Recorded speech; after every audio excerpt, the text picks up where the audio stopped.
Hello everyone, welcome to Voice Voyage, and I know you use this video to fall asleep, so before that, like the video and subscribe to the channel. Also comment down where are you from and what time are you watching.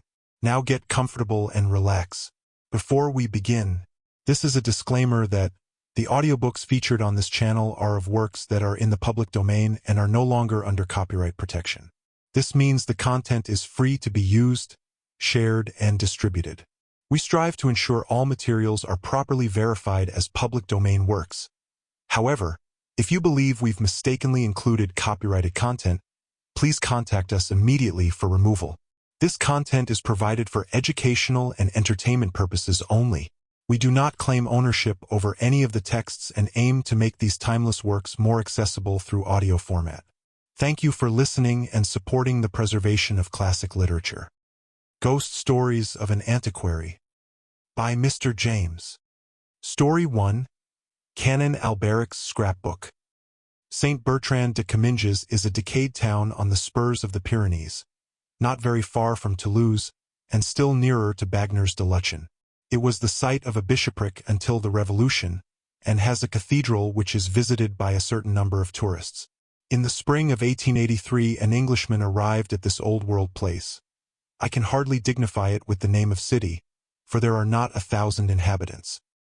He was a Cambridge man who had come specially from Toulouse to see St. Bertrand's Church, and had left two friends, who were less keen archaeologists than himself, in their hotel at Toulouse, under promise to join him on the following morning. Half an hour at the church would satisfy them, and all three could then pursue their journey in the direction of Auch. But our Englishman had come early on the day in question, and proposed to himself to fill a notebook and to use several dozens of plates in the process of describing and photographing every corner of the wonderful church that dominates the little hill of Comminges. In order to carry out this design satisfactorily, it was necessary to monopolize the verger of the church for the day. The verger or sacristan, I prefer the latter appellation, inaccurate as it may be, was accordingly sent for by the somewhat brusque lady who keeps the inn of the Chapeau Rouge, and when he came, the Englishman found him an unexpectedly interesting object of study. It was not in the personal appearance of the little, dry, wizened old man that the interest lay, for he was precisely like dozens of other church guardians in France, but in a curious furtive, or rather hunted and oppressed air which he had. He was perpetually half glancing behind him. The muscles of his back and shoulders seemed to be hunched in a continual nervous contraction, as if he were expecting every moment to find himself in the clutch of an enemy. The Englishman hardly knew whether to put him down as a man haunted by a fixed delusion, or as one oppressed by a guilty conscience, or as an unbearably henpecked husband. The probabilities, when reckoned up, certainly pointed to the last idea. But, still, the impression conveyed was that of a more formidable persecutor even than a termagant wife. However, the Englishman, let us call him Denisdown, was soon too deep in his notebook and too busy with his camera to give more than an occasional glance to the sacristan. Whenever he did look at him, he found him at no great distance, either huddling himself back against the wall or crouching in one of the gorgeous stalls. Denisdown became rather fidgety after a time. Mingled suspicions that he was keeping the old man from his déjeuner, that he was regarded as likely to make away with St. Bertrand's ivory crozier, or with the dusty stuffed crocodile that hangs over the font, began to torment him. "Won't you go home?" he said at last. "I'm quite well able to finish my notes alone. You can lock me in if you like. I shall want at least 2 hours more here, and it must be cold for you, isn't it?" "Good heavens!" said the little man, whom the suggestion seemed to throw into a state of unaccountable terror. "Such a thing cannot be thought of for a moment. Leave monsieur alone in the church? No, 2 hours, 3 hours, all will be the same to me. I have breakfasted. I am not at all cold, with many thanks to monsieur." "Very well, my little man," quoth Denisdown to himself. "You have been warned, and you must take the consequences." Before the expiration of the 2 hours, the stalls, the enormous dilapidated organ, the choir screen of Bishop John de Mauleon, the remnants of glass and tapestry, and the objects in the treasure chamber, had been well and truly examined. The sacristan still keeping at Denisdown's heels, and every now and then whipping round as if he had been stung, when one or other of the strange noises that trouble a large empty building fell on his ear. Curious noises they were sometimes. "Once," Denisdown said to me, I could have sworn I heard a thin metallic voice laughing high up in the tower. I darted an inquiring glance at my sacristan. He was white to the lips. "It is he, that is. It is no one. The door is locked," was all he said, and we looked at each other for a full minute. Another little incident puzzled Dennistoun a good deal. He was examining a large dark picture that hangs behind the altar, one of a series illustrating the miracles of St. Bertrand. The composition of the picture is well nigh indecipherable, but there is a Latin legend below, which runs thus: Qualiter es Bertrandus libervit hominum quem diabolus Dio volbat strangulare. How St. Bertrand delivered a man whom the devil long sought to strangle. Dennistoun was turning to the sacristan with a smile and a jocular remark of some sort on his lips, but he was confounded to see the old man on his knees, gazing at the picture with the eye of a suppliant in agony, his hands tightly clasped, and a rain of tears on his cheeks. Dennistoun naturally pretended to have noticed nothing, but the question would not go away from him. Why should a daub of this kind affect anyone so strongly? He seemed to himself to be getting some sort of clue to the reason of the strange look that had been puzzling him all the day. The man must be a monomaniac. But what was his monomania? It was nearly 5 o'clock.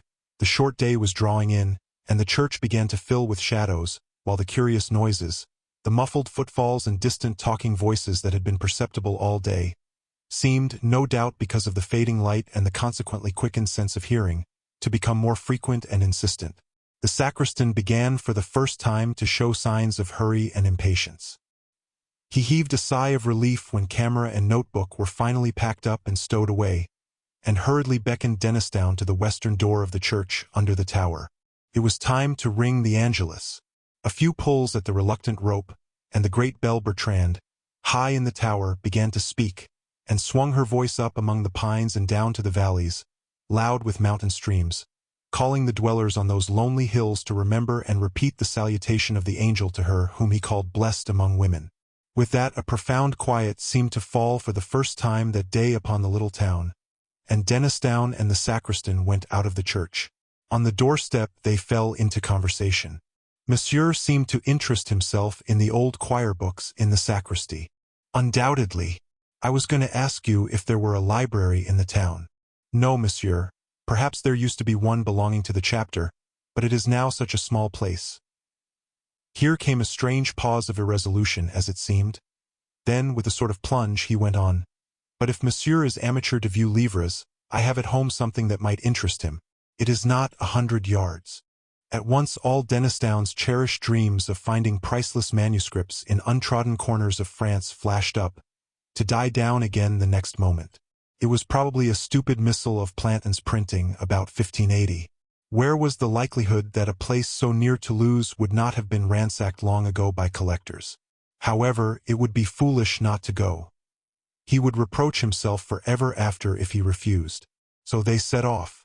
On the way, the curious irresolution and sudden determination of the sacristan recurred to Dennistoun, and he wondered in a shamefaced way whether he was being decoyed into some purlieu to be made away with as a supposed rich Englishman. He contrived, therefore, to begin talking with his guide, and to drag in a rather clumsy fashion, the fact that he expected 2 friends to join him early the next morning. To his surprise, the announcement seemed to relieve the sacristan at once of some of the anxiety that oppressed him. "That is well," he said quite brightly. "That is very well. Monsieur will travel in company with his friends. They will be always near him. It is a good thing to travel thus in company, sometimes." The last word appeared to be added as an afterthought and to bring with it a relapse into gloom for the poor little man. They were soon at the house, which was one rather larger than its neighbors, stone-built, with a shield carved over the door, the shield of Alberic de Maliun, a collateral descendant, Dennistoun tells me, of Bishop John de Maliun. This Alberic was a canon of Comminges from 1680 to 1701. The upper windows of the mansion were boarded up, and the whole place bore, as does the rest of Comminges, the aspect of decaying age. Arrived on his doorstep, the sacristan paused a moment. "Perhaps," he said, "perhaps, after all, monsieur has not the time?" "Not at all, lots of time. Nothing to do till tomorrow. Let us see what it is you have got." The door was opened at this point, and a face looked out, a face far younger than the sacristan's, but bearing something of the same distressing look. Only here it seemed to be the mark, not so much of fear for personal safety as of acute anxiety on behalf of another. Plainly, the owner of the face was the sacristan's daughter. And, but for the expression I have described, she was a handsome girl enough. She brightened up considerably on seeing her father accompanied by an able-bodied stranger. A few remarks passed between father and daughter, of which Dennisdown only caught these words, said by the sacristan. He was laughing in the church, words which were answered only by a look of terror from the girl. But in another minute they were in the sitting room of the house, a small, high chamber with a stone floor, full of moving shadows cast by a wood fire that flickered on a great hearth. Something of the character of an oratory was imparted to it by a tall crucifix, which reached almost to the ceiling on one side. The figure was painted of the natural colors, the cross was black. Under this stood a chest of some age and solidity, and when a lamp had been brought and chairs set, the sacristan went to this chest, and produced therefrom, with growing excitement and nervousness, as Dennisdown thought, a large book, wrapped in a white cloth, on which cloth a cross was rudely embroidered in red thread. Even before the wrapping had been removed, Dennisdown began to be interested by the size and shape of the volume. Too large for a missal, he thought, and not the shape of an antiphoner. Perhaps it may be something good after all. The next moment the book was open, and Dennisdown felt that he had at last lit upon something better than good. Before him lay a large folio, bound, perhaps, late in the 17th century, with the arms of Canon Alberic de Moliun stamped in gold on the sides. There may have been 150 leaves of paper in the book, and on almost every one of them was fastened a leaf from an illuminated manuscript. Such a collection Dennisdown had hardly dreamed of in his wildest moments. Here were 10 leaves from a copy of Genesis, illustrated with pictures, which could not be later than AD 700. Further on was a complete set of pictures from a Psalter of English execution, of the very finest kind that the 13th century could produce. And, perhaps best of all, there were 20 leaves of uncial writing in Latin, which, as a few words seen here and there told him at once, must belong to some very early unknown patristic treatise. Could it possibly be a fragment of the copy of Papias on the words of our Lord, which was known to have existed as late as the 12th century at Nîmes? In any case, his mind was made up. That book must return to Cambridge with him, even if he had to draw the whole of his balance from the bank and stay at St. Bertrand till the money came. He glanced up at the sacristan to see if his face yielded any hint that the book was for sale. The sacristan was pale, and his lips were working. "If monsieur will turn on to the end," he said. So monsieur turned on, meeting new treasures at every rise of a leaf, and at the end of the book he came upon 2 sheets of paper, of much more recent date than anything he had yet seen, which puzzled him considerably. They must be contemporary, he decided, with the unprincipled Canon Alberic, who had doubtless plundered the chapter library of St. Bertrand to form this priceless scrapbook. On the first of the paper sheets was a plan, carefully drawn and instantly recognizable by a person who knew the ground, of the south aisle and cloisters of St. Bertrand's. There were curious signs looking like planetary symbols, and a few Hebrew words in the corners, and in the northwest angle of the cloister was a cross drawn in gold paint. Below the plan were some lines of writing in Latin, which ran thus: Responsa 12 miles December 1694. Interrogatum est. Invenium? Responsum est. Invenis. Fiamna dives? Vis. Vivamni invidendis? Vives. Moriarn in lecto meo? Ida. Answers of the 12th of December 1694. It was asked, "Shall I find it?" Answer, "Thou shalt." "Shall I become rich?" "Thou wilt." "Shall I live an object of envy?" "Thou wilt." "Shall I die in my bed?" "Thou wilt." A good specimen of the treasure hunter's record, quite reminds one of Mr. Minor Canon Quatermain in Old St. Paul's, was Dennisdown's comment, and he turned the leaf. What he then saw impressed him, as he has often told me, more than he could have conceived any drawing or picture capable of impressing him. And, though the drawing he saw is no longer in existence, there is a photograph of it, which I possess, which fully bears out that statement. The picture in question was a sepia drawing at the end of the 17th century, representing, one would say at first sight, a biblical scene. For the architecture, the picture represented an interior, and the figures had that semi-classical flavor about them which the artists of 200 years ago thought appropriate to illustrations of the Bible. On the right was a king on his throne, the throne elevated on 12 steps, a canopy overhead, soldiers on either side, evidently King Solomon. He was bending forward with outstretched scepter, in attitude of command. His face expressed horror and disgust, yet there was in it also the mark of imperious command and confident power. The left half of the picture was the strangest, however, the interest plainly centered there. On the pavement before the throne were grouped 4 soldiers, surrounding a crouching figure which must be described in a moment. A 5th soldier lay dead on the pavement, his neck distorted, and his eyeballs starting from his head. The 4 surrounding guards were looking at the king. In their faces, the sentiment of horror was intensified. They seemed, in fact, only restrained from flight by their implicit trust in their master. All this terror was plainly excited by the being that crouched in their midst. I entirely despair of conveying by any words the impression which this figure makes upon anyone who looks at it. I recollect once showing the photograph of the drawing to a lecturer on morphology, a person of, I was going to say, abnormally sane and unimaginative habits of mind. He absolutely refused to be alone for the rest of that evening, and he told me afterwards that for many nights he had not dared to put out his light before going to sleep. However, the main traits of the figure I can at least indicate. At first you saw only a mass of coarse, matted black hair. Presently it was seen that this covered a body of fearful thinness, almost a skeleton, but with the muscles standing out like wires. The hands were of a dusky pallor, covered, like the body, with long, coarse hairs, and hideously taloned. The eyes, touched in with a burning yellow, had intensely black pupils, and were fixed upon the throned king with a look of beast-like hate. Imagine one of the awful bird-catching spiders of South America translated into human form, and endowed with intelligence just less than human, and you will have some faint conception of the terror inspired by the appalling effigy. One remark is universally made by those to whom I have shown the picture. It was drawn from the life. As soon as the first shock of his irresistible fright had subsided, Dennisdown stole a look at his hosts. The sacristan's hands were pressed upon his eyes. His daughter, looking up at the cross on the wall, was telling her beads feverishly. At last the question was asked, "Is this book for sale?" There was the same hesitation, the same plunge of determination that he had noticed before, and then came the welcome answer, "If monsieur pleases. How much do you ask for it?" "I will take 250 francs. This was confounding. Even a collector's conscience is sometimes stirred, and Dennisdown's conscience was tenderer than a collector's.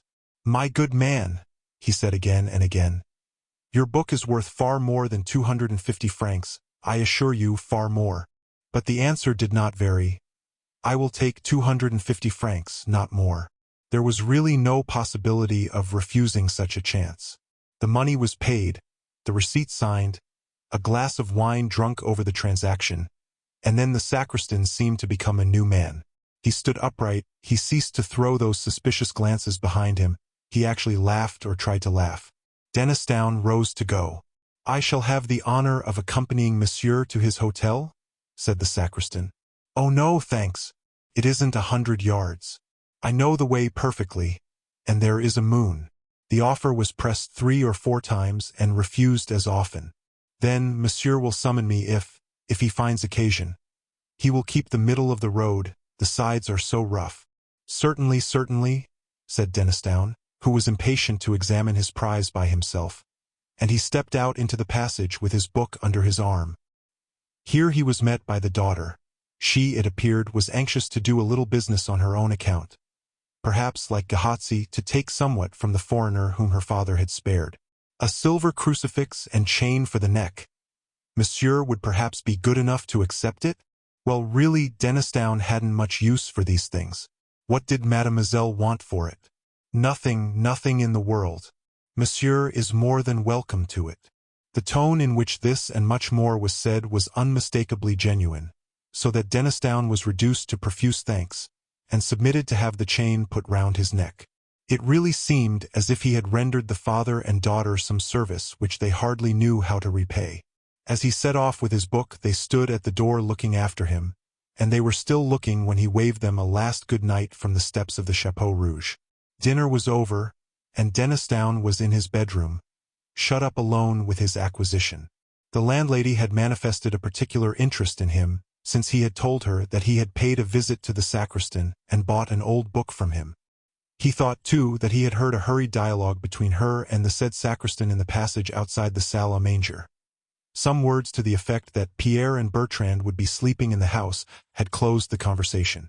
All this time a growing feeling of discomfort had been creeping over him, nervous reaction, perhaps, after the delight of his discovery. Whatever it was, it resulted in a conviction that there was someone behind him, and that he was far more comfortable with his back to the wall. All this, of course, weighed light in the balance as against the obvious value of the collection he had acquired. And now, as I said, he was alone in his bedroom, taking stock of Canon Alberic's treasures, in which every moment revealed something more charming. "Bless Canon Alberic," said Dennistoun, who had an inveterate habit of talking to himself. "I wonder where he is now? Dear me, I wish that landlady would learn to laugh in a more cheering manner. It makes one feel as if there was someone dead in the house. Half a pipe more, did you say? I think perhaps you are right. I wonder what that crucifix is that the young woman insisted on giving me? Last century, I suppose. Yes, probably. It is rather a nuisance of a thing to have round one's neck. Just too heavy. Most likely her father has been wearing it for years. I think I might give it a clean up before I put it away." He had taken the crucifix off and laid it on the table, when his attention was caught by an object lying on the red cloth just by his left elbow. 2 or 3 ideas of what it might be flitted through his brain with their own incalculable quickness. A pen wiper? No, no such thing in the house. A rat? No, too black. A large spider? I trust to goodness not, no. Good God! A hand like the hand in that picture. In another infinitesimal flash he had taken it in. Pale, dusky skin, covering nothing but bones and tendons of appalling strength. Coarse black hairs, longer than ever grew on a human hand. Nails rising from the ends of the fingers and curving sharply down and forward, gray, horny, and wrinkled. He flew out of his chair with deadly, inconceivable terror clutching at his heart. The shape, whose left hand rested on the table, was rising to a standing posture behind his seat, its right hand crooked above his scalp. There was black and tattered drapery about it. The coarse hair covered it as in the drawing. The lower jaw was thin. What can I call it? Shallow like a beast's. Teeth showed behind the black lips. There was no nose. The eyes of a fiery yellow, against which the pupils showed black and intense, and the exulting hate and thirst to destroy life which shone there, were the most horrifying features in the whole vision. There was intelligence of a kind in them, intelligence beyond that of a beast, below that of a man. The feelings which this horror stirred in Dennistoun were the intensest physical fear and the most profound mental loathing. What did he do? What could he do? He has never been quite certain what words he said, but he knows that he spoke, that he grasped blindly at the silver crucifix, that he was conscious of a movement towards him on the part of the demon, and that he screamed with the voice of an animal in hideous pain. Pierre and Bertrand, the 2 sturdy little serving men, who rushed in, saw nothing, but felt themselves thrust aside by something that passed out between them, and found Dennistoun in a swoon. They sat up with him that night, and his 2 friends were at St. Bertrand by 9 o'clock next morning. He himself, though still shaken and nervous, was almost himself by that time, and his story found credence with them, though not until they had seen the drawing and talked with the sacristan.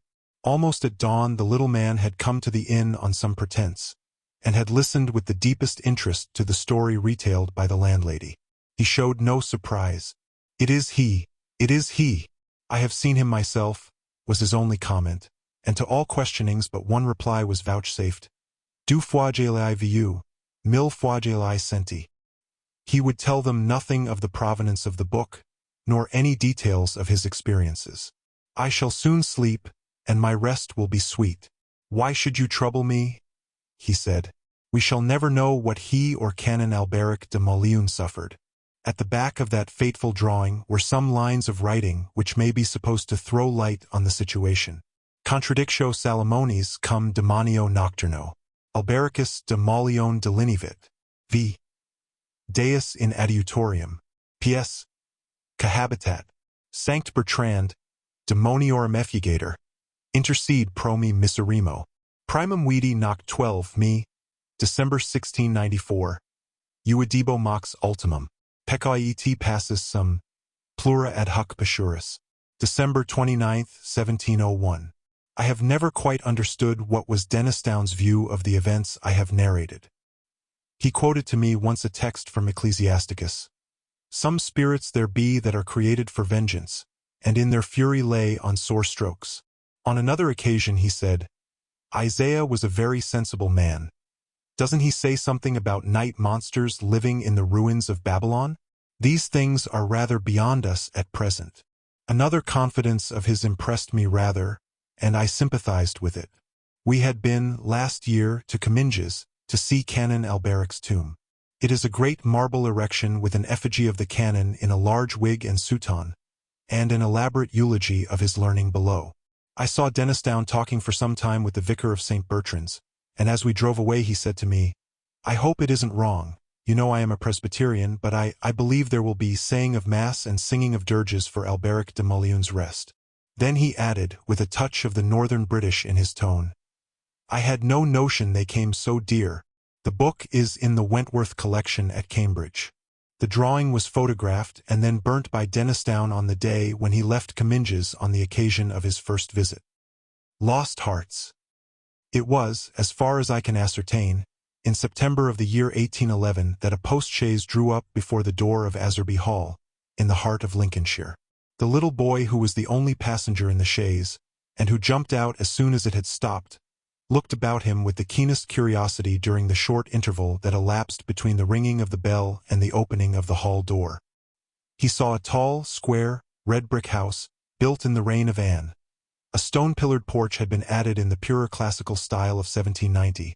The windows of the house were many, tall and narrow, with small panes and thick white woodwork.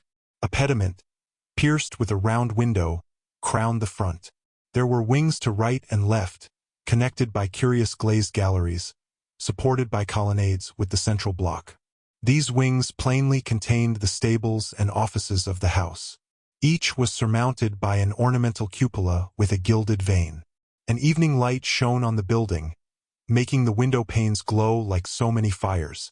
Away from the hall in front stretched a flat park studded with oaks and fringed with firs, which stood out against the sky. The clock in the church tower, buried in trees on the edge of the park, only its golden weathercock catching the light, was striking 6, and the sound came gently beating down the wind. It was altogether a pleasant impression, though tinged with the sort of melancholy appropriate to an evening in early autumn, that was conveyed to the mind of the boy who was standing in the porch waiting for the door to open to him. The post-chaise had brought him from Warwickshire, where, some 6 months before, he had been left an orphan. Now, owing to the generous offer of his elderly cousin, Mr. Abney, he had come to live at Asserby. The offer was unexpected, because all who knew anything of Mr. Abney looked upon him as a somewhat austere recluse, into whose steady-going household the advent of a small boy would import a new and, it seemed, incongruous element. The truth is that very little was known of Mr. Abney's pursuits or temper.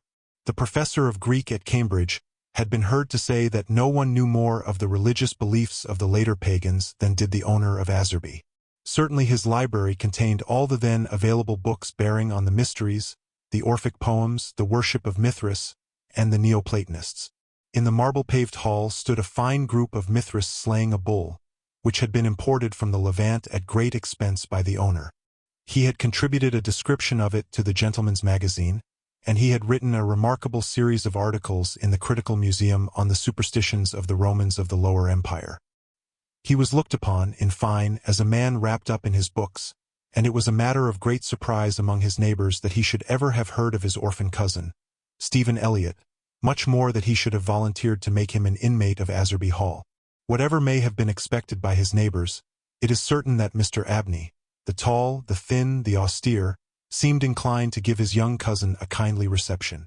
The moment the front door was opened he darted out of his study, rubbing his hands with delight.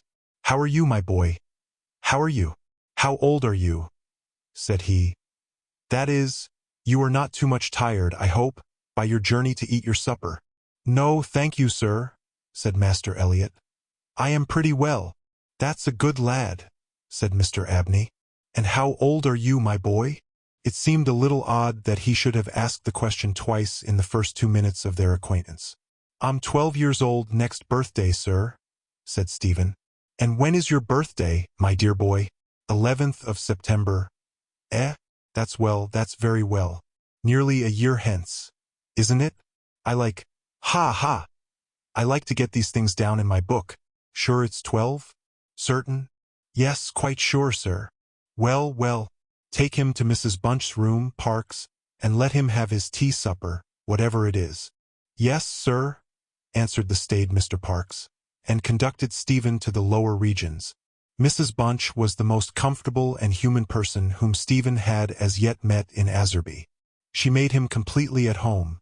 They were great friends in a quarter of an hour, and great friends they remained.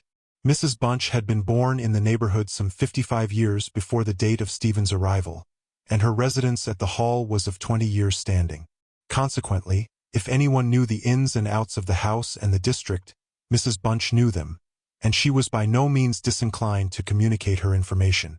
Certainly there were plenty of things about the Hall and the Hall gardens which Stephen, who was of an adventurous and inquiring turn, was anxious to have explained to him. Who built the temple at the end of the Laurel Walk? Who was the old man whose picture hung on the staircase, sitting at a table, with a skull under his hand? These and many similar points were cleared up by the resources of Mrs. Bunch's powerful intellect.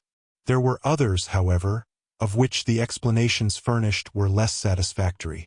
One November evening Stephen was sitting by the fire in the housekeeper's room reflecting on his surroundings. "Is Mr. Abney a good man, and will he go to heaven?" he suddenly asked, with the peculiar confidence which children possess in the ability of their elders to settle these questions, the decision of which is believed to be reserved for other tribunals. "Good? Bless the child," said Mrs. Bunch. "Master's as kind a soul as ever I see. Didn't I never tell you of the little boy as he took in out of the street, as you may say, this 7 years back? And the little girl, 2 years after I first come here? No. Do tell me all about them, Mrs. Bunch. Now, this minute." "Well," said Mrs. Bunch, "the little girl I don't seem to recollect so much about. I know Master brought her back with him from his walk one day, and give orders to Mrs. Ellis, as was housekeeper then, as she should be took every care with. And the poor child hadn't no one belonging to her.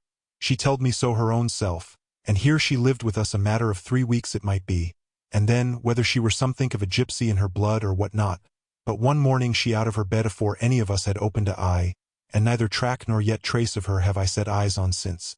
Master was wonderful put about, and had all the ponds dragged. But it's my belief she was had away by them gypsies, for there was singing round the house for as much as an hour the night she went, and Parks, he declare as he heard them a-calling in the woods all that afternoon. Dear, a hod child she was, so silent in her ways and all, but I was wonderful taken up with her, so domesticated she was. Surprising." "And what about the little boy?" said Stephen. "Ah, that poor boy," sighed Mrs. Bunch. "He were a foreigner, Giovanni he called hisself, and he come a-tweaking his urdy-gurdy round and about the drive one winter day, and Master 'ad him in that minute, and asked all about where he came from, and how old he was, and how he made his way, and where was his relatives, and all as kind as heart could wish. But it went the same way with him. They're a hunrely lot, them foreign nations, I do suppose, and he was off one fine morning just the same as the girl. Why he went and what he done was our question for as much as a year after. For he never took his urdy-gurdy, and there it lays on the shelf." The remainder of the evening was spent by Stephen in miscellaneous cross-examination of Mrs. Bunch, and in efforts to extract a tune from the hurdy-gurdy. That night he had a curious dream. At the end of the passage at the top of the house, in which his bedroom was situated, there was an old disused bathroom. It was kept locked, but the upper half of the door was glazed, and, since the muslin curtains which used to hang there had long been gone, you could look in and see the lead-lined bath affixed to the wall on the right hand, with its head towards the window. On the night of which I am speaking, Stephen Elliot found himself, as he thought, looking through the glazed door. The moon was shining through the window, and he was gazing at a figure which lay in the bath. His description of what he saw reminds me of what I once beheld myself in the famous vaults of St. Michan's Church in Dublin, which possess the horrid property of preserving corpses from decay for centuries. A figure inexpressibly thin and pathetic, of a dusty leaden color, enveloped in a shroud-like garment, the thin lips crooked into a faint and dreadful smile, the hands pressed tightly over the region of the heart. As he looked upon it, a distant, almost inaudible moan seemed to issue from its lips, and the arms began to stir. The terror of the sight forced Stephen backwards, and he awoke to the fact that he was indeed standing on the cold boarded floor of the passage in the full light of the moon.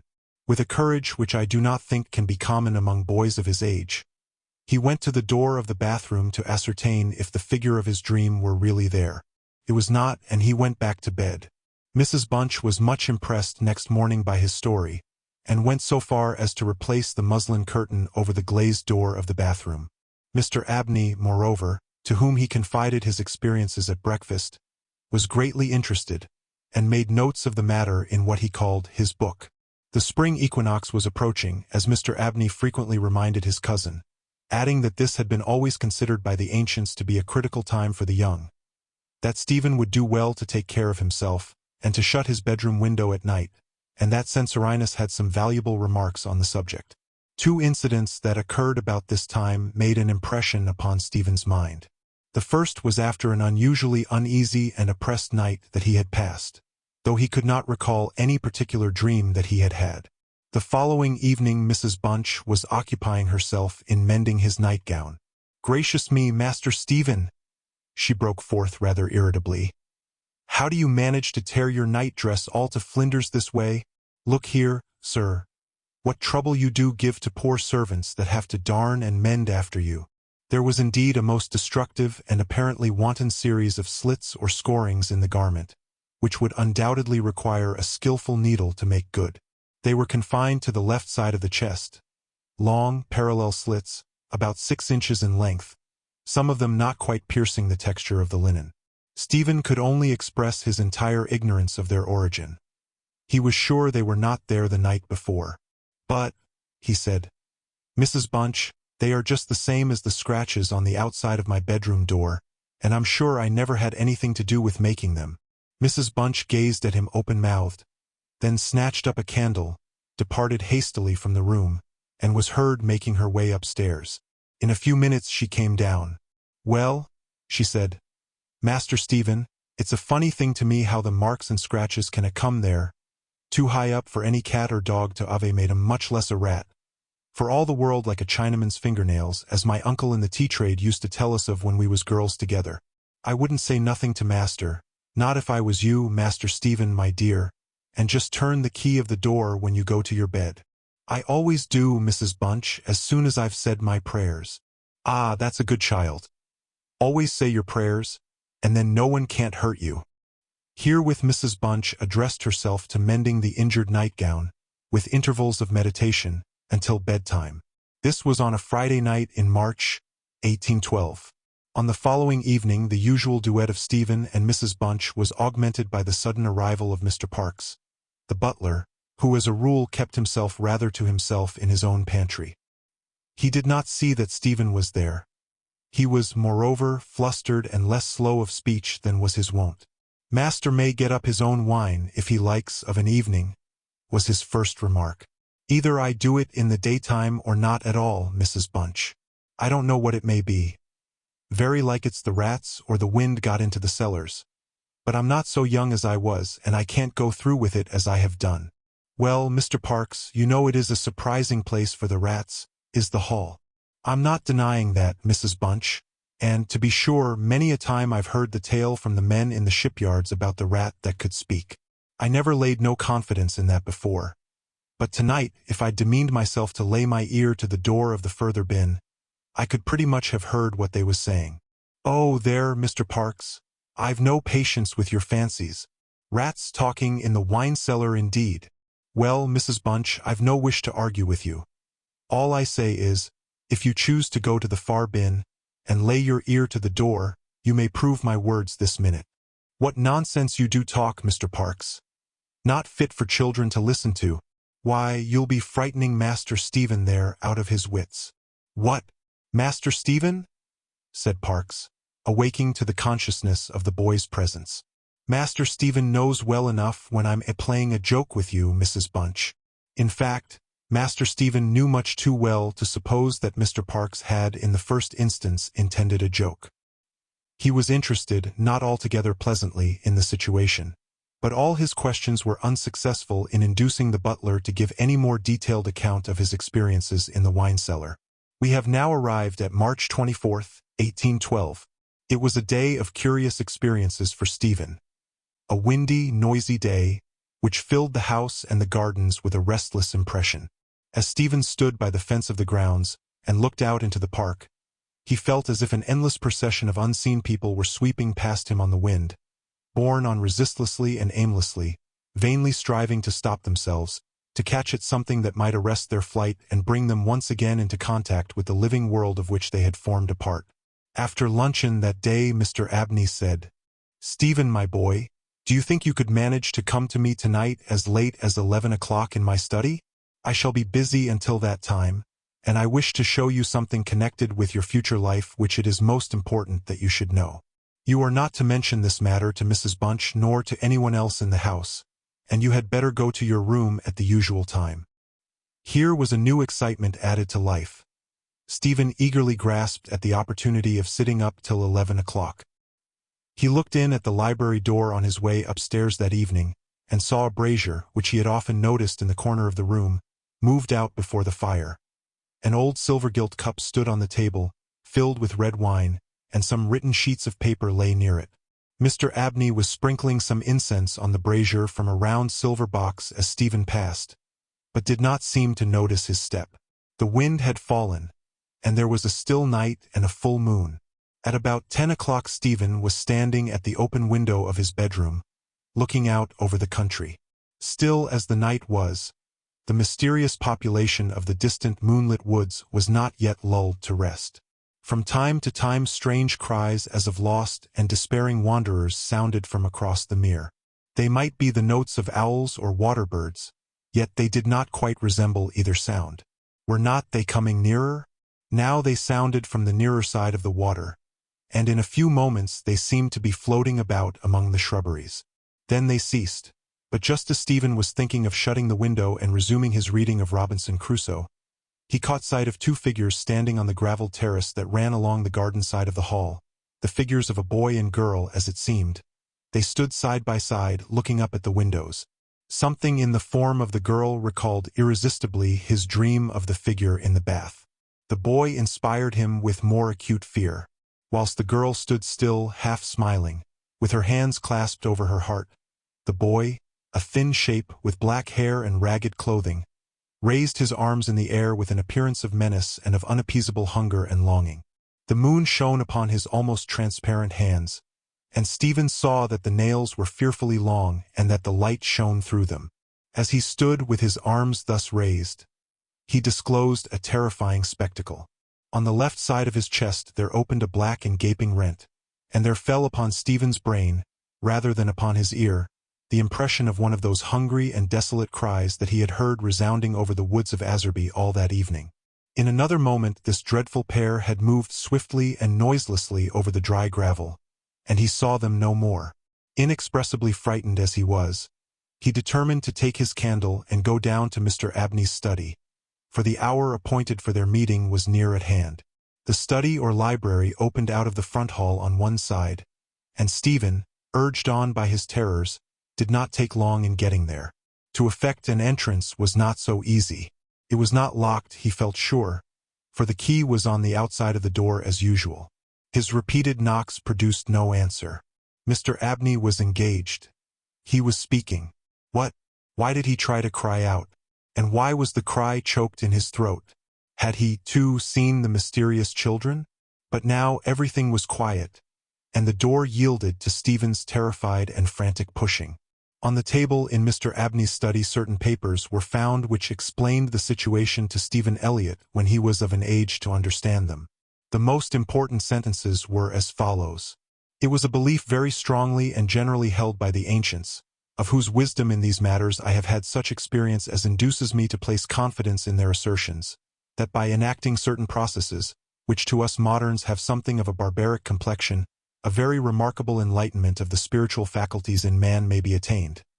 That, for example, by absorbing the personalities of a certain number of his fellow creatures, an individual may gain a complete ascendancy over those orders of spiritual beings which control the elemental forces of our universe. It is recorded of Simon Magus that he was able to fly in the air, to become invisible, or to assume any form he pleased, by the agency of the soul of a boy whom, to use the libellous phrase employed by the author of the Clementine Recognitions, he had murdered. I find it set down, moreover, with considerable detail in the writings of Hermes Trismegistus, that similar happy results may be produced by the absorption of the hearts of not less than 3 human beings below the age of 21 years.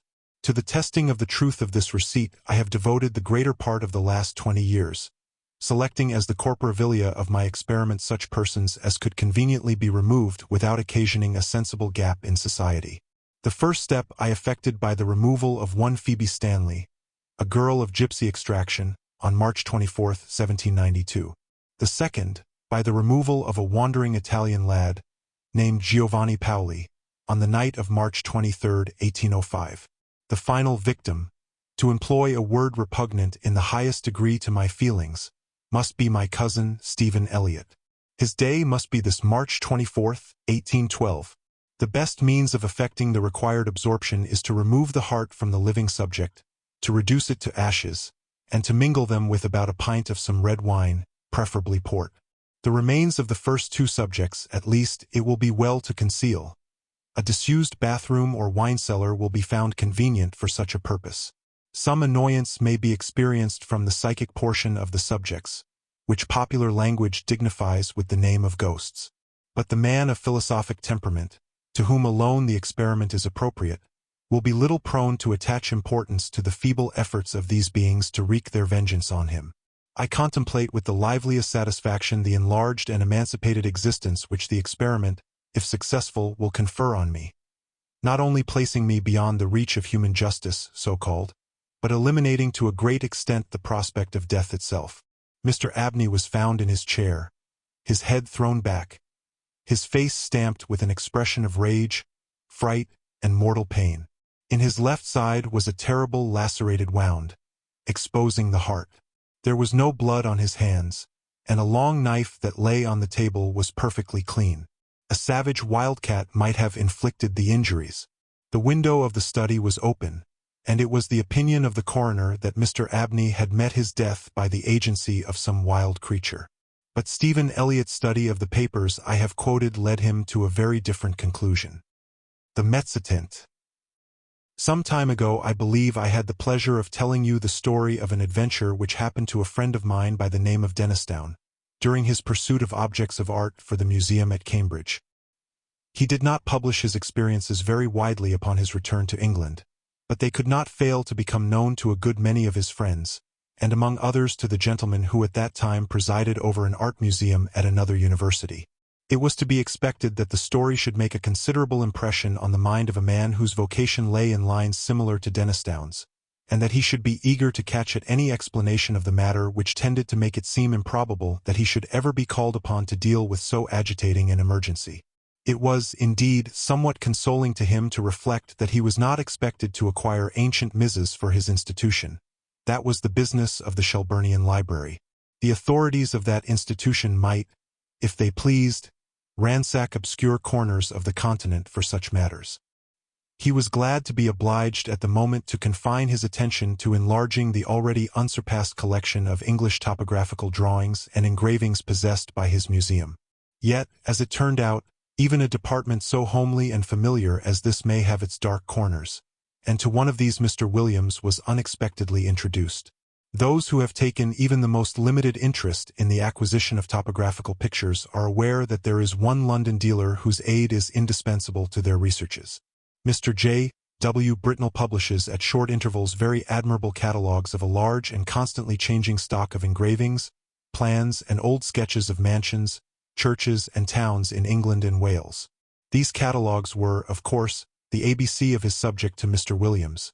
But as his museum already contained an enormous accumulation of topographical pictures, he was a regular, rather than a copious buyer, and he rather looked to Mr. Britnell to fill up gaps in the rank and file of his collection than to supply him with rarities.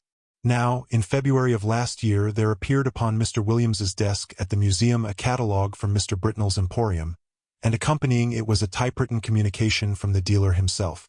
This latter ran as follows: Dear Sir, we beg to call your attention to number 978 in our accompanying catalogue, which we shall be glad to send on approval. Yours faithfully, J. W. Britnell. To turn to number 978 in the accompanying catalogue was with Mr. Williams, as he observed to himself, the work of a moment, and in the place indicated he found the following entry: 978, unknown. Interesting Mezzotint. View of a manor house early part of the century. 15 by 10 inches. Black frame. £2 twos. It was not specially exciting, and the price seemed high. However, as Mr. Britnell, who knew his business and his customer, seemed to set store by it, Mr. Williams wrote a postcard asking for the article to be sent on approval, along with some other engravings and sketches which appeared in the same catalogue. And so he passed without much excitement of anticipation to the ordinary labors of the day. A parcel of any kind always arrives a day later than you expect it, and that of Mr. Britnell proved, as I believe the right phrase goes, no exception to the rule. It was delivered at the museum by the afternoon post of Saturday, after Mr. Williams had left his work, and it was accordingly brought round to his rooms in college by the attendant, in order that he might not have to wait over Sunday before looking through it and returning such of the contents as he did not propose to keep. And here he found it when he came in to tea with a friend. The only item with which I am concerned was the rather large, black-framed Mezzotint of which I have already quoted the short description given in Mr. Britnell's catalogue. Some more details of it will have to be given, though I cannot hope to put before you the look of the picture as clearly as it is present to my own eye. Very nearly the exact duplicate of it may be seen in a good many old inn parlors, or in the passages of undisturbed country mansions at the present moment. It was a rather indifferent Mezzotint, and an indifferent Mezzotint is, perhaps, the worst form of engraving known. It presented a full-face view of a not very large manor house of the last century, with 3 rows of plain sashed windows with rusticated masonry about them, a parapet with balls or vases at the angles, and a small portico in the center. On either side were trees, and in front a considerable expanse of lawn. The legend A. W. F. sculpts it was engraved on the narrow margin, and there was no further inscription. The whole thing gave the impression that it was the work of an amateur. What in the world Mr. Britnell could mean by affixing the price of £2 twos to such an object was more than Mr. Williams could imagine. He turned it over with a good deal of contempt. Upon the back was a paper label, the left-hand half of which had been torn off. All that remained were the ends of 2 lines of writing. The first had the letters Angley Hall, the second, Sex. It would, perhaps, be just worth while to identify the place represented, which he could easily do with the help of a gazetteer, and then he would send it back to Mr. Britnell, with some remarks reflecting upon the judgment of that gentleman. He lighted the candles, for it was now dark, made the tea, and supplied the friend with whom he had been playing golf, for I believe the authorities of the university I write of indulge in that pursuit by way of relaxation. And tea was taken to the accompaniment of a discussion which golfing persons can imagine for themselves, but which the conscientious writer has no right to inflict upon any non-golfing persons. The conclusion arrived at was that certain strokes might have been better, and that in certain emergencies neither player had experienced that amount of luck which a human being has a right to expect. It was now that the friend, let us call him Professor Binks, took up the framed engraving and said, "What's this place, Williams?" "Just what I am going to try to find out," said Williams, going to the shelf for a gazetteer. "Look at the back. Something lay Hall either in Sussex or Essex. Half the name's gone, you see. You don't happen to know it, I suppose?" "It's from that man Britnell, I suppose, isn't it?" said Binks. "Is it for the museum?" "Well, I think I should buy it if the price was 5 shillings, said Williams. "But for some unearthly reason he wants 2 guineas for it. I can't conceive why. It's a wretched engraving, and there aren't even any figures to give it life." "It's not worth 2 guineas, I should think," said Binks. "But I don't think it's so badly done. The moonlight seems rather good to me, and I should have thought there were figures, or at least a figure, just on the edge in front. "Let's look," said Williams. "Well, it's true the light is rather cleverly given. Where's your figure?" "Oh yes, just the head, in the very front of the picture." And indeed there was, hardly more than a black blot on the extreme edge of the engraving, the head of a man or woman, a good deal muffled up, the back turned to the spectator and looking towards the house. Williams had not noticed it before. "Still," he said, "though it's a cleverer thing than I thought, I can't spend 2 guineas of museum money on a picture of a place I don't know." Professor Binks had his work to do and soon went, and very nearly up to hall time Williams was engaged in a vain attempt to identify the subject of his picture. If the vowel before the ing had only been left, it would have been easy enough, he thought. But as it is, the name may be anything from Guestingley to Langley, and there are many more names ending like this than I thought, and this rotten book has no index of terminations. Hall in Mr. Williams's college was at 7. It need not be dwelt upon, the less so as he met their colleagues who had been playing golf during the afternoon, and words with which we have no concern were freely bandied across the table. Merely golfing words, I would hasten to explain. I suppose an hour or more to have been spent in what is called common room after dinner. Later in the evening some few retired to Williams's rooms, and I have little doubt that whist was played and tobacco smoked. During a lull in these operations Williams picked up the Mezzotint from the table without looking at it, and handed it to a person mildly interested in art, telling him where it had come from, and the other particulars which we already know. The gentleman took it carelessly, looked at it, then said, in a tone of some interest, "It's really a very good piece of work, Williams. It has quite a feeling of the Romantic period. The light is admirably managed, it seems to me, and the figure, though it's rather too grotesque, is somehow very impressive." "Yes, isn't it?" said Williams, who was just then busy giving whiskey and soda to others of the company, and was unable to come across the room to look at the view again. It was by this time rather late in the evening, and the visitors were on the move. After they went Williams was obliged to write a letter or two and clear up some odd bits of work. At last, some time past midnight, he was disposed to turn in, and he put out his lamp after lighting his bedroom candle. The picture lay face upwards on the table where the last man who looked at it had put it, and it caught his eye as he turned the lamp down. What he saw made him very nearly drop the candle on the floor, and he declares now that if he had been left in the dark at that moment he would have had a fit. But, as that did not happen, he was able to put down the light on the table and take a good look at the picture. It was indubitable, rankly impossible, no doubt, but absolutely certain. In the middle of the lawn in front of the unknown house there was a figure where no figure had been at 5 o'clock that afternoon. It was crawling on all fours towards the house, and it was muffled in a strange black garment with a white cross on the back. I do not know what is the ideal course to pursue in a situation of this kind. I can only tell you what Mr. Williams did. He took the picture by one corner and carried it across the passage to a second set of rooms which he possessed. There he locked it up in a drawer, sported the doors of both sets of rooms, and retired to bed. But first he wrote out and signed an account of the extraordinary change which the picture had undergone since it had come into his possession.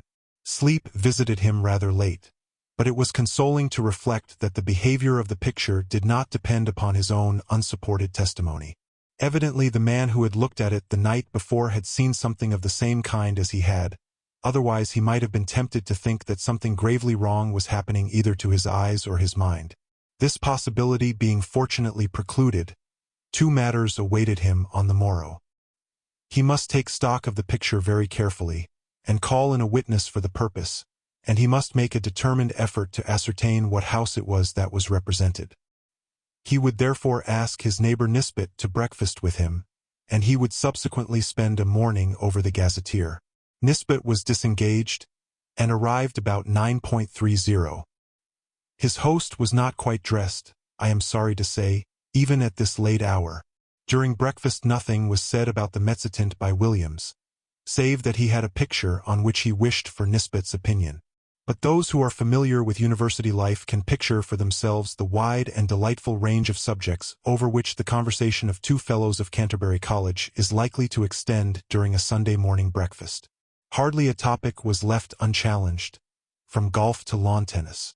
Yet I am bound to say that Williams was rather distraught, for his interest naturally centered in that very strange picture which was now reposing, face downwards, in the drawer in the room opposite. The morning pipe was at last lighted, and the moment had arrived for which he looked. With very considerable, almost tremulous, excitement he ran across, unlocked the drawer, and, extracting the picture, still face downwards, ran back and put it into Nisbet's hands. "Now," he said, "Nisbet, I want you to tell me exactly what you see in that picture. Describe it, if you don't mind, rather minutely. I'll tell you why afterwards." "Well," said Nisbet, "I have here a view of a country house, English, I presume, by moonlight." "Moonlight? You're sure of that?" "Certainly. The moon appears to be on the wane, if you wish for details, and there are clouds in the sky." "All right, go on." "I'll swear," added Williams in an aside, "there was no moon when I saw it first." "Well, there's not much more to be said," Nisbet continued. "The house has 1, 2, 3 rows of windows, 5 in each row, except at the bottom, where there's a porch instead of the middle one, and—" "But what about figures?" said Williams, with marked interest. "There aren't any," said Nisbet. "But—" "What?" "No figure on the grass in front. Not a thing." "You'll swear to that?" "Certainly I will. But there's just one other thing." "What?" "Why, one of the windows on the ground floor, left of the door, is open." "Is it really so? My goodness!" "He must have got in," said Williams, with great excitement, and he hurried to the back of the sofa on which Nisbet was sitting, and, catching the picture from him, verified the matter for himself. It was quite true. There was no figure, and there was the open window. Williams, after a moment of speechless surprise, went to the writing table and scribbled for a short time. Then he brought 2 papers to Nisbet and asked him first to sign one. It was his own description of the picture, which you have just heard, and then to read the other, which was Williams's statement written the night before. "What can it all mean?" said Nisbet. "Exactly," said Williams. "Well, one thing I must do, or 3 things now I think of it. I must find out from Garwood," this was his last night's visitor, "what he saw, and then I must get the thing photographed before it goes further, and then I must find out what the place is." "I can do the photographing myself," said Nisbet, "and I will. But, it looks very much as if we were assisting at the working out of a tragedy somewhere. The question is, has it happened already, or is it going to come off? You must find out what the place is." "Yes," he said, looking at the picture again. "I expect you're right. He has got in. And if I don't mistake, there'll be the devil to pay in one of the rooms upstairs." "I'll tell you what," said Williams. "I'll take the picture across to Old Green." This was the senior fellow of the college, who had been bursar for many years. "It's quite likely he'll know it. We have property in Essex and Sussex, and he must have been over the 2 counties a lot in his time." "Quite likely he will," said Nisbet. "But just let me take my photograph first. But look here, I rather think Green isn't up today. He wasn't in Hall last night, and I think I heard him say he was going down for the Sunday." "That's true, too," said Williams. "I know he's gone to Brighton. Well, if you'll photograph it now, I'll go across to Garwood and get his statement, and you keep an eye on it while I'm gone. I'm beginning to think 2 guineas is not a very exorbitant price for it now." In a short time he had returned, and brought Mr. Garwood with him. Garwood's statement was to the effect that the figure, when he had seen it, was clear of the edge of the picture, but had not got far across the lawn. He remembered a white mark on the back of its drapery, but could not have been sure it was a cross. A document to this effect was then drawn up and signed, and Nisbet proceeded to photograph the picture. "Now, what do you mean to do?" he said. "Are you going to sit and watch it all day?" "Well, no, I think not," said Williams. "I rather imagine we're meant to see the whole thing. You see, between the time I saw it last night and this morning there was time for lots of things to happen. But the creature only got into the house. It could easily have got through its business in the time and gone to its own place again. But the fact of the window being open, I think, must mean that it's in there now. So I feel quite easy about leaving it. And, besides, I have a kind of idea that it wouldn't change much, if at all, in the daytime. We might go out for a walk this afternoon, and come in to tea or whenever it gets dark. I shall leave it out on the table here and sport the door. My skip can get in, but no one else. The three agreed that this would be a good plan, and further, that if they spent the afternoon together they would be less likely to talk about the business to other people. For any rumor of such a transaction as was going on would bring the whole of the Phasmatological Society about their ears. We may give them a respite until 5 o'clock. At or near that hour the three were entering Williams's staircase. They were at first slightly annoyed to see that the door of his rooms was unsported, but in a moment it was remembered that on Sunday the skips came for orders an hour or so earlier than on weekdays. However, a surprise was awaiting them. The first thing they saw was the picture leaning up against a pile of books on the table, as it had been left, and the next thing was Williams's skip, seated on a chair opposite, gazing at it with undisguised horror. How was this? Mr. Filcher, the name is not my own invention, was a servant of considerable standing, and set the standard of etiquette to all his own college and to several neighboring ones, and nothing could be more alien to his practice than to be found sitting on his master's chair, or appearing to take any particular notice of his master's furniture or pictures. Indeed, he seemed to feel this himself. He started violently when the three men were in the room, and got up with a marked effort.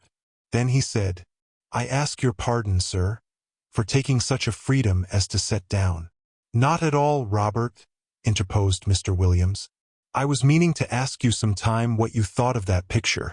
"Well, sir, of course I don't set up my opinion again yours, but it ain't the picture I should ong where my little girl could see it, sir." "Wouldn't you, Robert?" "Why not?" "No, sir."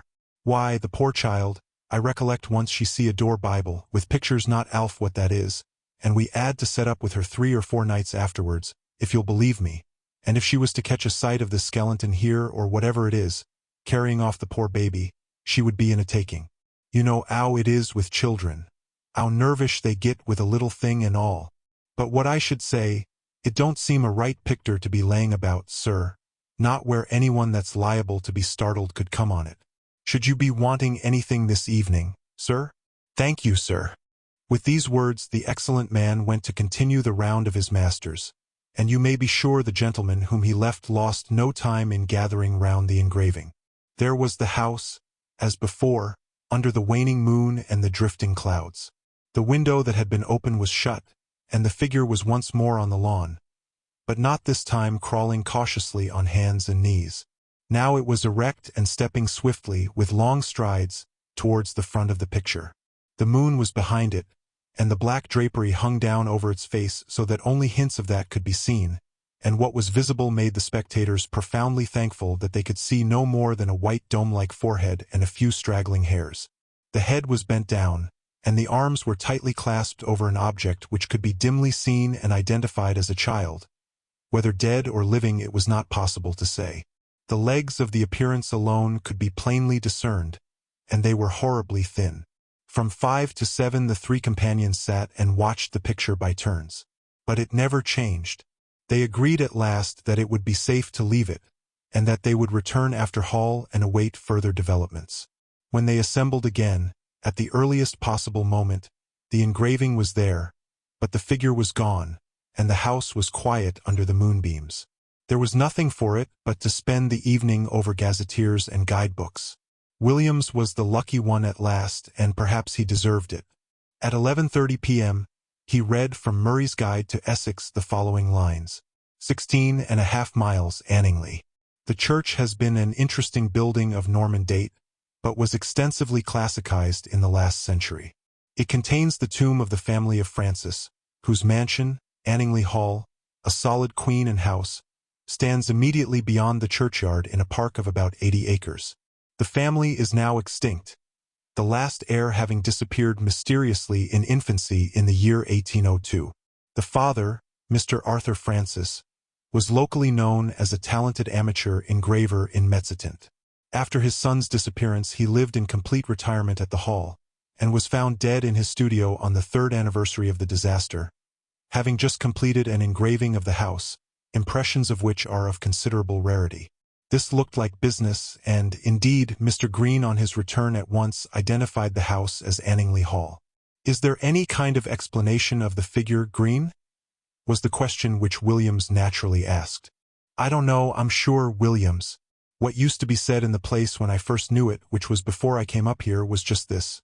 Old Francis was always very much down on these poaching fellows, and whenever he got a chance he used to get a man whom he suspected of it turned off the estate, and by degrees he got rid of them all but one. Squires could do a lot of things then that they daren't think of now. Well, this man that was left was what you find pretty often in that country, the last remains of a very old family. I believe they were lords of the manor at one time. I recollect just the same thing in my own parish. What, like the man in Tesso the D'Urbervilles? Williams put in. Yes, I dare say. It's not a book I could ever read myself. But this fellow could show a row of tombs in the church there that belonged to his ancestors, and all that went to sour him a bit. But Francis, they said, could never get at him. He always kept just on the right side of the law, until one night the keepers found him at it in a wood right at the end of the estate. I could show you the place now. It marches with some land that used to belong to an uncle of mine. And you can imagine there was a row. And this man Gaudy, that was the name, to be sure, Gaudy. I thought I should get it, Gaudy. He was unlucky enough, poor chap, to shoot a keeper. Well, that was what Francis wanted, and grand juries, you know what they would have been then, and poor Gaudy was strung up in double-quick time. And I've been shown the place he was buried in, on the north side of the church, you know the way in that part of the world. Anyone that's been hanged or made away with themselves, they bury them that side. And the idea was that some friend of Gaudy's, not a relation because he had none, poor devil. He was the last of his line, kind of spes ultima gentis.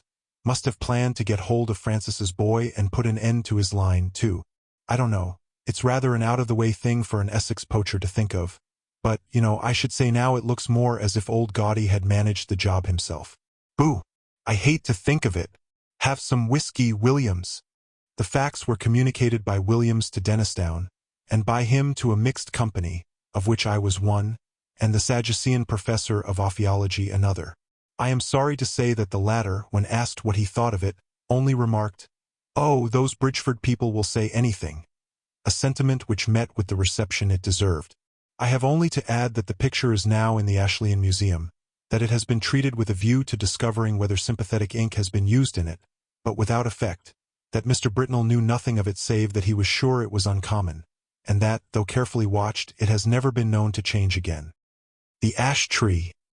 Everyone who has traveled over eastern England knows the smaller country houses with which it is studded, the rather dank little buildings, usually in the Italian style, surrounded with parks of some 80 to 100 acres. For me they have always had a very strong attraction, with the grey paling of split oak, the noble trees, the meres with their reed beds, and the line of distant woods. Then I like the pillared portico, perhaps stuck on to a red brick queen and house which has been faced with stucco to bring it into line with the Grecian taste of the end of the 18th century. The hall inside, going up to the roof, which hall ought always to be provided with a gallery and a small organ. I like the library, too, where you may find anything from a Psalter of the 13th century to a Shakespeare quarto. I like the pictures, of course. And perhaps most of all I like fancying what life in such a house was when it was first built, and in the piping times of landlord's prosperity, and not least now when, if money is not so plentiful, taste is more varied and life quite as interesting. I wish to have one of these houses, and enough money to keep it together and entertain my friends in it modestly. But this is a digression. I have to tell you of a curious series of events which happened in such a house as I have tried to describe. It is Castringham Hall in Suffolk. I think a good deal has been done to the building since the period of my story, but the essential features I have sketched are still there. Italian portico, square block of white house, older inside than out, park with fringe of woods, and mere. The one feature that marked out the house from a score of others is gone. As you looked at it from the park, you saw on the right a great old ash tree growing within half a dozen yards of the wall, and almost or quite touching the building with its branches. I suppose it had stood there ever since Castringham ceased to be a fortified place, and since the moat was filled in and the Elizabethan dwelling-house built. At any rate, it had well-nigh attained its full dimensions in the year 1690. In that year, the district in which the hall is situated was the scene of a number of witch trials. It will be long, I think, before we arrive at a just estimate of the amount of solid reason, if there was any, which lay at the root of the universal fear of witches in old times. Whether the persons accused of this offense really did imagine that they were possessed of unusual power of any kind, or whether they had the will at least, if not the power, of doing mischief to their neighbors, or whether all the confessions, of which there are so many, were extorted by the mere cruelty of the witch-finders, these are questions which are not, I fancy, yet solved. and the present narrative gives me pause. I cannot altogether sweep it away as mere invention. The reader must judge for himself. Castringham contributed a victim to the auto-da-fe. Mrs. Mothersole was her name, and she differed from the ordinary run of village witches only in being rather better off and in a more influential position. Efforts were made to save her by several reputable farmers of the parish. They did their best to testify to her character, and showed considerable anxiety as to the verdict of the jury. But what seems to have been fatal to the woman was the evidence of the then proprietor of Castringham Hall, Sir Matthew Fell. He deposed to having watched her on 3 different occasions from his window, at the full of the moon, gathering sprigs from the ash tree near my house. She had climbed into the branches, clad only in her shift, and was cutting off small twigs with a peculiarly curved knife, and as she did so she seemed to be talking to herself. On each occasion Sir Matthew had done his best to capture the woman, but she had always taken alarm at some accidental noise he had made, and all he could see when he got down to the garden was a hare running across the path in the direction of the village. On the 3rd night he had been at the pains to follow at his best speed, and had gone straight to Mrs. Mothersole's house, but he had had to wait a quarter of an hour battering at her door, and then she had come out very cross, and apparently very sleepy, as if just out of bed, and he had no good explanation to offer of his visit. Mainly on this evidence, though there was much more of a less striking and unusual kind from other parishioners, Mrs. Mothersole was found guilty and condemned to die. She was hanged a week after the trial, with 5 or 6 more unhappy creatures, at Bury St. Edmunds. Sir Matthew Fell, then deputy sheriff, was present at the execution. It was a damp, drizzly March morning when the cart made its way up the rough grass hill outside Northgate, where the gallows stood. The other victims were apathetic or broken down with misery. But Mrs. Mothersole was, as in life so in death, of a very different temper. Her poisonous rage, as a reporter of the time puts it, did so work upon the bystanders, yea, even upon the hangman, that it was constantly affirmed of all that saw her that she presented the living aspect of a mad devil. Yet she offered no resistance to the officers of the law. Only she looked upon those that laid hands upon her with so direful and venomous an aspect that, as one of them afterwards assured me, the mere thought of it preyed inwardly upon his mind for 6 months after. However, all that she is reported to have said was the seemingly meaningless words, "There will be guests at the hall," which she repeated more than once in an undertone. Sir Matthew Fell was not unimpressed by the bearing of the woman. He had some talk upon the matter with the vicar of his parish, with whom he travelled home after the assize business was over. His evidence at the trial had not been very willingly given. He was not specially infected with the witch-finding mania, but he declared, then and afterwards, that he could not give any other account of the matter than that he had given, and that he could not possibly have been mistaken as to what he saw. The whole transaction had been repugnant to him, for he was a man who liked to be on pleasant terms with those about him. But he saw a duty to be done in this business, and he had done it. That seems to have been the gist of his sentiments, and the vicar applauded it, as any reasonable man must have done. A few weeks after, when the moon of May was at the full, vicar and squire met again in the park, and walked to the hall together. Lady Fell was with her mother, who was dangerously ill, and Sir Matthew was alone at home. So the vicar, Mr. Crome, was easily persuaded to take a late supper at the hall. Sir Matthew was not very good company this evening. The talk ran chiefly on family and parish matters, and, as luck would have it, Sir Matthew made a memorandum in writing of certain wishes or intentions of his regarding his estates, which afterwards proved exceedingly useful. When Mr. Crome thought of starting for home, about 9:30 o'clock, Sir Matthew and he took a preliminary turn on the gravelled walk at the back of the house. The only incident that struck Mr. Crome was this. They were in sight of the ash tree which I described as growing near the windows of the building, when Sir Matthew stopped and said, "What is that runs up and down the stem of the ash? It is never a squirrel? They will all be in their nests by now." The vicar looked and saw the moving creature, but he could make nothing of its color in the moonlight. The sharp outline, however, seen for an instant, was imprinted on his brain, and he could have sworn, he said, though it sounded foolish, that, squirrel or not, it had more than 4 legs. Still, not much was to be made of the momentary vision, and the 2 men parted. They may have met since then, but it was not for a score of years. Next day Sir Matthew Fell was not downstairs at 6 in the morning, as was his custom, nor at 7, nor yet at 8. Hereupon the servants went and knocked at his chamber door. I need not prolong the description of their anxious listenings and renewed batterings on the panels. The door was opened at last from the outside, and they found their master dead and black. So much you have guessed. That there were any marks of violence did not at the moment appear, but the window was open. One of the men went to fetch the parson, and then by his directions rode on to give notice to the coroner.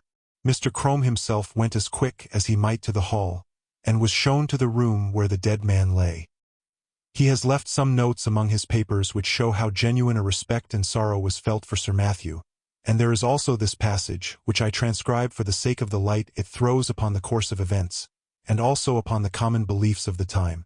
There was not the least trace of an entrance having been forked to the chamber, but the casement stood open, as my poor friend would always have it in this season.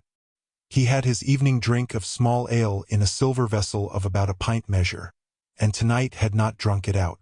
This drink was examined by the physician from Bury, a Mr. Hodgkins, who could not, however, as he afterwards declared upon his oath, before the coroner's quest, discover that any matter of a venomous kind was present in it. For, as was natural, in the great swelling and blackness of the corpse, there was talk made among the neighbors of poison. The body was very much disordered as it laid in the bed, being twisted after so extreme a sort as gave too probable conjecture that my worthy friend and patron had expired in great pain and agony.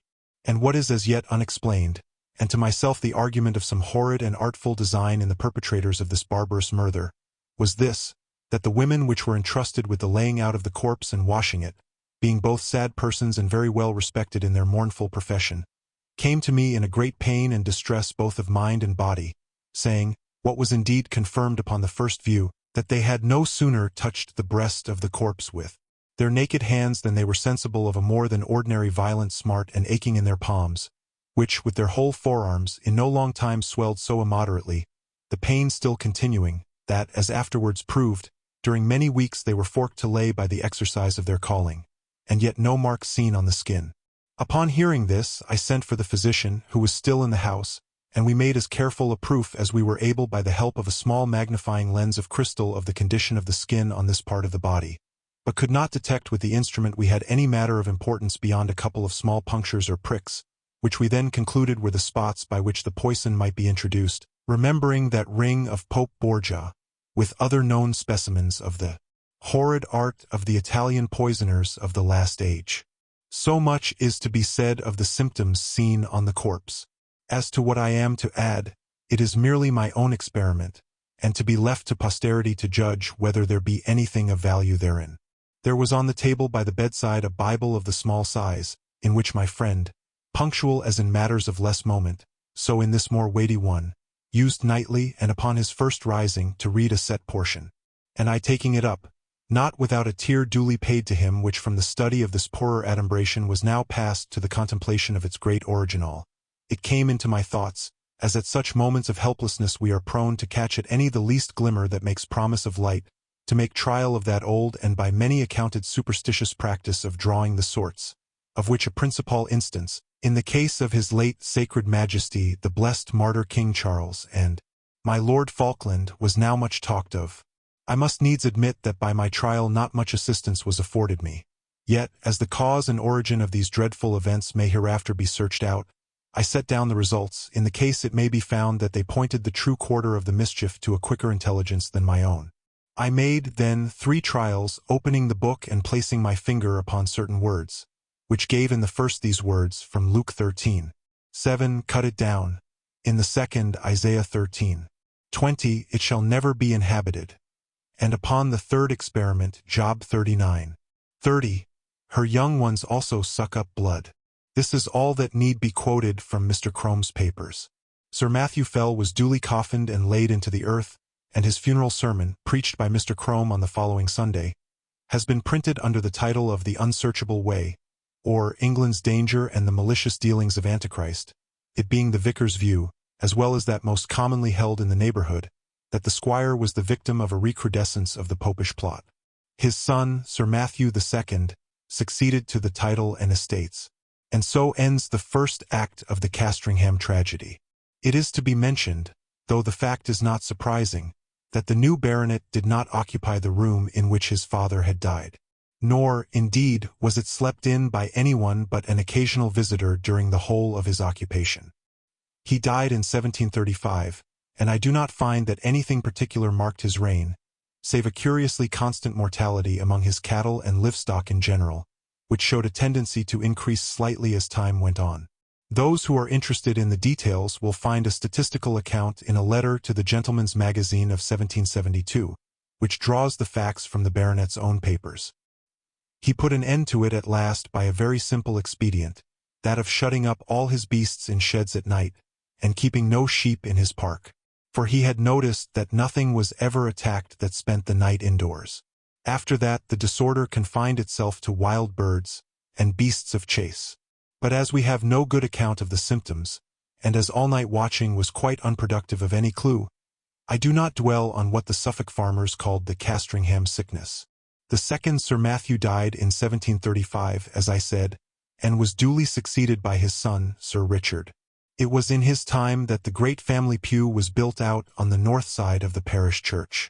So large were the squire's ideas that several of the graves on that unhallowed side of the building had to be disturbed to satisfy his requirements. Among them was that of Mrs. Mothersole, the position of which was accurately known, thanks to a note on a plan of the church and yard, both made by Mr. Crome.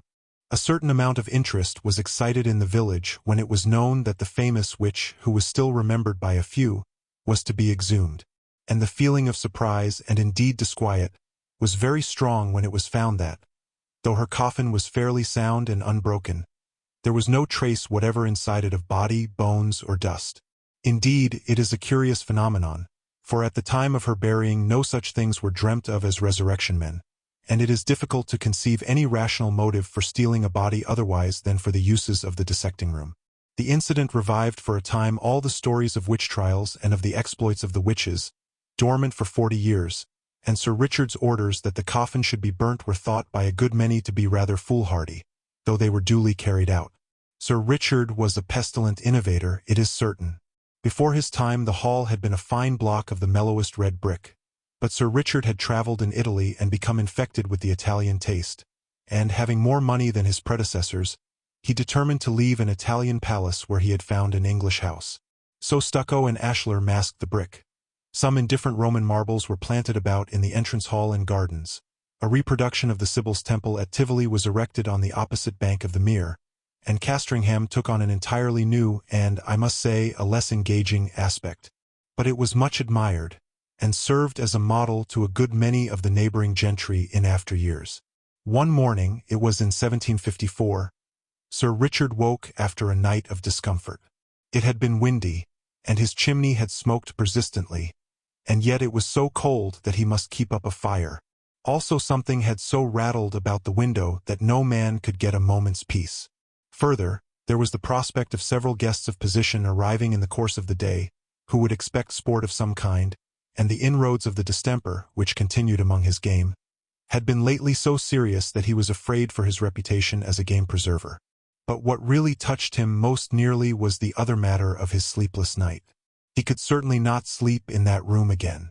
That was the chief subject of his meditations at breakfast, and after it he began a systematic examination of the rooms to see which would suit his notions best. It was long before he found one. This had a window with an eastern aspect and that with a northern. This door the servants would be always passing, and he did not like the bedstead in that. No, he must have a room with a western lookout, so that the sun could not wake him early, and it must be out of the way of the business of the house. The housekeeper was at the end of her resources. "Well, Sir Richard," she said, "you know that there is but the one room like that in the house." "Which may that be?" said Sir Richard. "And that is Sir Matthew's, the west chamber." "Well, put me in there, for there I'll lie tonight," said her master. "Which way is it?" "Here, to be sure." And he hurried off. "Oh, Sir Richard, but no one has slept there these 40 years. The air has hardly been changed since Sir Matthew died there." Thus she spoke and rustled after him. "Come, open the door, Mrs. Chittock. I'll see the chamber at least." So it was opened, and, indeed, the smell was very close and earthy. Sir Richard crossed to the window, and impatiently, as was his wont, threw the shutters back and flung open the casement. For this end of the house was one which the alterations had barely touched, grown up as it was with the great ash tree, and being otherwise concealed from view. Air it, Mrs. Chittock, all today, and move my bed furniture in the afternoon. Put the Bishop of Kilmore in my old room. Pray, Sir Richard, said a new voice, breaking in on this speech, might I have the favor of a moment's interview? Sir Richard turned round and saw a man in black in the doorway, who bowed. I must ask your indulgence for this intrusion, Sir Richard. You will, perhaps, hardly remember me. My name is William Crome, and my grandfather was vicar here in your grandfather's time. Well, sir, said Sir Richard, the name of Crome is always a passport to Castringham. I am glad to renew a friendship of 2 generations standing. In what can I serve you? For your hour of calling, and, if I do not mistake you, your bearing shows you to be in some haste. That is no more than the truth, sir. I am riding from Norwich to Berry Street, Edmonds, with what haste I can make, and I have called in on my way to leave with you some papers which we have but just come upon in looking over what my grandfather left at his death. It is thought you may find some matters of family interest in them. You are mighty obliging, Mr. Crome, and if you will be so good as to follow me to the parlor, and drink a glass of wine, we will take a first look at these same papers together. And you, Mrs. Chittock, as I said, be about airing this chamber. Yes, it is here my grandfather died. Yes, the tree, perhaps, does make the place a little dampish. No, I do not wish to listen to any more. Make no difficulties, I beg. You have your orders, go. Will you follow me, sir? They went to the study. The packet which young Mr. Crome had brought.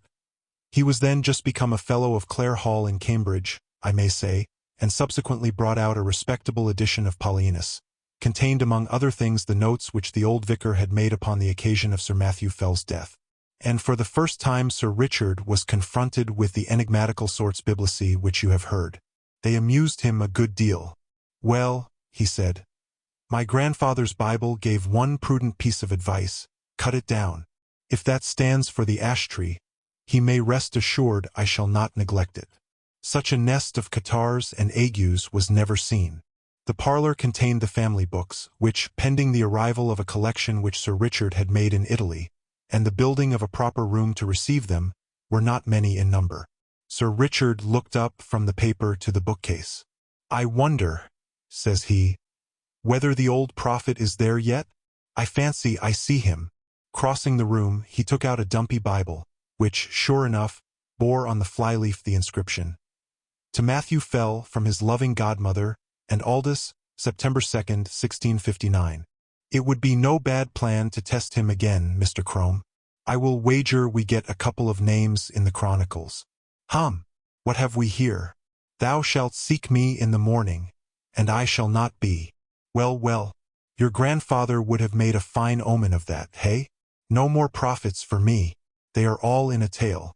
And now, Mr. Crome, I am infinitely obliged to you for your packet. You will, I fear, be impatient to get on. Pray allow me another glass. So, with offers of hospitality, which were genuinely meant, for Sir Richard thought well of the young man's address and manner, they parted. In the afternoon came the guests, the Bishop of Kilmore, Lady Mary Hervey, Sir William Kentfield, etc. Dinner at 5, wine, cards, supper, and dispersal to bed. Next morning Sir Richard is disinclined to take his gun with the rest. He talks with the Bishop of Kilmore. This prelate, unlike a good many of the Irish bishops of his day, had visited his see, and indeed resided there for some considerable time.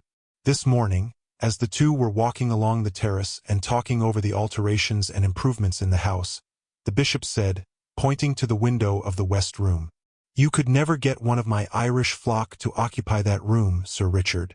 "Why is that, my lord?" "It is, in fact, my own."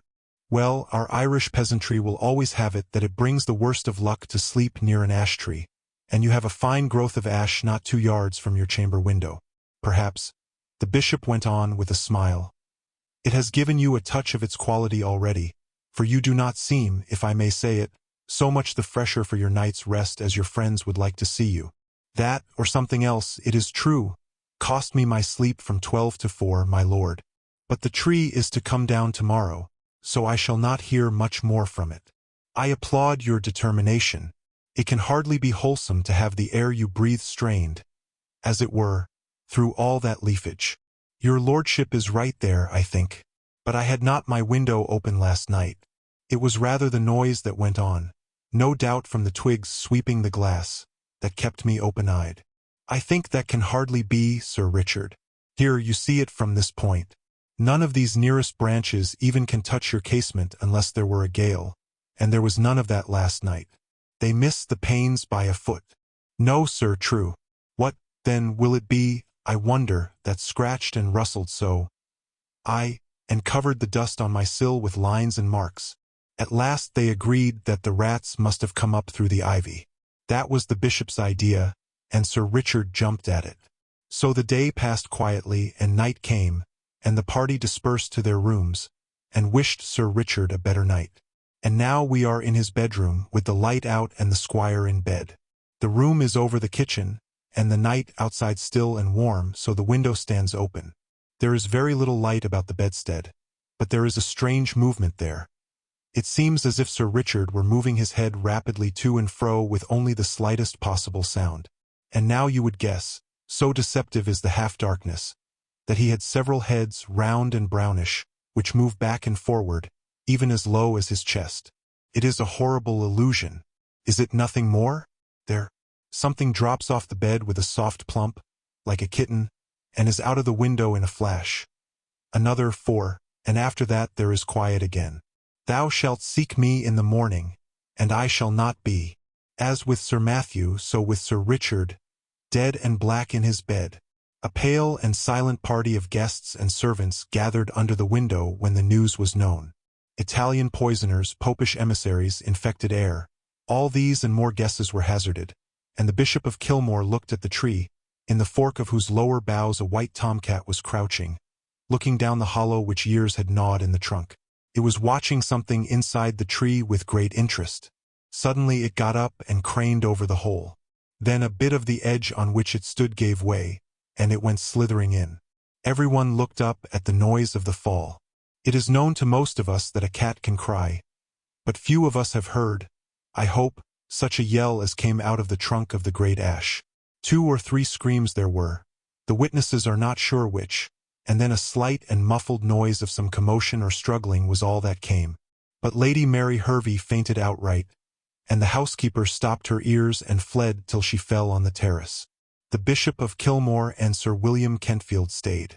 Yet even they were daunted, though it was only at the cry of a cat, and Sir William swallowed once or twice before he could say, "There is something more than we know of in that tree, my lord.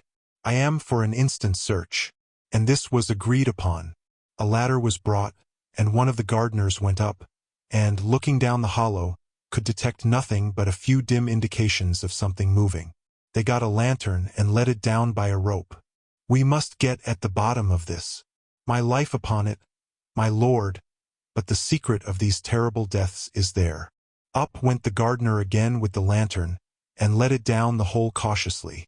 They saw the yellow light upon his face as he bent over, and saw his face struck with an incredulous terror and loathing before he cried out in a dreadful voice and fell back from the ladder, where, happily, he was caught by 2 of the men, letting the lantern fall inside the tree.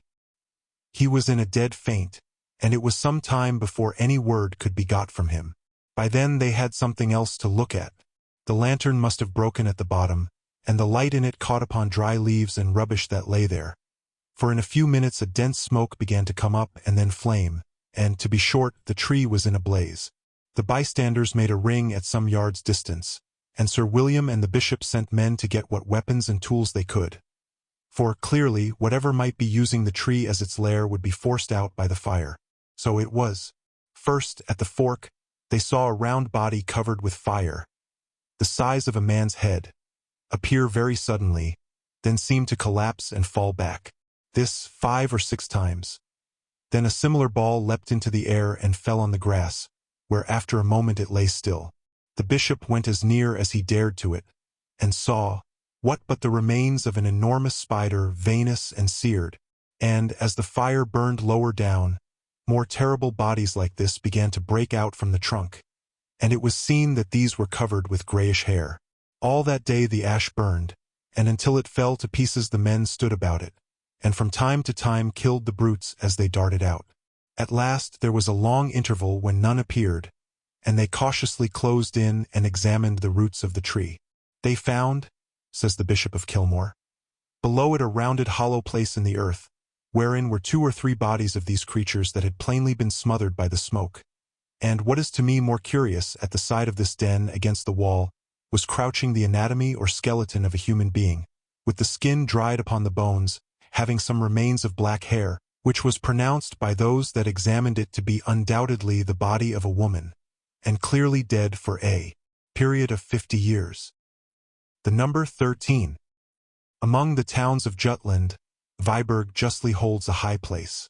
It is the seat of a bishopric. It has a handsome but almost entirely new cathedral, a charming garden, a lake of great beauty, and many storks.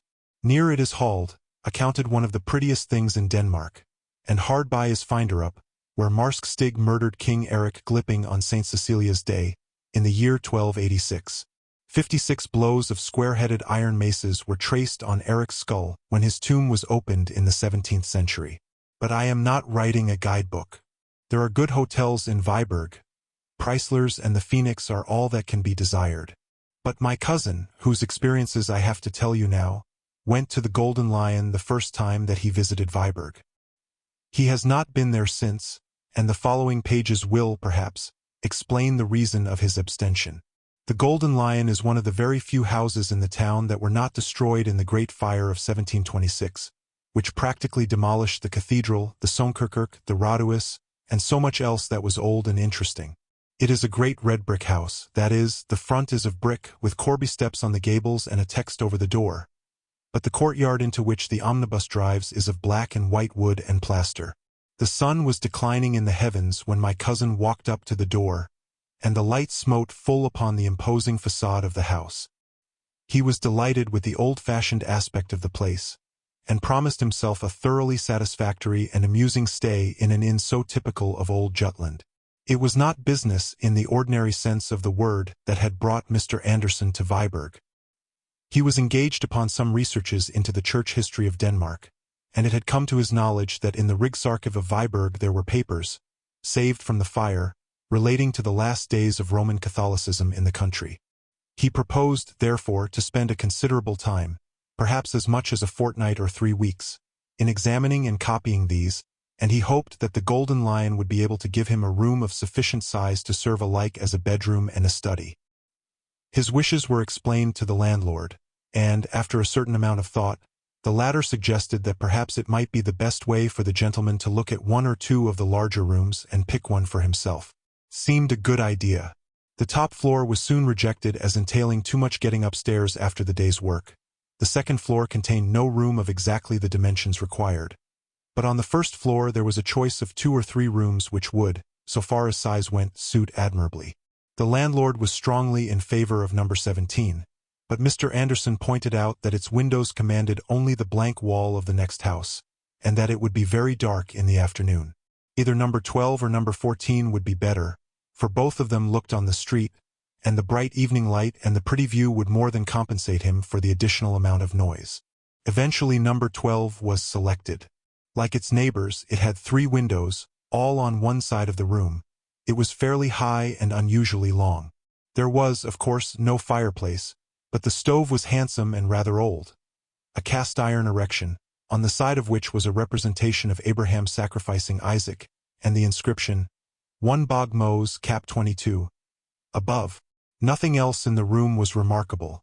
The only interesting picture was an old colored print of the town, date about 1820. Supper time was approaching, but when Anderson, refreshed by the ordinary ablutions, descended the staircase, there were still a few minutes before the bell rang. He devoted them to examining the list of his fellow lodgers. As is usual in Denmark, their names were displayed on a large blackboard, divided into columns and lines, the numbers of the rooms being painted in at the beginning of each line. The list was not exciting.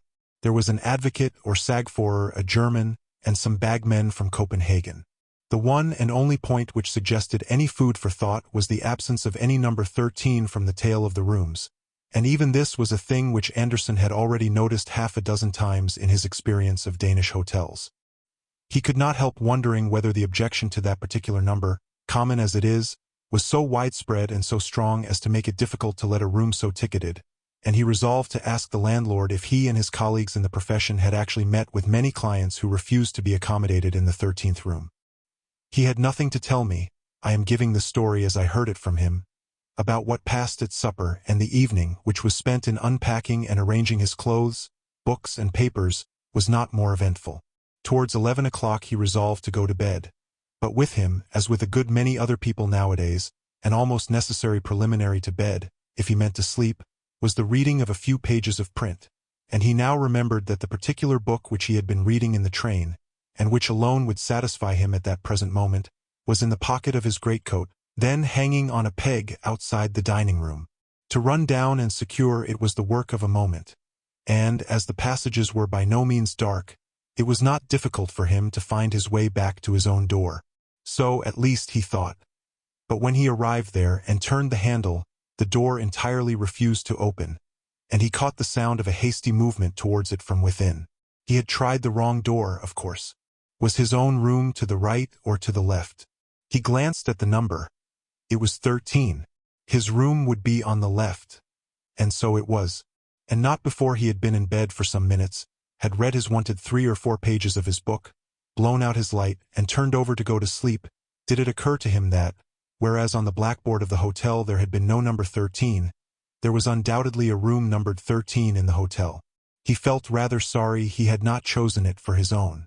Perhaps he might have done the landlord a little service by occupying it, and given him the chance of saying that a well-born English gentleman had lived in it for 3 weeks and liked it very much. But probably it was used as a servant's room or something of the kind. After all, it was most likely not so large or good a room as his own. And he looked drowsily about the room, which was fairly perceptible in the half-light from the street lamp. It was a curious effect, he thought. Rooms usually look larger in a dim light than a full one, but this seemed to have contracted in length and grown proportionately higher. Well, well. Sleep was more important than these vague ruminations, and to sleep he went. On the day after his arrival Anderson attacked the Rigsarkiv of Viborg. He was, as one might expect in Denmark, kindly received, and access to all that he wished to see was made as easy for him as possible. The documents laid before him were far more numerous and interesting than he had at all anticipated. Besides official papers, there was a large bundle of correspondence relating to Bishop Jürgen Fries, the last Roman Catholic who held the see, and in these there cropped up many amusing and what are called intimate details of private life and individual character. There was much talk of a house owned by the bishop, but not inhabited by him, in the town. Its tenant was apparently somewhat of a scandal and a stumbling block to the reforming party. He was a disgrace, they wrote to the city. He practiced secret and wicked arts, and had sold his soul to the enemy. It was of a piece with the gross corruption and superstition of the Babylonish church that such a viper and blood-sucking trollman should be patronized and harbored by the bishop. The bishop met these reproaches boldly. He protested his own abhorrence of all such things as secret arts, and required his antagonists to bring the matter before the proper court, of course the spiritual court, and sift it to the bottom. No one could be more ready and willing than himself to condemn Mag Nicholas Frankken, if the evidence showed him to have been guilty of any of the crimes informally alleged against him. Anderson had not time to do more than glance at the next letter of the Protestant leader, Rasmus Nielsen, before the record office was closed for the day, but he gathered its general tenor, which was to the effect that Christian men were now no longer bound by the decisions of bishops of Rome, and that the bishop's court was not, and could not be, a fit or competent tribunal to judge so grave and weighty a cause. On leaving the office, Mr. Anderson was accompanied by the old gentleman who presided over it, and, as they walked, the conversation very naturally turned to the papers of which I have just been speaking. Herr Scavenius, the archivist of Viborg, though very well informed as to the general run of the documents under his charge, was not a specialist in those of the Reformation period. He was much interested in what Anderson had to tell him about them. He looked forward with great pleasure, he said, to seeing the publication in which Mr. Anderson spoke of embodying their contents. "This house of the Bishop Freeze," he added.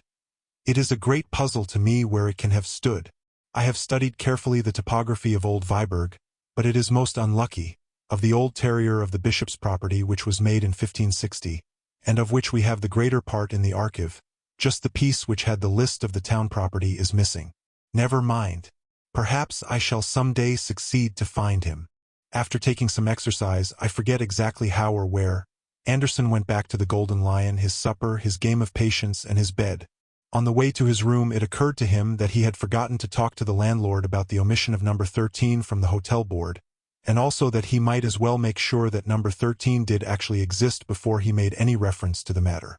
The decision was not difficult to arrive at. There was the door with its number as plain as could be, and work of some kind was evidently going on inside it, for as he neared the door he could hear footsteps and voices or a voice within. During the few seconds in which he halted to make sure of the number, the footsteps ceased, seemingly very near the door, and he was a little startled at hearing a quick hissing breathing as of a person in strong excitement. He went on to his own room, and again he was surprised to find how much smaller it seemed now than it had when he selected it. It was a slight disappointment, but only slight. If he found it really not large enough, he could very easily shift to another. In the meantime he wanted something. As far as I remember it was a pocket handkerchief, out of his portmanteau, which had been placed by the porter on a very inadequate trestle or stool against the wall at the farthest end of the room from his bed. Here was a very curious thing. The portmanteau was not to be seen. It had been moved by officious servants. Doubtless the contents had been put in the wardrobe. No, none of them were there. This was vexatious. The idea of a theft he dismissed at once. Such things rarely happen in Denmark, but some piece of stupidity had certainly been performed, which is not so uncommon, and the stupide must be severely spoken to. Whatever it was that he wanted, it was not so necessary to his comfort that he could not wait till the morning for it, and he therefore settled not to ring the bell and disturb the servants. He went to the window, the right-hand window it was, and looked out on the quiet street. There was a tall building opposite, with large spaces of dead wall. No passers-by, a dark night, and very little to be seen of any kind. The light was behind him, and he could see his own shadow clearly cast on the wall opposite. Also the shadow of the bearded man in number 11 on the left, who passed to and fro in shirt-sleeves once or twice, and was seen first brushing his hair, and later on in a nightgown. Also the shadow of the occupant of number 13 on the right. This might be more interesting. Number 13 was, like himself, leaning on his elbows on the windowsill looking out into the street. He seemed to be a tall, thin man, or was it by any chance a woman? At least it was someone who covered his or her head with some kind of drapery before going to bed, and, he thought, must be possessed of a red lampshade, and the lamp must be flickering very much. There was a distinct playing up and down of a dull red light on the opposite wall. He craned out a little to see if he could make any more of the figure, but beyond a fold of some light, perhaps white, material on the windowsill he could see nothing. Now came a distant step in the street, and its approach seemed to recall number 13 to a sense of his exposed position, for very swiftly and suddenly he swept aside from the window, and his red light went out. Anderson, who had been smoking a cigarette, laid the end of it on the windowsill and went to bed. Next morning he was woken by the stupide with hot water, etc. He roused himself, and after thinking out the correct Danish words, said as distinctly as he could, "You must not move my portmanteau. Where is it?" As is not uncommon, the maid laughed, and went away without making any distinct answer. Anderson, rather irritated, sat up in bed, intending to call her back, but he remained sitting up, staring straight in front of him. There was his portmanteau on its trestle, exactly where he had seen the porter put it when he first arrived. This was a rude shock for a man who prided himself on his accuracy of observation. How it could possibly have escaped him the night before he did not pretend to understand. At any rate, there it was now. The daylight showed more than the portmanteau. It let the true proportions of the room with its 3 windows appear, and satisfied its tenant that his choice after all had not been a bad one. When he was almost dressed, he walked to the middle one of the 3 windows to look out at the weather. Another shock awaited him. Strangely unobservant he must have been last night. He could have sworn 10 times over that he had been smoking at the right-hand window the last thing before he went to bed, and here was his cigarette end on the sill of the middle window. He started to go down to breakfast. Rather late, but number 13 was later. Here were his boots still outside his door, a gentleman's boots. So then number 13 was a man, not a woman. Just then he caught sight of the number on the door. It was 14. He thought he must have passed number 13 without noticing it. 3 stupid mistakes in 12 hours were too much for a methodical, accurate-minded man, so he turned back to make sure. The next number to 14 was number 12, his own room. There was no number 13 at all. After some minutes devoted to a careful consideration of everything he had had to eat and drink during the last 24 hours, Anderson decided to give the question up. If his eyes or his brain were giving way, he would have plenty of opportunities for ascertaining that fact. If not, then he was evidently being treated to a very interesting experience. In either case, the development of events would certainly be worth watching. During the day, he continued his examination of the episcopal correspondence, which I have already summarized. To his disappointment, it was incomplete. Only one other letter could be found which referred to the affair of Mag Nicholas Franken. It was from the Bishop Jorgen Fries to Rasmus Nielsen. He said, "Although we are not in the least degree inclined to assent to your judgment concerning our court, and shall be prepared if need be to withstand you to the uttermost in that behalf, yet forasmuch as our trusty and well-beloved Mag Nicholas Franken, against whom you have dared to allege certain false and malicious charges, hath been suddenly removed from among us, it is apparent that the question for this time falls. But forasmuch as you further allege that the apostle and evangelist St. John in his heavenly apocalypse describes the Holy Roman Church under the guise and symbol of the Scarlet Woman, be it known to you, etc."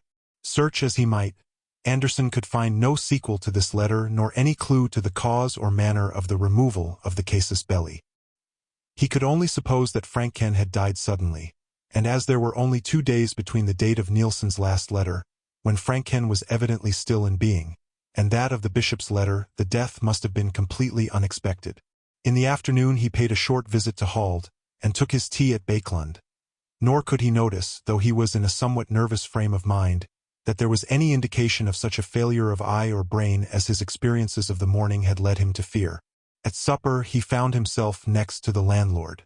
"What," he asked him after some indifferent conversation, "is the reason why in most of the hotels one visits in this country the number 13 is left out of the list of rooms? I see you have none here." The landlord seemed amused. "To think that you should have noticed a thing like that.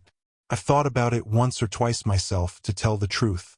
An educated man, I've said, has no business with these superstitious notions. I was brought up myself here in the high school of Viborg, and our old master was always a man to set his face against anything of that kind. He's been dead now this many years. A fine upstanding man he was, and ready with his hands as well as his head. I recollect us boys, one snowy day." Here he plunged into reminiscence. "Then you don't think there is any particular objection to having a number 13? said Anderson. "Ah, to be sure.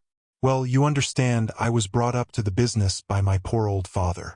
He kept an hotel in Erwis first, and then, when we were born, he moved to Viborg here, which was his native place, and had the Phoenix here until he died. That was in 1876. Then I started business in Silkeborg, and only the year before last I moved into this house. Then followed more details as to the state of the house and business when first taken over." "And when you came here, was there a number 13? No. I was going to tell you about that. You see, in a place like this, the commercial class, the travelers, are what we have to provide for in general. And put them in number 13? Why, they'd as soon sleep in the street or sooner. As far as I'm concerned myself, it wouldn't make a penny difference to me what the number of my room was, and so I've often said to them. But they stick to it that it brings them bad luck. Quantities of stories they have among them of men that have slept in a number 13 and never been the same again, or lost their best customers, or one thing and another," said the landlord, after searching for a more graphic phrase. "Then what do you use your number 13 for?" said Anderson, conscious as he said the words of a curious anxiety quite disproportionate to the importance of the question. "My number 13? Why, don't I tell you that there isn't such a thing in the house? I thought you might have noticed that. If there was, it would be next door to your own room. Well, yes, only I happen to think. That is, I fancied last night that I had seen a door numbered 13 in that passage. And really, I am almost certain I must have been right, for I saw it the night before as well. Of course, Herr Christensen laughed this notion to scorn, as Andersen had expected, and emphasized with much iteration the fact that no number 13 existed or had existed before him in that hotel. Andersen was in some ways relieved by his certainty, but still puzzled, and he began to think that the best way to make sure whether he had indeed been subject to an illusion or not was to invite the landlord to his room to smoke a cigar later on in the evening. Some photographs of English towns which he had with him formed a sufficiently good excuse. Herr Christensen was flattered by the invitation, and most willingly accepted it. At about 10 o'clock he was to make his appearance, but before that Andersen had some letters to write, and retired for the purpose of writing them. He almost blushed to himself at confessing it, but he could not deny that it was the fact that he was becoming quite nervous about the question of the existence of number 13, so much so that he approached his room by way of number 11, in order that he might not be obliged to pass the door, or the place where the door ought to be.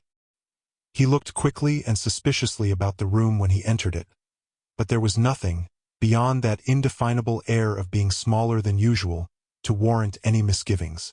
There was no question of the presence or absence of his portmanteau tonight. He had himself emptied it of its contents and lodged it under his bed. With a certain effort he dismissed the thought of number 13 from his mind, and sat down to his writing. His neighbors were quiet enough. Occasionally a door opened in the passage and a pair of boots was thrown out, or a bagman walked past humming to himself, and outside, from time to time, a cart thundered over the atrocious cobblestones, or a quick step hurried along the flags. Andersen finished his letters, ordered in whiskey and soda, and then went to the window and studied the dead wall opposite and the shadows upon it.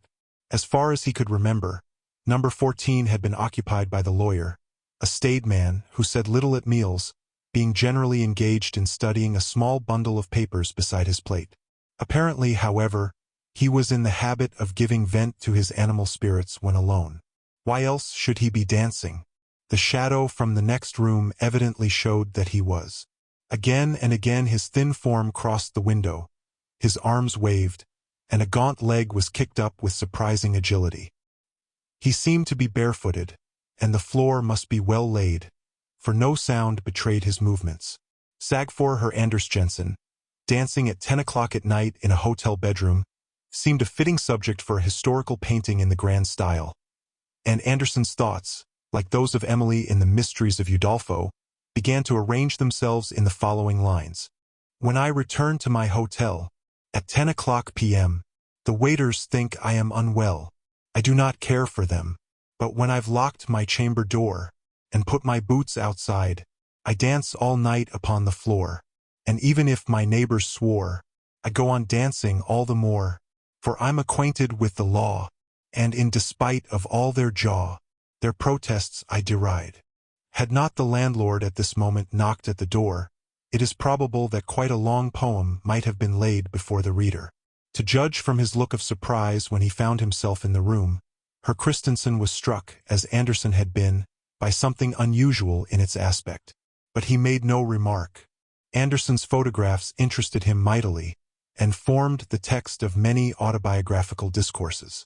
Nor is it quite clear how the conversation could have been diverted into the desired channel of number 13, had not the lawyer at this moment begun to sing, and to sing in a manner which could leave no doubt in anyone's mind that he was either exceedingly drunk or raving mad.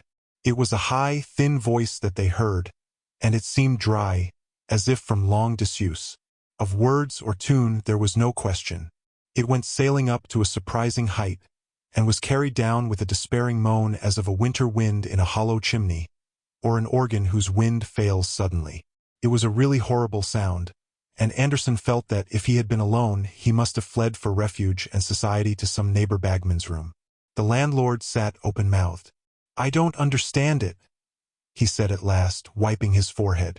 "It is dreadful. I have heard it once before, but I made sure it was a cat." "Is he mad?" said Andersen. "He must be, and what a sad thing. Such a good customer, too, and so successful in his business, by what I hear, and a young family to bring up." Just then came an impatient knock at the door, and the knocker entered without waiting to be asked. It was the lawyer, in deshabille and very rough-haired, and very angry he looked. "I beg pardon, sir," he said, "but I should be much obliged if you would kindly desist."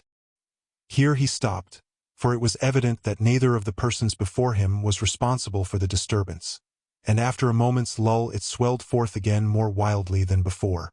"But what in the name of heaven does it mean?" broke out the lawyer. "Where is it? Who is it? Am I going out of my mind? Surely, Herr Jensen, it comes from your room next door?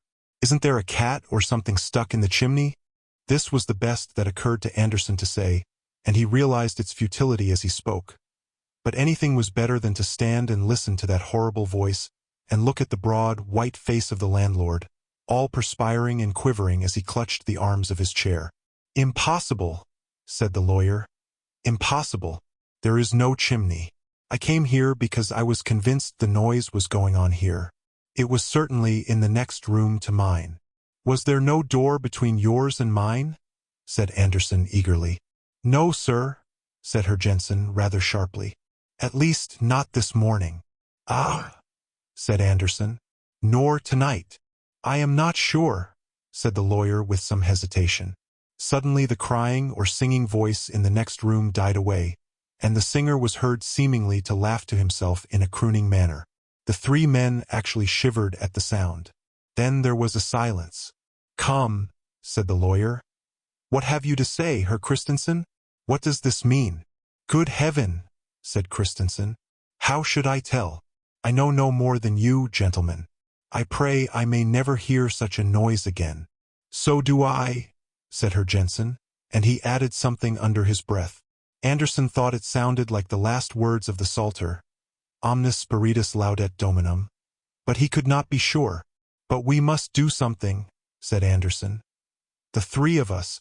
Shall we go and investigate in the next room?"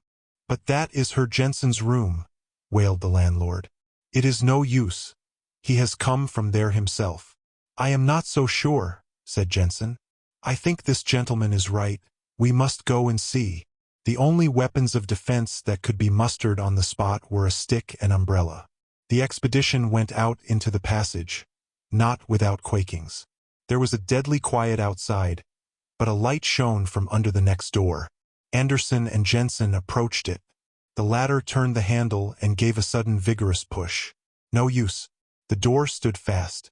"Herr Christensen," said Jensen, "will you go and fetch the strongest servant you have in the place? We must see this through." The landlord nodded and hurried off, glad to be away from the scene of action. Jensen and Anderson remained outside looking at the door. "It is number 13, you see," said the latter. "Yes. There is your door and there is mine," said Jensen. "My room has 3 windows in the daytime," said Anderson, with difficulty suppressing a nervous laugh. "By George, so has mine," said the lawyer, turning and looking at Anderson. His back was now to the door. In that moment the door opened, and an arm came out and clawed at his shoulder. It was clad in ragged, yellowish linen, and the bare skin, where it could be seen, had long gray hair upon it. Anderson was just in time to pull Jensen out of its reach with a cry of disgust and fright, when the door shut again, and a low laugh was heard. Jensen had seen nothing, but when Anderson hurriedly told him what a risk he had run, he fell into a great state of agitation, and suggested that they should retire from the enterprise and lock themselves up in one or other of their rooms. However, while he was developing this plan, the landlord and 2 able-bodied men arrived on the scene, all looking rather serious and alarmed. Jensen met them with a torrent of description and explanation, which did not at all tend to encourage them for the fray. The men dropped the crowbars they had brought, and said flatly that they were not going to risk their throats in that devil's den. The landlord was miserably nervous and undecided, conscious that if the danger were not faced his hotel was ruined, and very loath to face it himself. Luckily Anderson hit upon a way of rallying the demoralized force. "Is this," he said, "the Danish courage I have heard so much of? It isn't a German in there, and if it was, we are 5 to 1. The 2 servants and Jensen were stung into action by this, and made a dash at the door. "Stop," said Anderson. Don't lose your heads. You stay out here with the light, landlord, and one of you two men break in the door, and don't go in when it gives way." The men nodded, and the younger stepped forward, raised his crowbar, and dealt a tremendous blow on the upper panel. The result was not in the least what any of them anticipated. There was no cracking or rending of wood, only a dull sound, as if the solid wall had been struck. The man dropped his tool with a shout, and began rubbing his elbow. His cry drew their eyes upon him for a moment. Then Anderson looked at the door again. It was gone. The plaster wall of the passage stared him in the face, with a considerable gash in it where the crowbar had struck it. Number 13 had passed out of existence. For a brief space they stood perfectly still, gazing at the blank wall.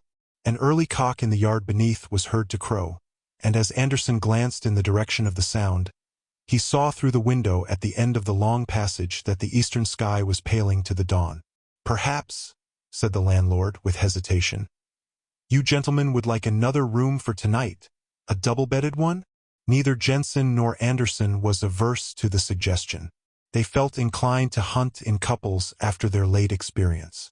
It was found convenient, when each of them went to his room to collect the articles he wanted for the night, that the other should go with him and hold the candle. They noticed that both number 12 and number 14 had 3 windows.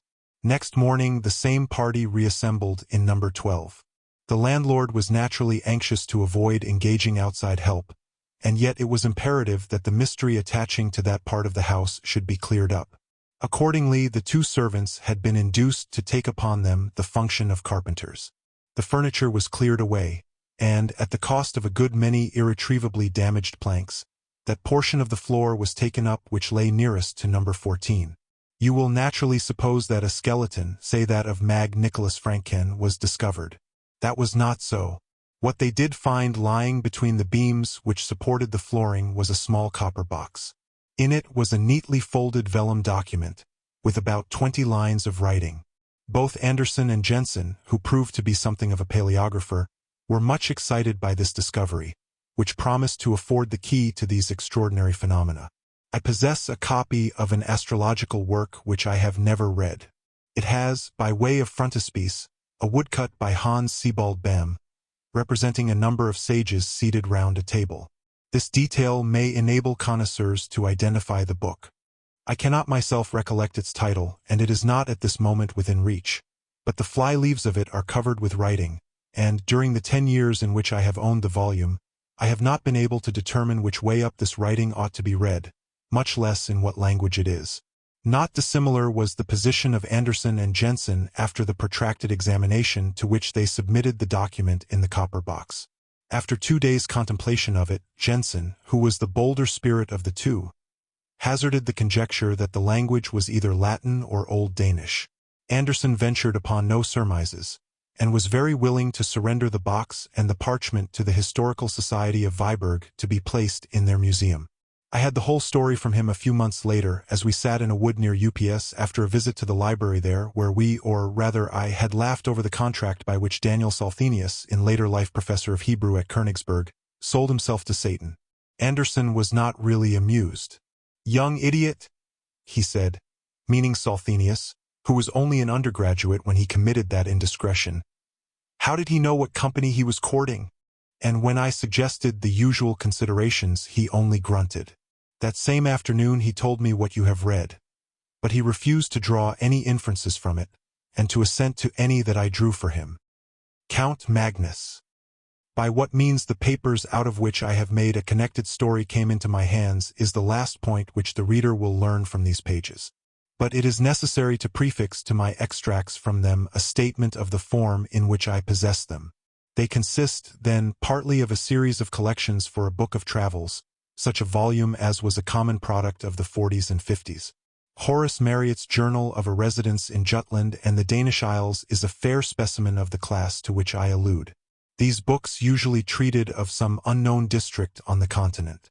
They were illustrated with woodcuts or steel plates.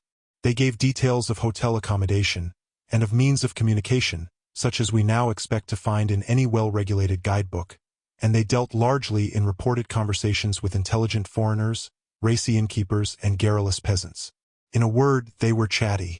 Begun with the idea of furnishing material for such a book, my papers as they progressed assumed the character of a record of one single personal experience, and this record was continued up to the very eve, almost, of its termination. The writer was a Mr. Wraxall. For my knowledge of him I have to depend entirely on the evidence his writings afford, and from these I deduce that he was a man past middle age, possessed of some private means, and very much alone in the world. He had, it seems, no settled abode in England, but was a denizen of hotels and boarding-houses. It is probable that he entertained the idea of settling down at some future time which never came, and I think it also likely that the Pantechnicon fire in the early 70s must have destroyed a great deal that would have thrown light on his antecedents, for he refers once or twice to property of his that was warehoused at that establishment.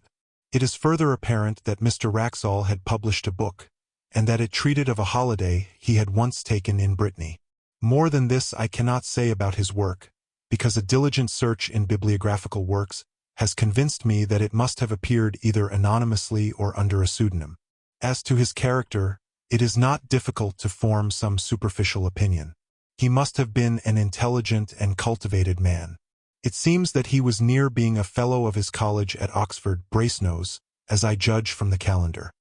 His besetting fault was pretty clearly that of over-inquisitiveness, possibly a good fault in a traveler, certainly a fault for which this traveler paid dearly enough in the end.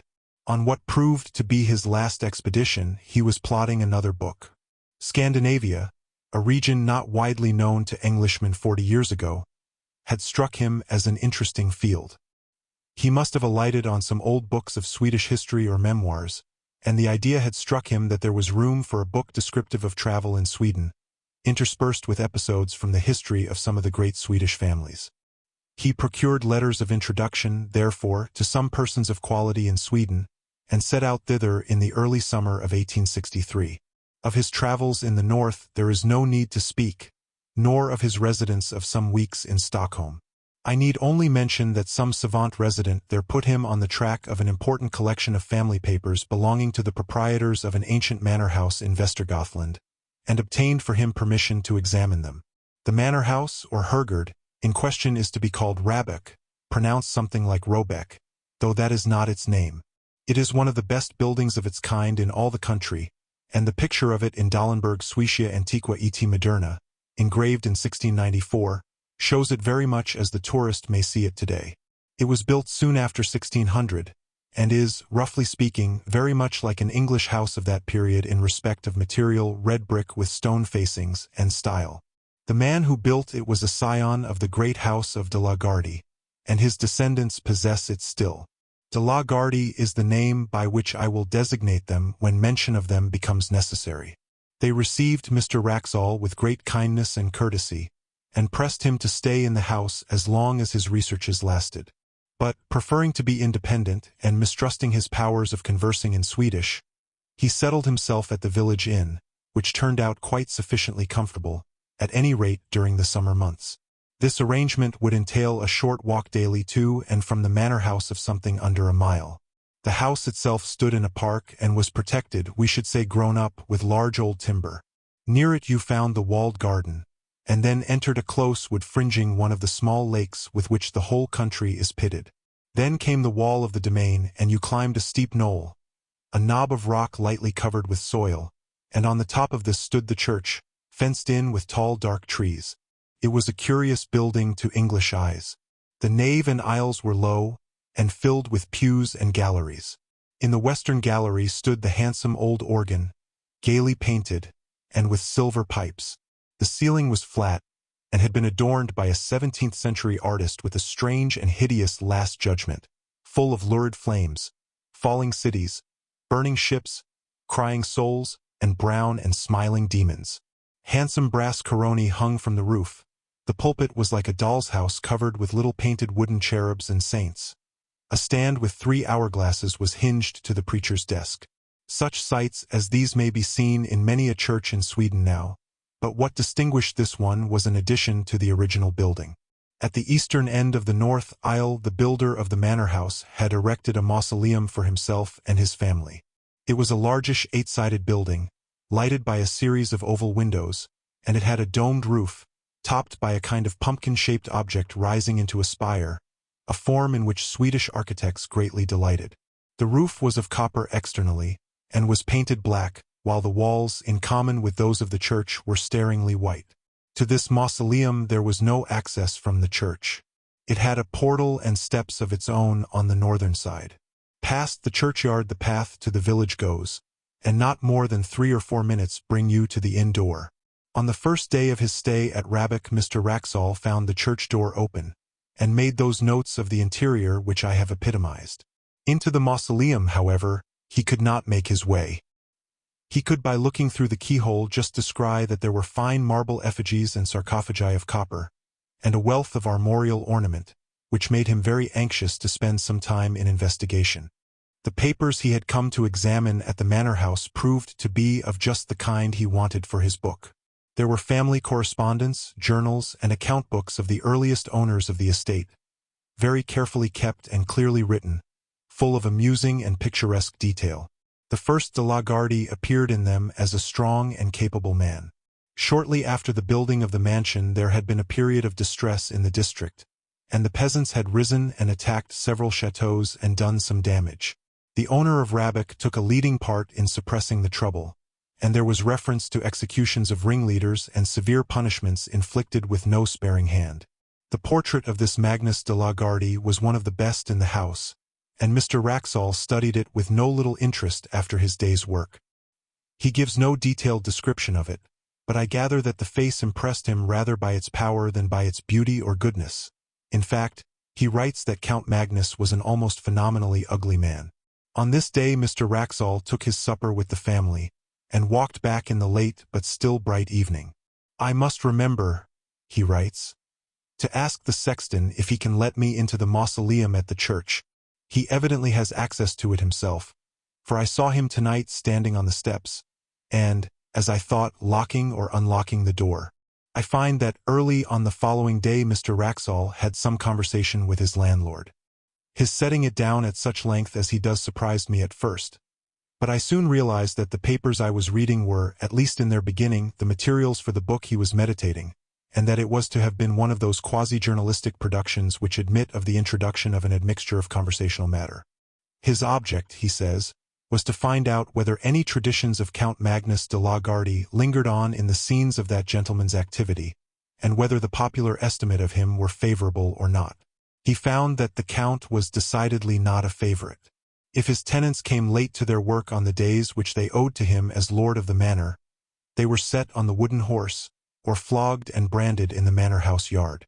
1 or 2 cases there were of men who had occupied lands which encroached on the lord's domain, and whose houses had been mysteriously burnt on a winter's night, with the whole family inside. But what seemed to dwell on the innkeeper's mind most, for he returned to the subject more than once, was that the Count had been on the Black Pilgrimage and had brought something or someone back with him. You will naturally inquire, as Mr. Wraxall did, what the Black Pilgrimage may have been. But your curiosity on the point must remain unsatisfied for the time being, just as his did. The landlord was evidently unwilling to give a full answer, or indeed any answer, on the point, and, being called out for a moment, trotted out with obvious alacrity, only putting his head in at the door a few minutes afterwards to say that he was called away to Skara, and should not be back till evening. So Mr. Wraxall had to go unsatisfied to his day's work at the manor house.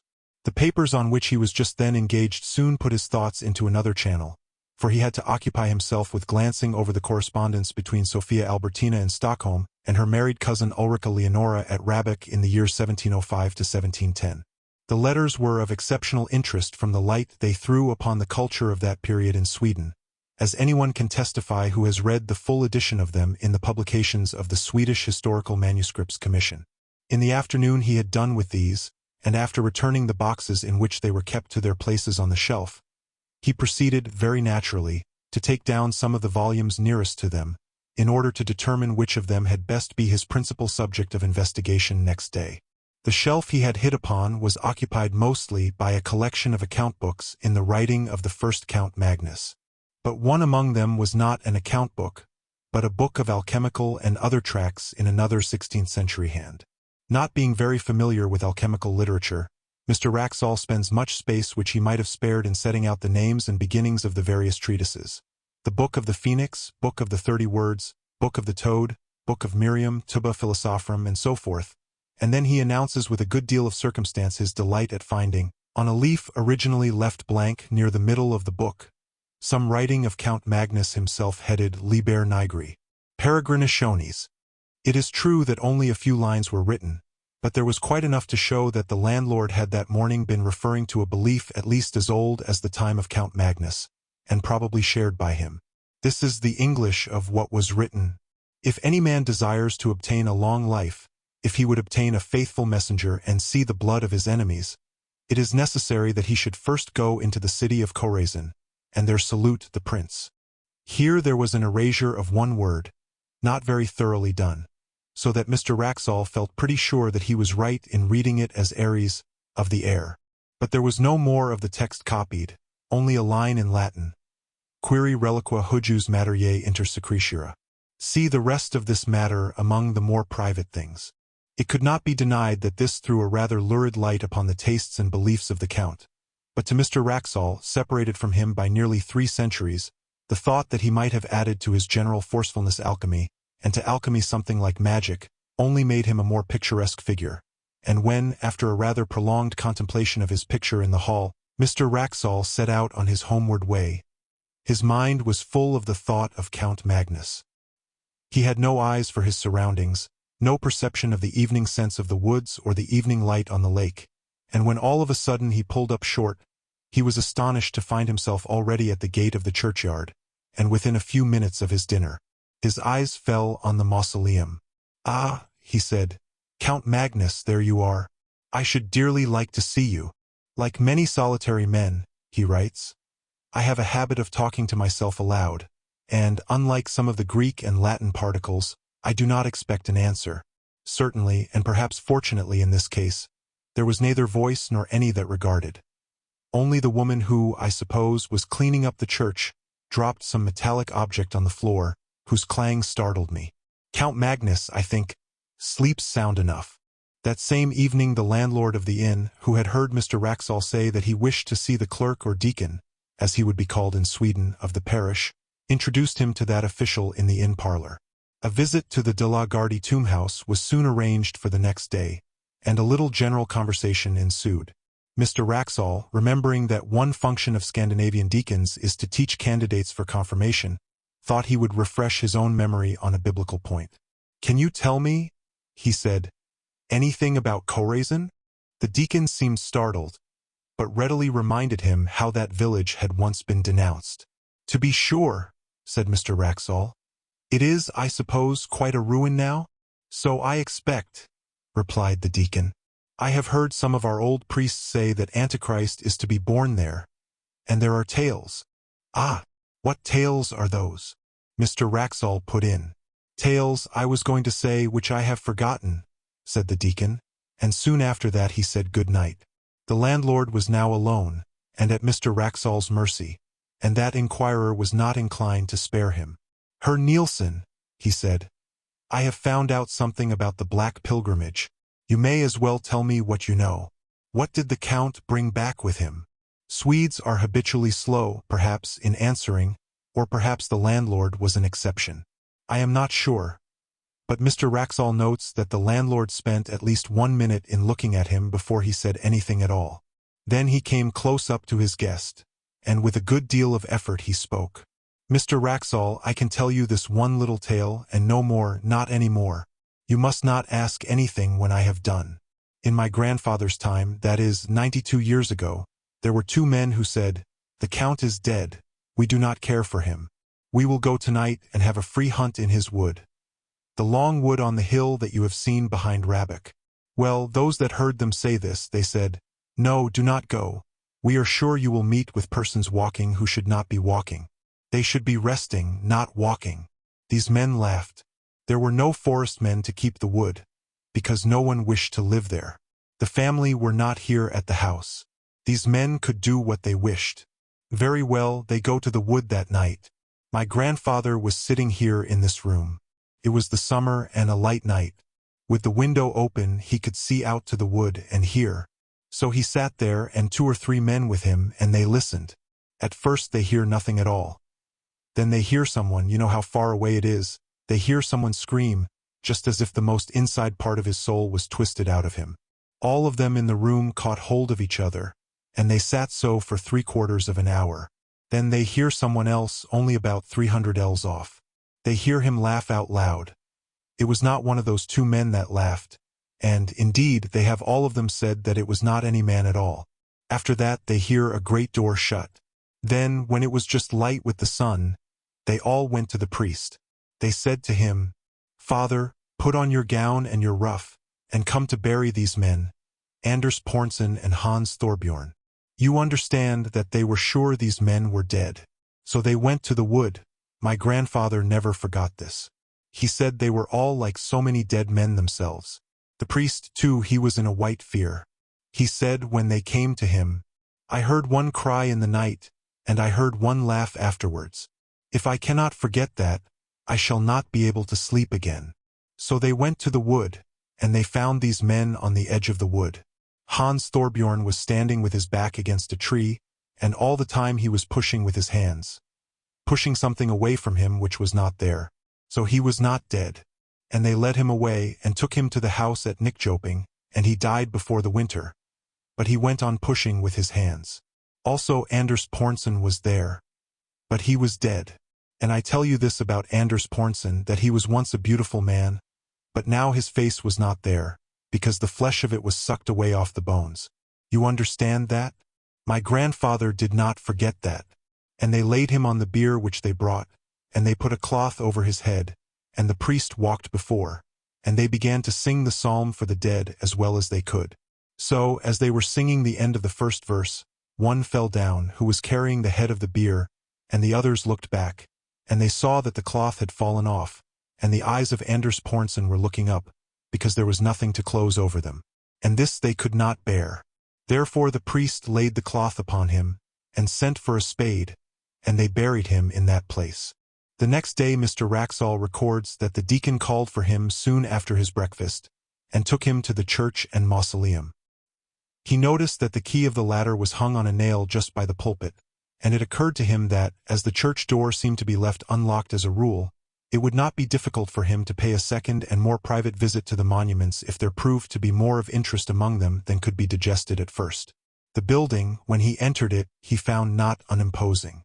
The monuments, mostly large erections of the 17th and 18th centuries, were dignified if luxuriant, and the epitaphs and heraldry were copious. The central space of the domed room was occupied by 3 copper sarcophagi, covered with finely engraved ornament. 2 of them had, as is commonly the case in Denmark and Sweden, a large metal crucifix on the lid. The third, that of Count Magnus, as it appeared, had, instead of that, a full-length effigy engraved upon it, and round the edge were several bands of similar ornament representing various scenes. One was a battle, with cannon belching out smoke, and walled towns and troops of pikemen. Another showed an execution. In a third, among trees, was a man running at full speed, with flying hair and outstretched hands. After him followed a strange form. It would be hard to say whether the artist had intended it for a man, and was unable to give the requisite similitude, or whether it was intentionally made as monstrous as it looked.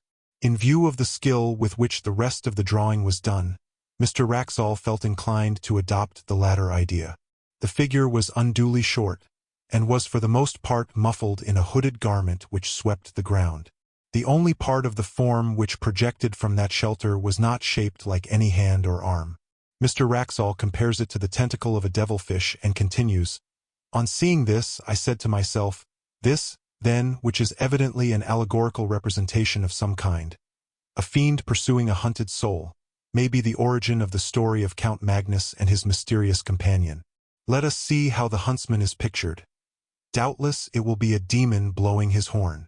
But, as it turned out, there was no such sensational figure, only the semblance of a cloaked man on a hillock, who stood leaning on a stick, and watching the hunt with an interest which the engraver had tried to express in his attitude.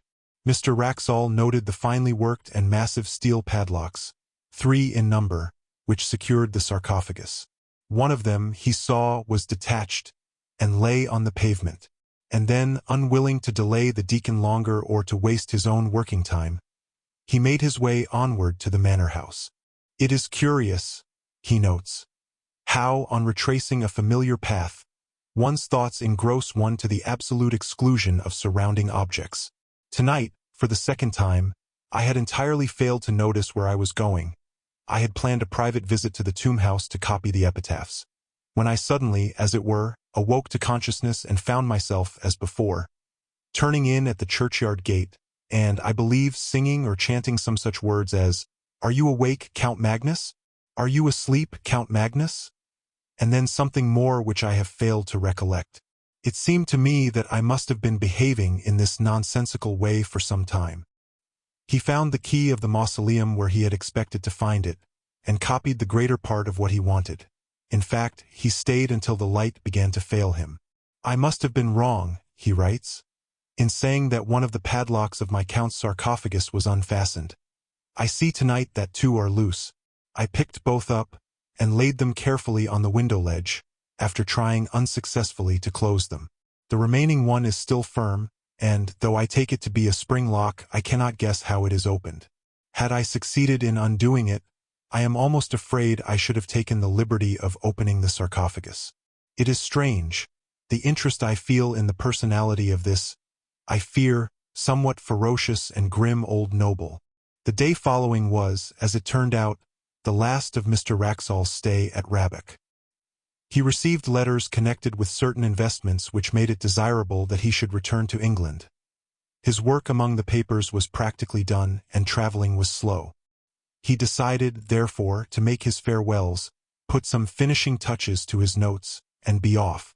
These finishing touches and farewells, as it turned out, took more time than he had expected. The hospitable family insisted on his staying to dine with them. They dined at 3, and it was verging on 6:30 before he was outside the iron gates of Rabbick. He dwelt on every step of his walk by the lake, determined to saturate himself, now that he trod it for the last time, in the sentiment of the place and hour. And when he reached the summit of the churchyard knoll, he lingered for many minutes, gazing at the limitless prospect of woods near and distant, all dark beneath a sky of liquid green.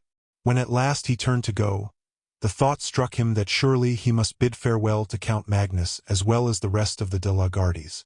The church was but 20 yards away, and he knew where the key of the mausoleum hung.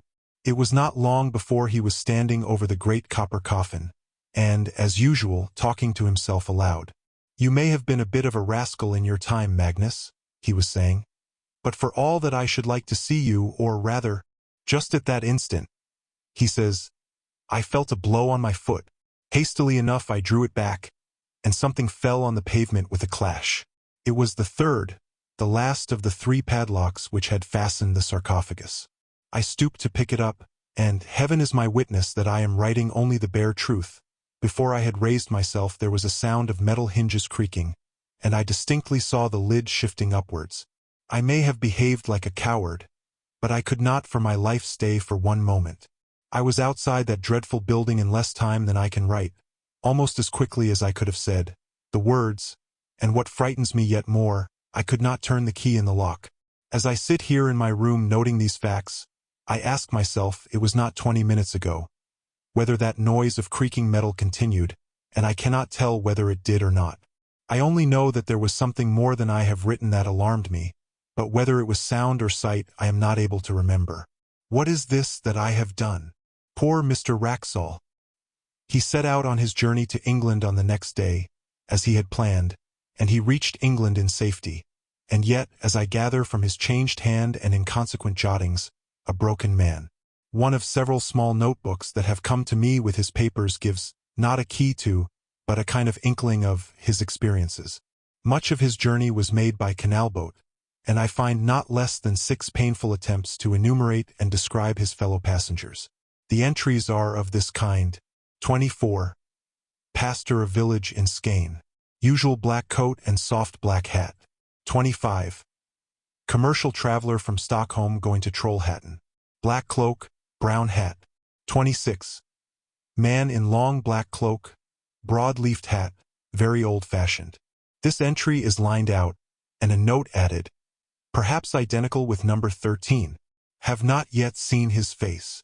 On referring to number 13, I find that he is a Roman priest in a cassock. The net result of the reckoning is always the same. 28 people appear in the enumeration, one being always a man in a long black cloak and broad hat, and another a short figure in dark cloak and hood.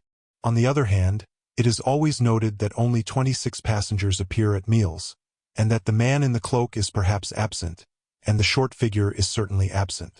On reaching England, it appears that Mr. Wraxall landed at Harwich, and that he resolved at once to put himself out of the reach of some person or persons whom he never specifies, but whom he had evidently come to regard as his pursuers. Accordingly, he took a vehicle, it was a closed fly, not trusting the railway, and drove across country to the village of Belchamp St. Paul. It was about 9 o'clock on a moonlight August night when he neared the place. He was sitting forward and looking out of the window at the fields and thickets. There was little else to be seen, racing past him. Suddenly he came to a crossroad. At the corner 2 figures were standing motionless. Both were in dark cloaks. The taller one wore a hat, the shorter a hood. He had no time to see their faces, nor did they make any motion that he could discern. Yet the horse shied violently and broke into a gallop, and Mr. Wraxall sank back into his seat in something like desperation. He had seen them before. Arrived at Belchamp St. Paul, he was fortunate enough to find a decent furnished lodging, and for the next 24 hours he lived, comparatively speaking, in peace. His last notes were written on this day. They are too disjointed and ejaculatory to be given here in full, but the substance of them is clear enough. He is expecting a visit from his pursuers, how or when he knows not, and his constant cry is, "What has he done? And is there no hope?" Doctors, he knows, would call him mad. Policemen would laugh at him. The parson is away. What can he do but lock his door and cry to God? People still remembered last year at Belchamp St. Paul how a strange gentleman came one evening in August years back, and how the next morning but one he was found dead, and there was an inquest, and the jury that viewed the body fainted, 7 of 'em did, and none of 'em wouldn't speak to what they see, and the verdict was visitation of God, and how the people as kept the ooze moved out that same week and went away from that part. But they do not, I think, know that any glimmer of light has ever been thrown, or could be thrown, on the mystery. It so happened that last year the little house came into my hands as part of a legacy. It had stood empty since 1863, and there seemed no prospect of letting it. So I had it pulled down, and the papers of which I have given you an abstract were found in a forgotten cupboard under the window in the best bedroom. Oh, whistle, and I'll come to you, my lad. I suppose you will be getting away pretty soon, now full term is over, Professor, said a person not in the story to the professor of ontography, soon after they had sat down next to each other at a feast in the hospitable hall of St. James's College. The professor was young, neat, and precise in speech. "Yes," he said, "my friends have been making me take up golf this term, and I mean to go to the East Coast, in point of fact to Burnstow, I dare say you know it, for a week or 10 days to improve my game. I hope to get off tomorrow." "Oh, Parkins," said his neighbor on the other side, "if you are going to Burnstow, I wish you would look at the site of the Templars' preceptory, and let me know if you think it would be any good to have a dig there in the summer." It was, as you might suppose, a person of antiquarian pursuits who said this, but, since he merely appears in this prologue, there is no need to give his entitlements. "Certainly," said Parkins, the professor. "If you will describe to me whereabouts the site is, I will do my best to give you an idea of the lie of the land when I get back, or I could write to you about it if you would tell me where you are likely to be." "Don't trouble to do that, thanks. It's only that I'm thinking of taking my family in that direction in the long, and it occurred to me that, as very few of the English preceptories have ever been properly planned, I might have an opportunity of doing something useful on off days." The professor rather sniffed at the idea that planning out a preceptory could be described as useful. His neighbor continued, "The site, I doubt if there is anything showing above ground. Must be down quite close to the beach now. The sea has encroached tremendously, as you know, all along that bit of coast. I should think, from the map, that it must be about 3/4 of a mile from the Globe Inn, at the north end of the town." "Where are you going to stay?" "Well, at the Globe Inn, as a matter of fact," said Parkins. "I have engaged a room there. I couldn't get in anywhere else. Most of the lodging houses are shut up in winter, it seems, And as it is, they tell me that the only room of any size I can have is really a double-bedded one, and that they haven't a corner in which to store the other bed, and so on. But I must have a fairly large room, for I am taking some books down and mean to do a bit of work, and though I don't quite fancy having an empty bed, not to speak of two, in what I may call for the time being my study, I suppose I can manage to rough it for the short time I shall be there. Do you call having an extra bed in your room roughing it, Parkins? Said a bluff person opposite. Look here, I shall come down and occupy it for a bit. It'll be company for you. The professor quivered, but managed to laugh in a courteous manner. By all means, Rogers. There's nothing I should like better, but I'm afraid you would find it rather dull. You don't play golf, do you? No, thank heaven, said rude Mr. Rogers. Well, you see, when I'm not writing I shall most likely be out on the links, and that, as I say, would be rather dull for you, I'm afraid. Oh, I don't know. There's certain to be somebody I know in the place. But, of course, if you don't want me, speak the word, Parkins. I shan't be offended. Truth, as you always tell us, is never offensive. Parkins was, indeed, scrupulously polite and strictly truthful. It is to be feared that Mr. Rogers sometimes practiced upon his knowledge of these characteristics. In Parkins's breast there was a conflict now raging, which for a moment or two did not allow him to answer. That interval being over, he said, Well, if you want the exact truth, Rogers, I was considering whether the room I speak of would really be large enough to accommodate us both comfortably, and also whether, mind, I shouldn't have said this if you hadn't pressed me, you would not constitute something in the nature of a hindrance to my work. Rogers laughed loudly. Well done, Parkins, he said. It's all right. I promise not to interrupt your work. Don't you disturb yourself about that. No, I won't come if you don't want me, but I thought I should do so nicely to keep the ghosts off. Here he might have been seen to wink and to nudge his next neighbor. Parkins might also have been seen to become pink. I beg pardon, Parkins, Rogers continued. I oughtn't to have said that. I forgot you didn't like levity on these topics. Well, Parkins said, as you have mentioned the matter, I freely own that I do not like careless talk about what you call ghosts. A man in my position, he went on, raising his voice a little, cannot, I find, be too careful about appearing to sanction the current beliefs on such subjects. As you know, Rogers, or as you ought to know. For I think I have never concealed my views. No, you certainly have not, old man, put in Rogers sotto voce. I hold that any semblance, any appearance of concession to the view that such things might exist is equivalent to a renunciation of all that I hold most sacred. But I'm afraid I have not succeeded in securing your attention. Your undivided attention was what Dr. Blimber actually said. Rogers interrupted, with every appearance of an earnest desire for accuracy. But I beg your pardon, Parkins. I'm stopping you. No, not at all, said Parkins. I don't remember Blimber. Perhaps he was before my time, but I needn't go on. I'm sure you know what I mean. Yes, yes, said Rogers rather hastily. Just so. We'll go into it fully at Burnstow or somewhere. In repeating the above dialogue I have tried to give the impression which it made on me, that Parkins was something of an old woman, rather hen-like, perhaps, in his little ways, totally destitute, alas, of the sense of humor, but at the same time dauntless and sincere in his convictions, and a man deserving of the greatest respect. Whether or not the reader has gathered so much, that was the character which Parkins had. On the following day Parkins did, as he had hoped, succeed in getting away from his college, and in arriving at Burnstow. He was made welcome at the Globe Inn, was safely installed in the large double-bedded room of which we have heard, and was able before retiring to rest to arrange his materials for work in apple-pie order upon a commodious table which occupied the outer end of the room, and was surrounded on three sides by windows looking out seaward. That is to say, the central window looked straight out to sea, and those on the left and right commanded prospects along the shore to the north and south, respectively. On the south you saw the village of Burnstow. On the north no houses were to be seen, but only the beach and the low cliff backing it.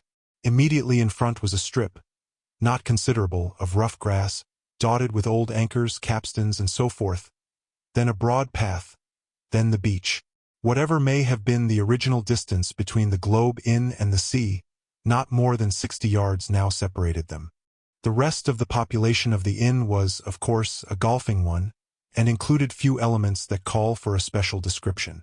The most conspicuous figure was, perhaps, that of an ancien militaire, secretary of a London club, and possessed of a voice of incredible strength, and of views of a pronouncedly Protestant type. These were apt to find utterance after his attendance upon the ministrations of the vicar, an estimable man with inclinations towards a picturesque ritual, which he gallantly kept down as far as he could out of deference to East Anglian tradition. Professor Parkins, one of whose principal characteristics was pluck, spent the greater part of the day following his arrival at Burnstow in what he had called improving his game, in company with this Colonel Wilson, and during the afternoon, whether the process of improvement were to blame or not, I am not sure, the Colonel's demeanor assumed a coloring so lurid that even Parkins jibbed at the thought of walking home with him from the links.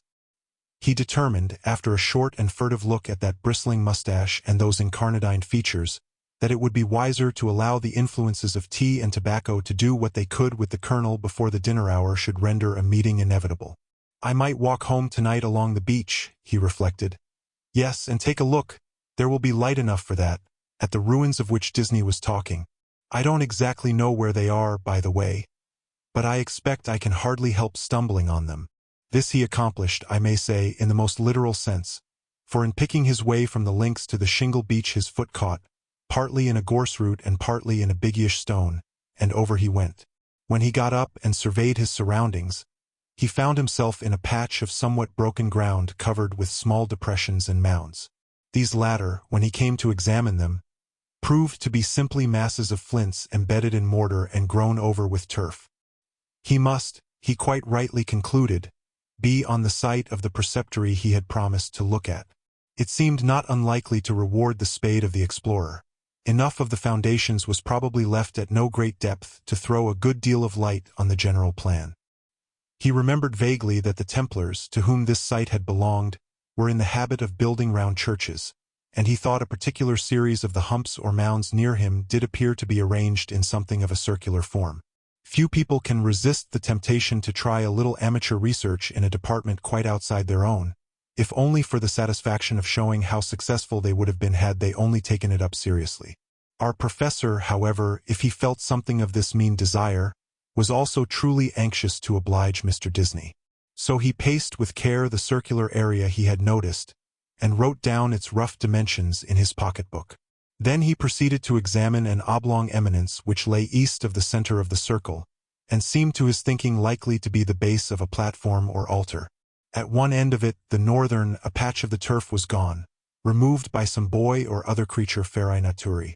It might, he thought, be as well to probe the soil here for evidences of masonry, and he took out his knife and began scraping away the earth. And now followed another little discovery. A portion of soil fell inward as he scraped, and disclosed a small cavity. He lighted one match after another to help him to see of what nature the hole was, but the wind was too strong for them all. By tapping and scratching the sides with his knife, however, he was able to make out that it must be an artificial hole in masonry. It was rectangular, and the sides, top and bottom, if not actually plastered, were smooth and regular. Of course it was empty. No. As he withdrew the knife he heard a metallic clink, and when he introduced his hand it met with a cylindrical object lying on the floor of the hole. Naturally enough, he picked it up, and when he brought it into the light, now fast fading, he could see that it, too, was of man's making. A metal tube about 4 inches long, and evidently of some considerable age. By the time Parkins had made sure that there was nothing else in this odd receptacle, it was too late and too dark for him to think of undertaking any further search. What he had done had proved so unexpectedly interesting that he determined to sacrifice a little more of the daylight on the morrow to archaeology. The object which he now had safe in his pocket was bound to be of some slight value at least, he felt sure. Bleak and solemn was the view on which he took a last look before starting homeward. A faint yellow light in the west showed the links, on which a few figures moving towards the clubhouse were still visible, the squat Martello Tower, the lights of Aldsey village, the pale ribbon of sands intersected at intervals by black wooden groinings, the dim and murmuring sea. The wind was bitter from the north, but was at his back when he set out for the globe. He quickly rattled and clashed through the shingle and gained the sand, upon which, but for the groinings which had to be got over every few yards, the going was both good and quiet. One last look behind, to measure the distance he had made since leaving the ruined Templar's church, showed him a prospect of company on his walk, in the shape of a rather indistinct personage, who seemed to be making great efforts to catch up with him, but made little, if any, progress. I mean that there was an appearance of running about his movements, but that the distance between him and Parkins did not seem materially to lessen. So, at least, Parkins thought, and decided that he almost certainly did not know him, and that it would be absurd to wait until he came up. For all that company, he began to think, would really be very welcome on that lonely shore, if only you could choose your companion. In his unenlightened days, he had read of meetings in such places which even now would hardly bear thinking of. He went on thinking of them, however, until he reached home, and particularly of one which catches most people's fancy at some time of their childhood. Now I saw in my dream that Christian had gone but a very little way when he saw a foul fiend coming over the field to meet him. What should I do now, he thought. If I looked back and caught sight of a black figure sharply defined against the yellow sky, and saw that it had horns and wings, I wonder whether I should stand or run for it. Luckily, the gentleman behind is not of that kind, and he seems to be about as far off now as when I saw him first. Well, at this rate, he won't get his dinner as soon as I shall, and, dear me, it's within a quarter of an hour of the time now. I must run. Parkins had, in fact, very little time for dressing. When he met the colonel at dinner, peace, or as much of her as that gentleman could manage, reigned once more in the military bosom, nor was she put to flight in the hours of bridge that followed dinner, for Parkins was a more than respectable player. When, therefore, he retired towards 12 o'clock, he felt that he had spent his evening in quite a satisfactory way, and that, even for so long as a fortnight or 3 weeks, life at the Globe would be supportable under similar conditions. Especially, thought he, if I go on improving my game. As he went along the passages he met the boots of the Globe, who stopped and said, "Beg your pardon, sir, but as I was a-brushing your coat just now there was somethink fell out of the pocket. I put it on your chest of drawers, sir, in your room, sir, a piece of a pipe or somethink of that, sir." "Thank you, sir. You'll find it on your chest of drawers, sir." "Yes, sir." "Good night, sir." The speech served to remind Parkins of his little discovery of that afternoon. It was with some considerable curiosity that he turned it over by the light of his candles. It was of bronze, he now saw, and was shaped very much after the manner of the modern dog whistle. In fact it was, yes, certainly it was, actually no more nor less than a whistle.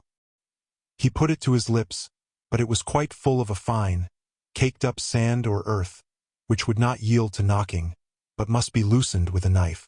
Tidy as ever in his habits, Parkins cleared out the earth onto a piece of paper, and took the latter to the window to empty it out.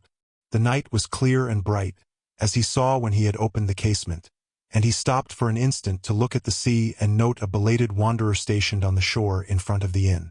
Then he shut the window, a little surprised at the late hours people kept at Burnstow, and took his whistle to the light again. Why, surely there were marks on it, and not merely marks, but letters.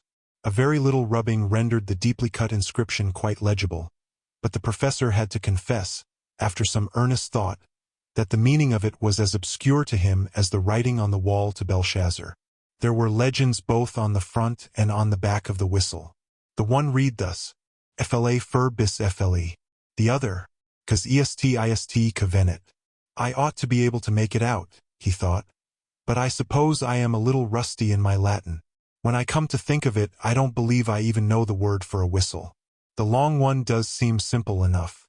It ought to mean, "Who is this who is coming?" Well, the best way to find out is evidently to whistle for him. He blew tentatively and stopped suddenly, startled and yet pleased at the note he had elicited. It had a quality of infinite distance in it, and, soft as it was, he somehow felt it must be audible for miles round. It was a sound, too, that seemed to have the power, which many scents possess, of forming pictures in the brain. He saw quite clearly for a moment a vision of a wide, dark expanse at night, with a fresh wind blowing, and in the midst a lonely figure, how employed he could not tell. Perhaps he would have seen more had not the picture been broken by the sudden surge of a gust of wind against his casement, so sudden that it made him look up, just in time to see the white glint of a seabird's wing somewhere outside the dark panes. The sound of the whistle had so fascinated him that he could not help trying it once more, this time more boldly. The note was little, if at all, louder than before, and repetition broke the illusion. No picture followed, as he had half hoped it might. But what is this? Goodness! What force the wind can get up in a few minutes! What a tremendous gust! There! I knew that window fastening was no use. Ah! I thought so, both candles out. It is enough to tear the room to pieces. The first thing was to get the window shut. While you might count 20, Parkins was struggling with the small casement, and felt almost as if he were pushing back a sturdy burglar, so strong was the pressure. It slackened all at once, and the window banged to and latched itself. Now to relight the candles and see what damage, if any, had been done. No, nothing seemed amiss. No glass even was broken in the casement. But the noise had evidently roused at least one member of the household. The colonel was to be heard stumping in his stockinged feet on the floor above and growling. Quickly as it had risen, the wind did not fall at once. On it went, moaning and rushing past the house, at times rising to a cry so desolate that, as Parkins disinterestedly said, it might have made fanciful people feel quite uncomfortable. Even the unimaginative, he thought after a quarter of an hour, might be happier without it. Whether it was the wind, or the excitement of golf, or of the researches in the preceptory that kept Parkins awake, he was not sure. Awake he remained, in any case, long enough to fancy, as I am afraid I often do myself under such conditions, that he was the victim of all manner of fatal disorders. He would lie counting the beats of his heart, convinced that it was going to stop work every moment, and would entertain grave suspicions of his lungs, brain, liver, etc., suspicions which he was sure would be dispelled by the return of daylight, but which until then refused to be put aside. He found a little vicarious comfort in the idea that someone else was in the same boat. A near neighbor, in the darkness it was not easy to tell his direction, was tossing and rustling in his bed, too. The next stage was that Parkins shut his eyes and determined to give sleep every chance. Here again overexcitement asserted itself in another form, that of making pictures.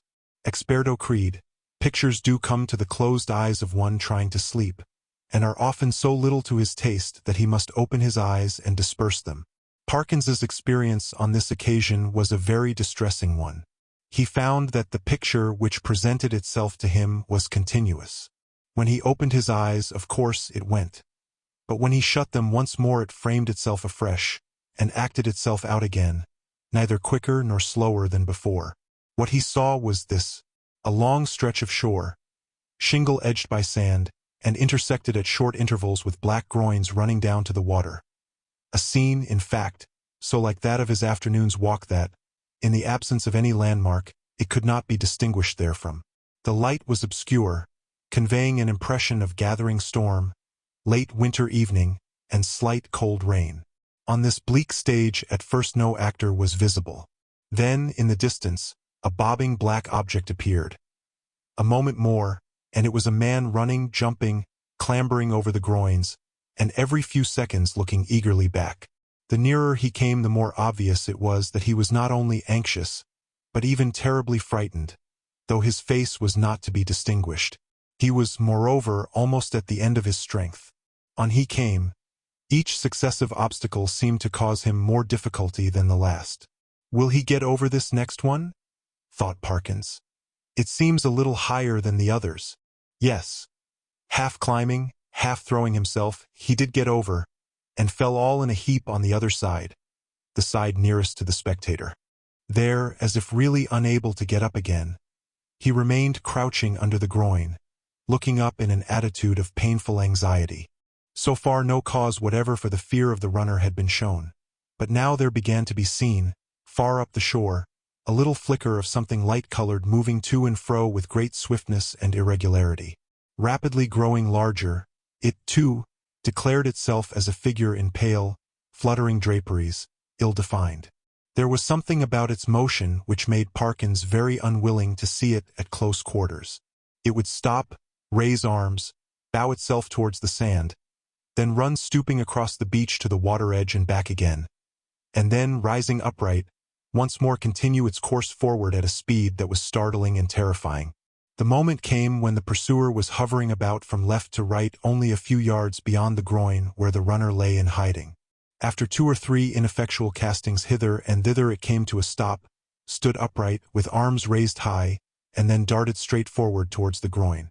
It was at this point that Parkins always failed in his resolution to keep his eyes shut. With many misgivings as to incipient failure of eyesight, overworked brain, excessive smoking, and so on, he finally resigned himself to light his candle, get out a book, and pass the night waking, rather than be tormented by this persistent panorama, which he saw clearly enough could only be a morbid reflection of his walk and his thoughts on that very day. The scraping of match on box and the glare of light must have startled some creatures of the night, rats or what not, which he heard scurry across the floor from the side of his bed with much rustling. Dear, dear, the match is out. Fool that it is.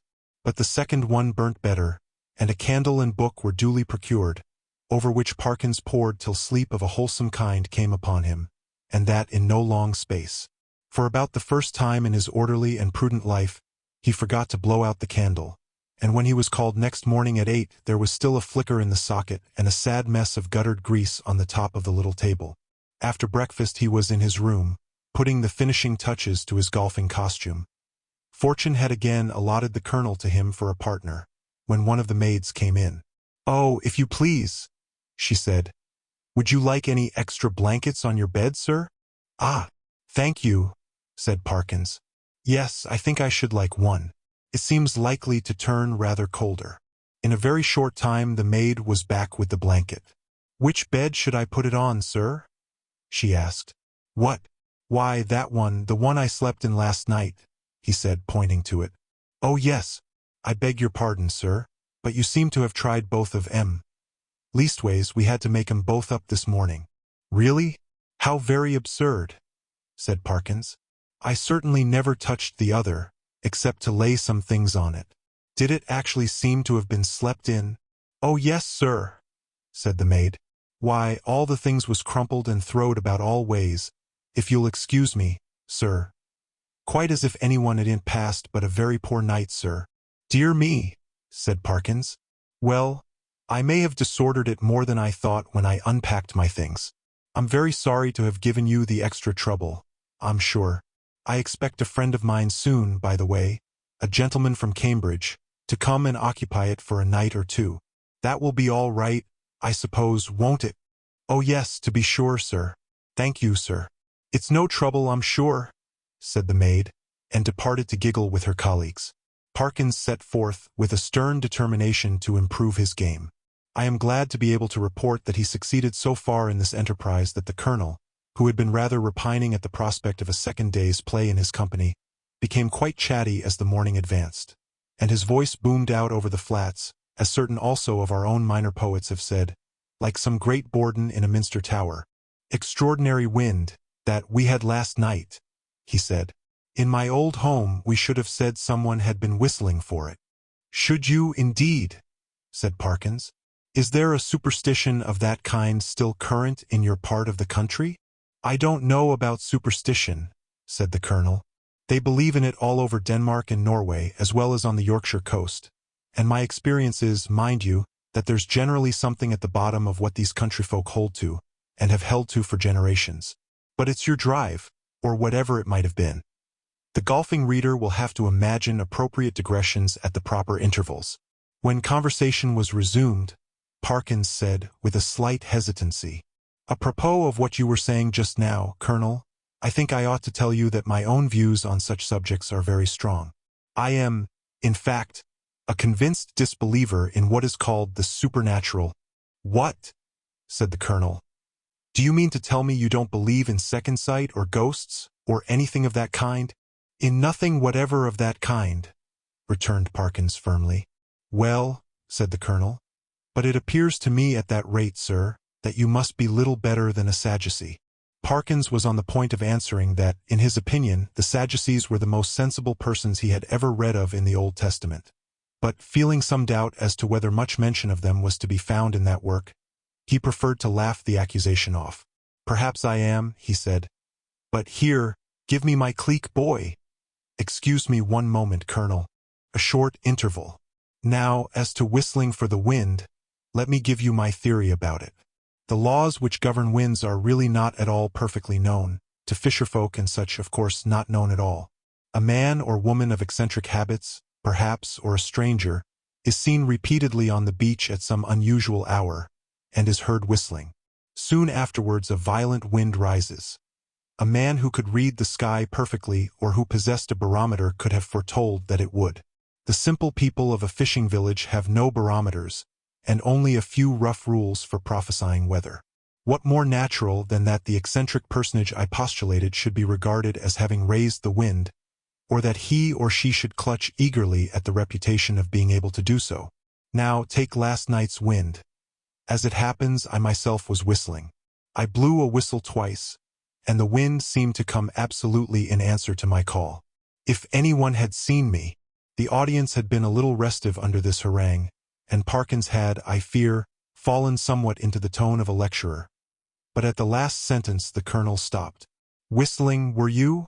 he said. "And what sort of whistle did you use? Play this stroke first." Interval. "About that whistle you were asking, Colonel. It's rather a curious one. I have it in no, I see I've left it in my room. As a matter of fact, I found it yesterday."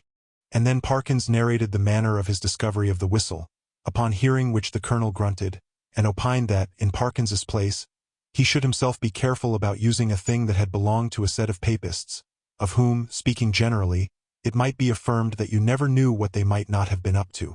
From this topic he diverged to the enormities of the vicar, who had given notice on the previous Sunday that Friday would be the feast of St. Thomas the Apostle, and that there would be service at 11 o'clock in the church.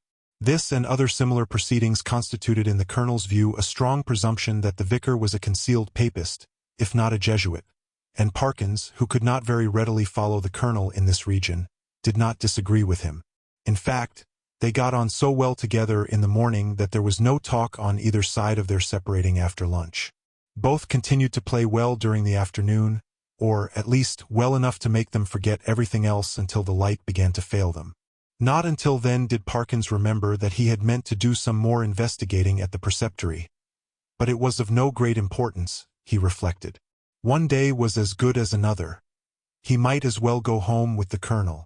As they turned the corner of the house, the colonel was almost knocked down by a boy who rushed into him at the very top of his speed, and then, instead of running away, remained hanging on to him and panting.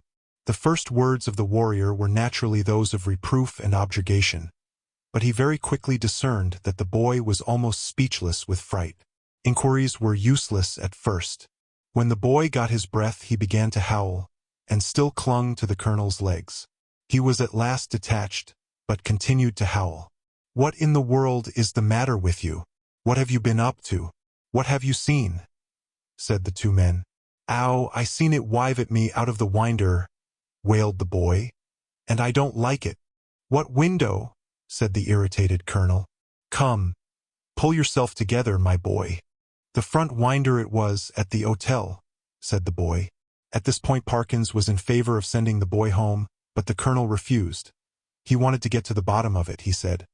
It was most dangerous to give a boy such a fright as this one had had, and if it turned out that people had been playing jokes, they should suffer for it in some way. And by a series of questions he made out this story. The boy had been playing about on the grass in front of the globe with some others. Then they had gone home to their teas, and he was just going, when he happened to look up at the front winder and see it a-wiving at him. It seemed to be a figure of some sort, in white as far as he knew. Couldn't see its face, but it wived at him, and it warn't a right thing, not to say not a right person. Was there a light in the room? No, he didn't think to look if there was a light. Which was the window? Was it the top one or the second one? The second one it was, the big winder what got two little UNS at the sides. "Very well, my boy," said the colonel, after a few more questions. "You run away home now. I expect it was some person trying to give you a start. Another time, like a brave English boy, you just throw a stone. Well, no, not that exactly, but you go and speak to the waiter or to Mr. Simpson, the landlord, and say that I advised you to do so." The boy's face expressed some of the doubt he felt as to the likelihood of Mr. Simpson's lending a favorable ear to his complaint. But the colonel did not appear to perceive this, and went on. "And here's a sixpence, no, I see it's a shilling, and you be off home and don't think any more about it." The youth hurried off with agitated thanks, and the colonel and Parkins went round to the front of the globe and reconnoitered. There was only one window answering to the description they had been hearing. "Well, that's curious," said Parkins.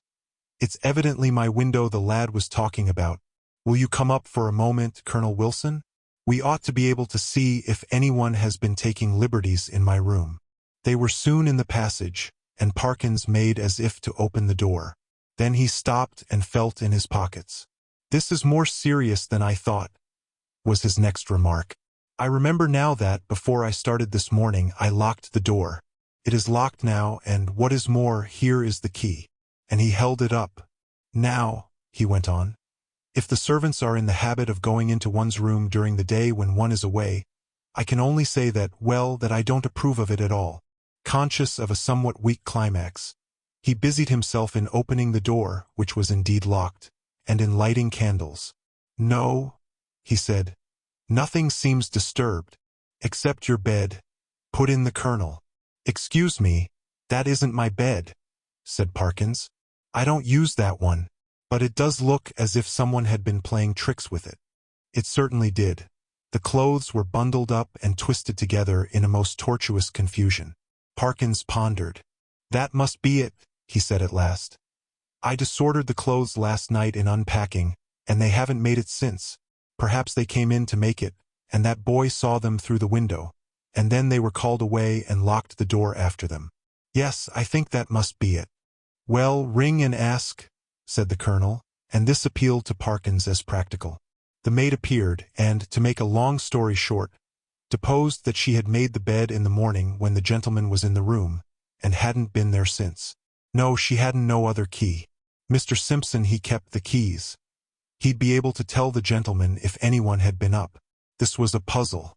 Investigation showed that nothing of value had been taken, and Parkins remembered the disposition of the small objects on tables and so forth well enough to be pretty sure that no pranks had been played with them. Mr. and Mrs. Simpson furthermore agreed that neither of them had given the duplicate key of the room to any person whatever during the day. Nor could Parkins, fair-minded man as he was, detect anything in the demeanor of master, mistress, or maid that indicated guilt. He was much more inclined to think that the boy had been imposing on the colonel. The latter was unwontedly silent and pensive at dinner and throughout the evening. When he bade good night to Parkins, he murmured in a gruff undertone, "You know where I am if you want me during the night."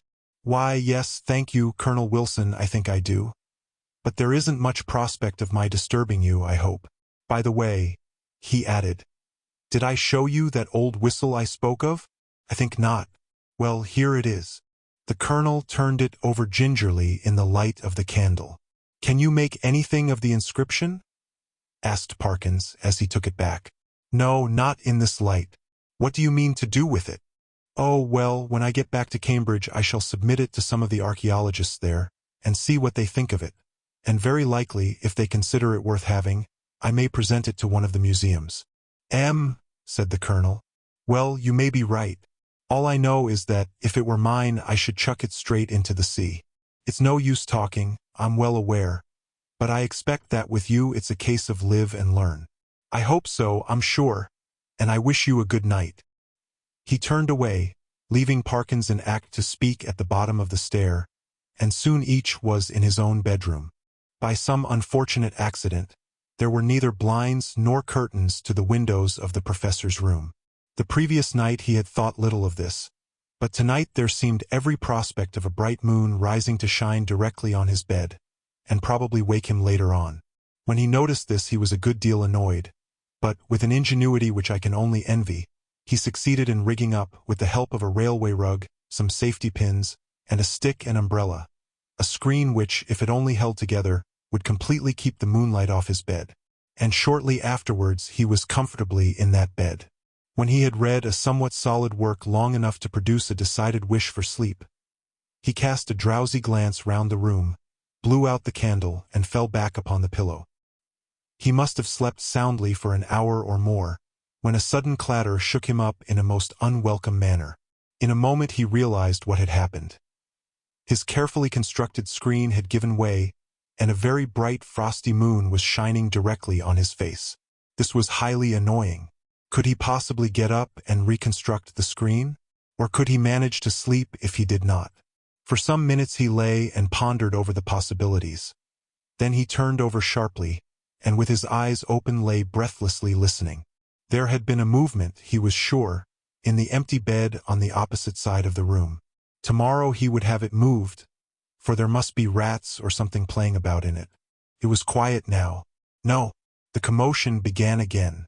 There was a rustling and shaking, surely more than any rat could cause. I can figure to myself something of the professor's bewilderment and horror, for I have in a dream 30 years back seen the same thing happen. But the reader will hardly, perhaps, imagine how dreadful it was to him to see a figure suddenly sit up in what he had known was an empty bed. He was out of his own bed in one bound, and made a dash towards the window, where lay his only weapon, the stick with which he had propped his screen. This was, as it turned out, the worst thing he could have done, because the personage in the empty bed, with a sudden smooth motion, slipped from the bed and took up a position with outspread arms between the two beds and in front of the door. Parkins watched it in a horrid perplexity. Somehow, the idea of getting past it and escaping through the door was intolerable to him. He could not have borne, he didn't know why, to touch it, and as for its touching him, he would sooner dash himself through the window than have that happen. It stood for the moment in a band of dark shadow, and he had not seen what its face was like.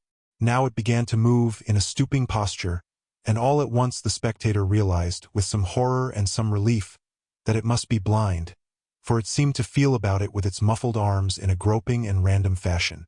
Turning half away from him, it became suddenly conscious of the bed he had just left, and darted towards it, and bent and felt over the pillows in a way which made Parkins shudder as he had never in his life thought it possible. In a very few moments it seemed to know that the bed was empty, and then, moving forward into the area of light and facing the window, it showed for the first time what manner of thing it was. Parkins, who very much dislikes being questioned about it, did once describe something of it in my hearing, and I gathered that what he chiefly remembers about it is a horrible, an intensely horrible face of crumpled linen. What expression he read upon it he could not or would not tell, but that the fear of it went nigh to maddening him is certain. But he was not at leisure to watch it for long. With formidable quickness it moved into the middle of the room, and, as it groped and waved, one corner of its draperies swept across Parkins's face. He could not, though he knew how perilous a sound was, he could not keep back a cry of disgust, and this gave the searcher an instant clue. It leapt towards him upon the instant, and the next moment he was halfway through the window backwards, uttering cry upon cry at the utmost pitch of his voice, and the linen face was thrust close into his own. At this, almost the last possible second, deliverance came, as you will have guessed. The colonel burst the door open, and was just in time to see the dreadful group at the window. When he reached the figures, only one was left. Parkins sank forward into the room in a faint, and before him on the floor lay a tumbled heap of bedclothes. Colonel Wilson asked no questions, but busied himself in keeping everyone else out of the room and in getting Parkins back to his bed, and himself, wrapped in a rug, occupied the other bed, for the rest of the night. Early on the next day Rogers arrived, more welcome than he would have been a day before, and the three of them held a very long consultation in the professor's room. At the end of it, the colonel left the hotel door carrying a small object between his finger and thumb, which he cast as far into the sea as a very brawny arm could send it. Later on, the smoke of a burning ascended from the back premises of the Globe. Exactly what explanation was patched up for the staff and visitors at the hotel, I must confess I do not recollect. The professor was somehow cleared of the ready suspicion of delirium tremens, and the hotel of the reputation of a troubled house. There is not much question as to what would have happened to Parkins if the colonel had not intervened when he did. He would either have fallen out of the window or else lost his wits. But it is not so evident what more the creature that came in answer to the whistle could have done than frighten. There seemed to be absolutely nothing material about it save the bedclothes of which it had made itself a body. The colonel, who remembered a not very dissimilar occurrence in India, was of the opinion that if Parkins had closed with it, it could really have done very little, and that its one power was that of frightening. The whole thing, he said, served to confirm his opinion of the Church of Rome. There is really nothing more to tell, but, as you may imagine, the professor's views on certain points are less clear-cut than they used to be. His nerves, too, have suffered. He cannot even now see a surplice hanging on a door quite unmoved, and the spectacle of a scarecrow in a field late on a winter afternoon has cost him more than one sleepless night. The Treasure of Abbot Thomas. 1. Verum usque in presentum diem multa geriant inter esse canonici de abscondido quodam istius abbatis tome thesauro, quem seep, quanquam ad hoc incasum, quisiverant Steinfeldenses, ipsum enim thomum ad hoc Florida in etate existentum ingentem ori massam circa monasterium defatus perhabent, de quo multitudes interrogatus ubi esset, cum risu respondere solidus erat, Job, Johannes, et Zacharias vel vobis vel posterus indicabunt. Idemque aliquando adiacere esse inventuris minimi in vijurum. Inter alia huius abbatis opera, hoc memoria praesiput dignum judico quod fenestram magnam in orient ali part ali Australis in ecclesia sua imaginibus optimi in vitro depictus impleverit. Id quod et ipsius effigies et insignia ibidem posita demonstrant. Domum quoque abacialum fear totem restorvit. Putio in atrio ipsius effaso et lapidibus marmorius pulcher calatus exornato. Decessit autumn, mort aliquantulum subitania preculsis. Etatis sui anno lxieto, incarnationis vero dominii mxixo. I suppose I shall have to translate this, said the antiquary to himself, as he finished copying the above lines from that rather rare and exceedingly diffuse book, the Certum Steinfeldens Norbertinum. Well, it may as well be done first as last. And accordingly the following rendering was very quickly produced. Up to the present day there is much gossip among the canons about a certain hidden treasure of this Abbot Thomas, for which those of Steinfeld have often made search, though hitherto in vain. The story is that Thomas, while yet in the vigor of life, concealed a very large quantity of gold somewhere in the monastery. He was often asked where it was and always answered with a laugh, Job, John, and Zechariah will tell either you or your successors. He sometimes added that he should feel no grudge against those who might find it.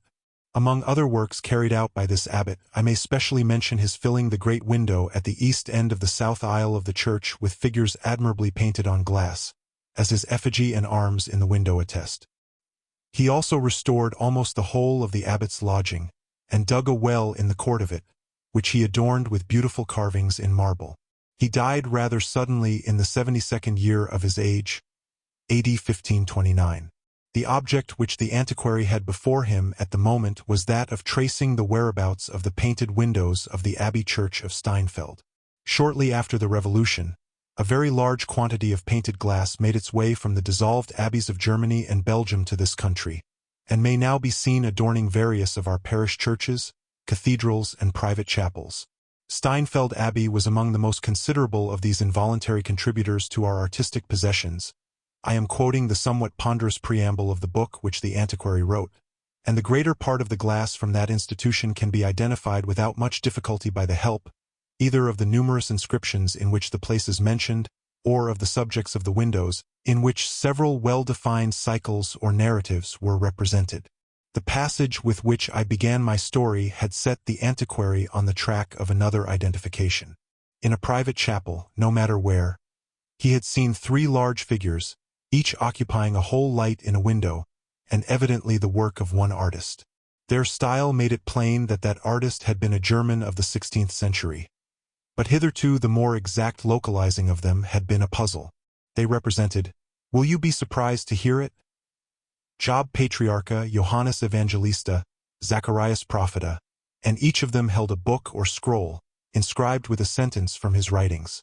These, as a matter of course, the antiquary had noted, and had been struck by the curious way in which they differed from any text of the Vulgate that he had been able to examine. Thus the scroll in Job's hand was inscribed, Oro est locus in quo absconditur, for conflator. On the book of John was, Habent investimentus sui scripturum quam nemo navit, for investimento scriptum, the following words being taken from another verse. And Zacharias had, Super lapidem unum septem oculi sunt, which alone of the 3 presents an unaltered text.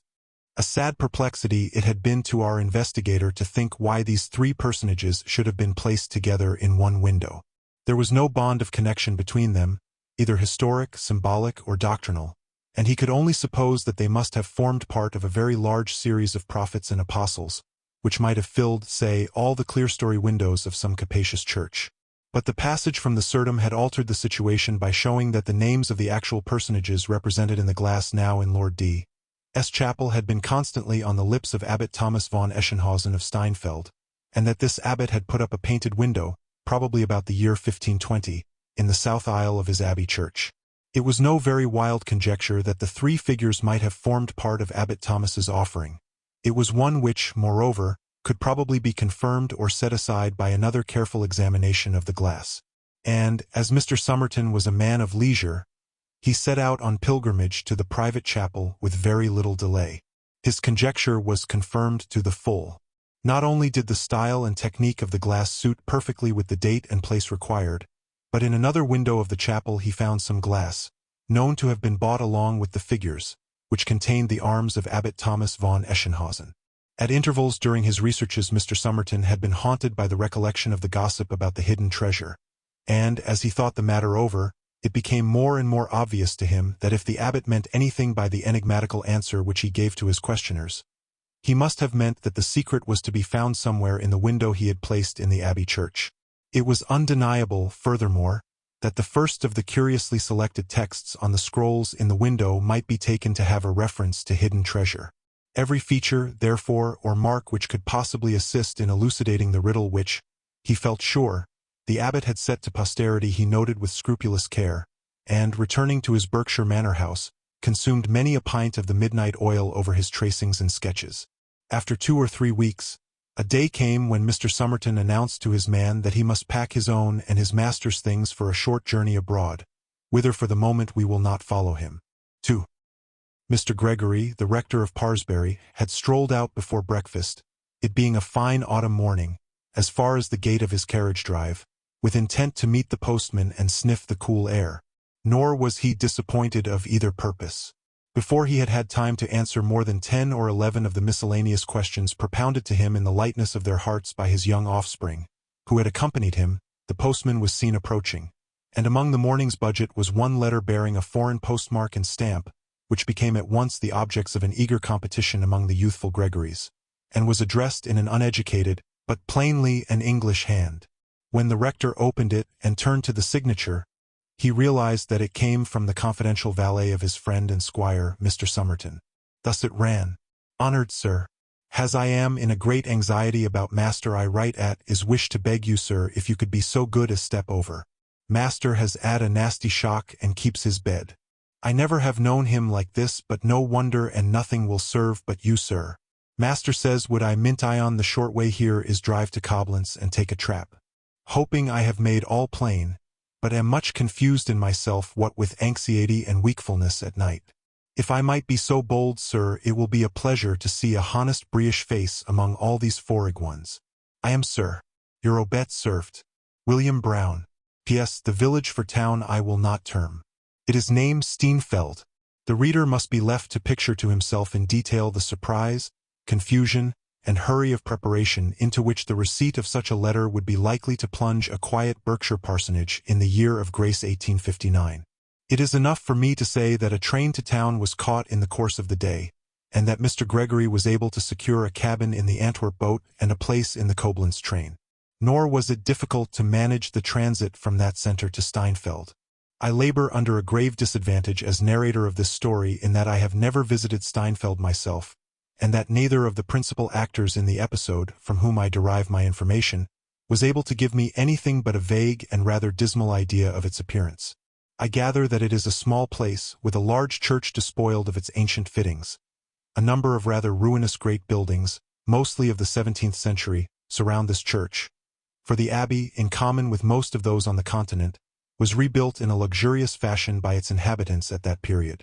It has not seemed to me worth while to lavish money on a visit to the place, for though it is probably far more attractive than either Mr. Somerton or Mr. Gregory thought it, there is evidently little, if anything, of first-rate interest to be seen, except perhaps one thing which I should not care to see. The inn where the English gentleman and his servant were lodged is, or was, the only possible one in the village.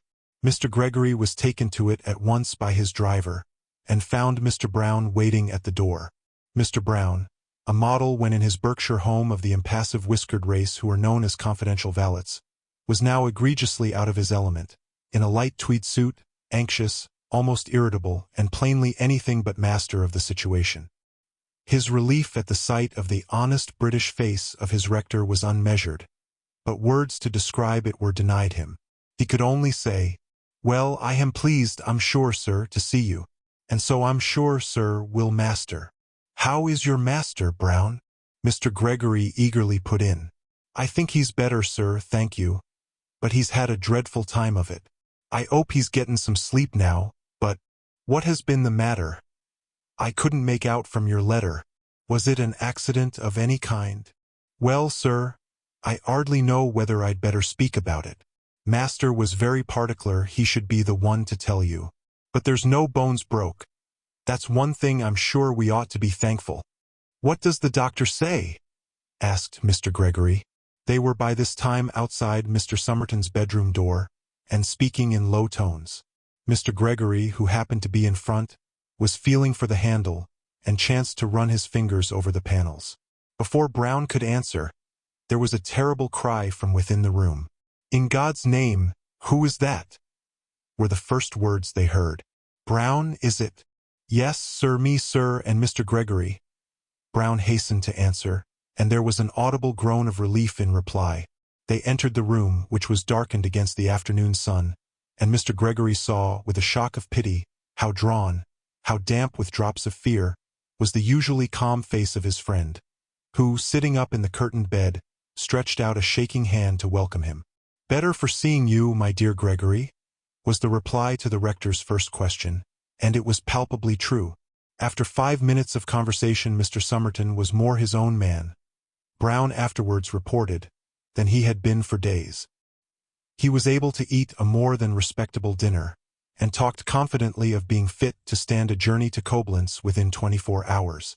"But there's one thing," he said, with a return of agitation which Mr. Gregory did not like to see, "which I must beg you to do for me, my dear Gregory.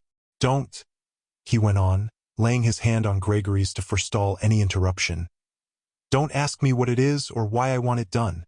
I'm not up to explaining it yet. It would throw me back, undo all the good you have done me by coming. The only word I will say about it is that you run no risk whatever by doing it, and that Brown can and will show you tomorrow what it is. It's merely to put back, to keep, something. No, I can't speak of it yet. Do you mind calling Brown?" "Well, Somerton," said Mr. Gregory as he crossed the room to the door, "I won't ask for any explanations till you see fit to give them, and if this bit of business is as easy as you represent it to be, I will very gladly undertake it for you the first thing in the morning."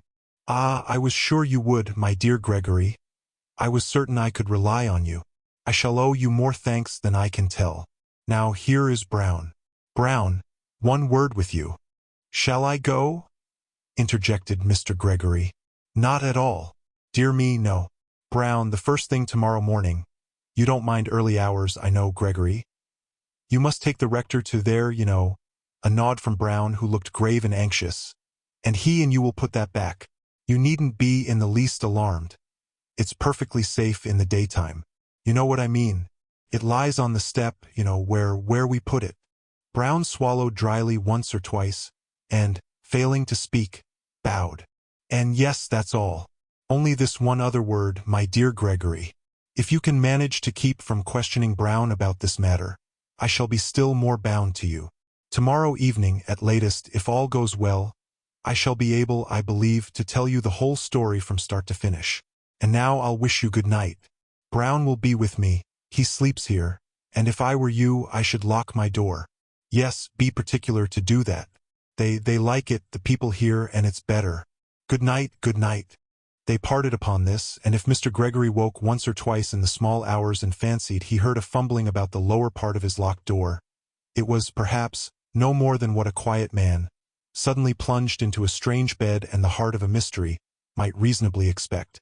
Certainly he thought, to the end of his days, that he had heard such a sound twice or 3 times between midnight and dawn. He was up with the sun, and out in company with Brown soon after. Perplexing as was the service he had been asked to perform for Mr. Somerton, it was not a difficult or an alarming one, and within half an hour from his leaving the inn it was over. What it was I shall not as yet divulge. Later in the morning Mr. Somerton, now almost himself again, was able to make a start from Steinfeld, and that same evening, whether at Koblenz or at some intermediate stage on the journey I am not certain, he settled down to the promised explanation. Brown was present, but how much of the matter was ever really made plain to his comprehension he would never say, and I am unable to conjecture. 3. This was Mr. Somerton's story. You know roughly, both of you, that this expedition of mine was undertaken with the object of tracing something in connection with some old painted glass in Lord D.'s private chapel. Well, the starting point of the whole matter lies in this passage from an old printed book, to which I will ask your attention. And at this point Mr. Somerton went carefully over some ground with which we are already familiar. On my second visit to the chapel, he went on, my purpose was to take every note I could of figures, lettering, diamond scratchings on the glass, and even apparently accidental markings. The first point which I tackled was that of the inscribed scrolls. I could not doubt that the first of these, that of Job, there is a place for the gold where it is hidden, with its intentional alteration, must refer to the treasure. So I applied myself with some confidence to the next, that of St. John. They have on their vestures a writing which no man knoweth. The natural question will have occurred to you. Was there an inscription on the robes of the figures? I could see none. Each of the three had a broad black border to his mantle, which made a conspicuous and rather ugly feature in the window. I was nonplussed, I will own, and, but for a curious bit of luck, I think I should have left the search where the canons of Steinfeld had left it before me. But it so happened that there was a good deal of dust on the surface of the glass, and Lord D., happening to come in, noticed my blackened hands, and kindly insisted on sending for a Turk's head broom to clean down the window. There must, I suppose, have been a rough piece in the broom. Anyhow, as it passed over the border of one of the mantles, I noticed that it left a long scratch, and that some yellow stain instantly showed up. I asked the man to stop his work for a moment, and ran up the ladder to examine the place. The yellow stain was there, sure enough, and what had come away was a thick black pigment, which had evidently been laid on with the brush after the glass had been burnt, and could therefore be easily scraped off without doing any harm. I scraped, accordingly, and you will hardly believe, no, I do you an injustice, you will have guessed already, that I found under this black pigment 2 or 3 clearly formed capital letters in yellow stain on a clear ground. Of course, I could hardly contain my delight. I told Lord D. that I had detected an inscription which I thought might be very interesting, and begged to be allowed to uncover the whole of it. He made no difficulty about it whatever, told me to do exactly as I pleased, and then, having an engagement, was obliged, rather to my relief, I must say, to leave me. I set to work at once, and found the task a fairly easy one. The pigment, disintegrated, of course, by time, came off almost at a touch, and I don't think that it took me a couple of hours, all told, to clean the whole of the black borders in all 3 lights. Each of the figures had, as the inscription said, a writing on their vestures which nobody knew. This discovery, of course, made it absolutely certain to my mind that I was on the right track. And now, what was the inscription? While I was cleaning the glass, I almost took pains not to read the lettering, saving up the treat until I had got the whole thing clear. And when that was done, my dear Gregory, I assure you I could almost have cried from sheer disappointment. What I read was only the most hopeless jumble of letters that was ever shaken up in a hat. Here it is: Job, Dravishopid mumsum viv lizel kava bas batauft. St. John, Rdia emer lizip spod si set tasgiafner. Zechariah, Dravishopid mumsum viv lizel kava bas batauft. Blank as I felt and must have looked for the first few minutes, my disappointment didn't last long. I realized almost at once that I was dealing with a cipher or cryptogram, and I reflected that it was likely to be of a pretty simple kind, considering its early date. So I copied the letters with the most anxious care. Another little point, I may tell you, turned up in the process which confirmed my belief in the cipher. After copying the letters on Job's robe, I counted them, to make sure that I had them right. There were 38. And, just as I finished going through them, my eye fell on a scratching made with a sharp point on the edge of the border. It was simply the number 38 in Roman numerals. To cut the matter short, there was a similar note, as I may call it, in each of the other lights, and that made it plain to me that the glass painter had had very strict orders from Abbot Thomas about the inscription, and had taken pains to get it correct. Well, after that discovery you may imagine how minutely I went over the whole surface of the glass in search of further light. Of course, I did not neglect the inscription on the scroll of Zechariah. Upon one stone are 7 eyes. But I very quickly concluded that this must refer to some mark on a stone which could only be found in situ, where the treasure was concealed. To be short, I made all possible notes and sketches and tracings, and then came back to Parsbury to work out the cipher at leisure. Oh, the agonies I went through! I thought myself very clever at first, for I made sure that the key would be found in some of the old books on secret writing. The Steganographia of Joachim Trithemius, who was an earlier contemporary of Abbot Thomas, seemed particularly promising, so I got that and Selenius's Cryptographia and Bacon's De Augmentis Scientiarum and some more. But I could hit upon nothing. Then I tried the principle of the most frequent letter, taking first Latin and then German as a basis. That didn't help either. Whether it ought to have done so, I am not clear. And then I came back to the window itself, and read over my notes, hoping almost against hope that the abbot might himself have somewhere supplied the key I wanted. I could make nothing out of the color or pattern of the robes. There were no landscape backgrounds with subsidiary objects. There was nothing in the canopies. The only resource possible seemed to be in the attitudes of the figures. Job, I read. Scroll in left hand. Forefinger of right hand extended upwards. John. Holds inscribed book in left hand. With right hand blesses with 2 fingers. Zechariah. Scroll in left hand.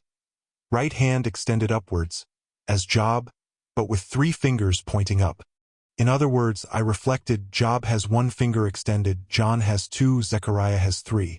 May not there be a numeral key concealed in that? My dear Gregory, said Mr. Somerton, laying his hand on his friend's knee. That was the key. I didn't get it to fit at first, but after 2 or 3 trials I saw what was meant. After the first letter of the inscription you skip 1 letter, after the next you skip 2, and after that skip 3. Now look at the result I got. I've underlined the letters which form words. DR, E6, CIOP, E, D, M, O, M, SMV, I, V, L, is, L, Cav, I, B, ASB, A, Tau, V, T, R, DIAM, R, L, ESI, PVSP, O, D, S, EE, IRSE, T, T, A, AE, S, GIA, V, N, NR, F, TEA, I, L, NQD, P, Vi, VM, T, LU, EATT, O, H, I, O, NVMC, A, T, H, Q, E. Do you see it? Decim millia ori reposita sunt in putio inat.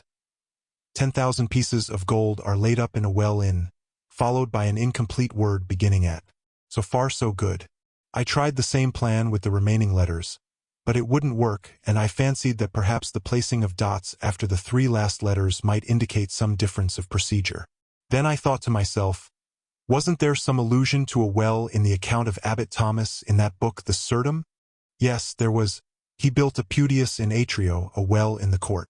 There, of course, was my word atrio. The next step was to copy out the remaining letters of the inscription, omitting those I had already used. That gave what you will see on this slip. Rei op duzum viscavs ptati melsivs pdirsatai egen fielkt vame leet thuvnka, H.Q.E. Now, I knew what the 3 first letters I wanted were, namely Rio, to complete the word atrio, and, as you will see, these are all to be found in the first 5 letters.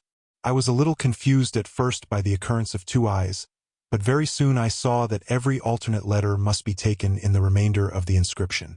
You can work it out for yourself. The result, continuing where the first round left off, is this.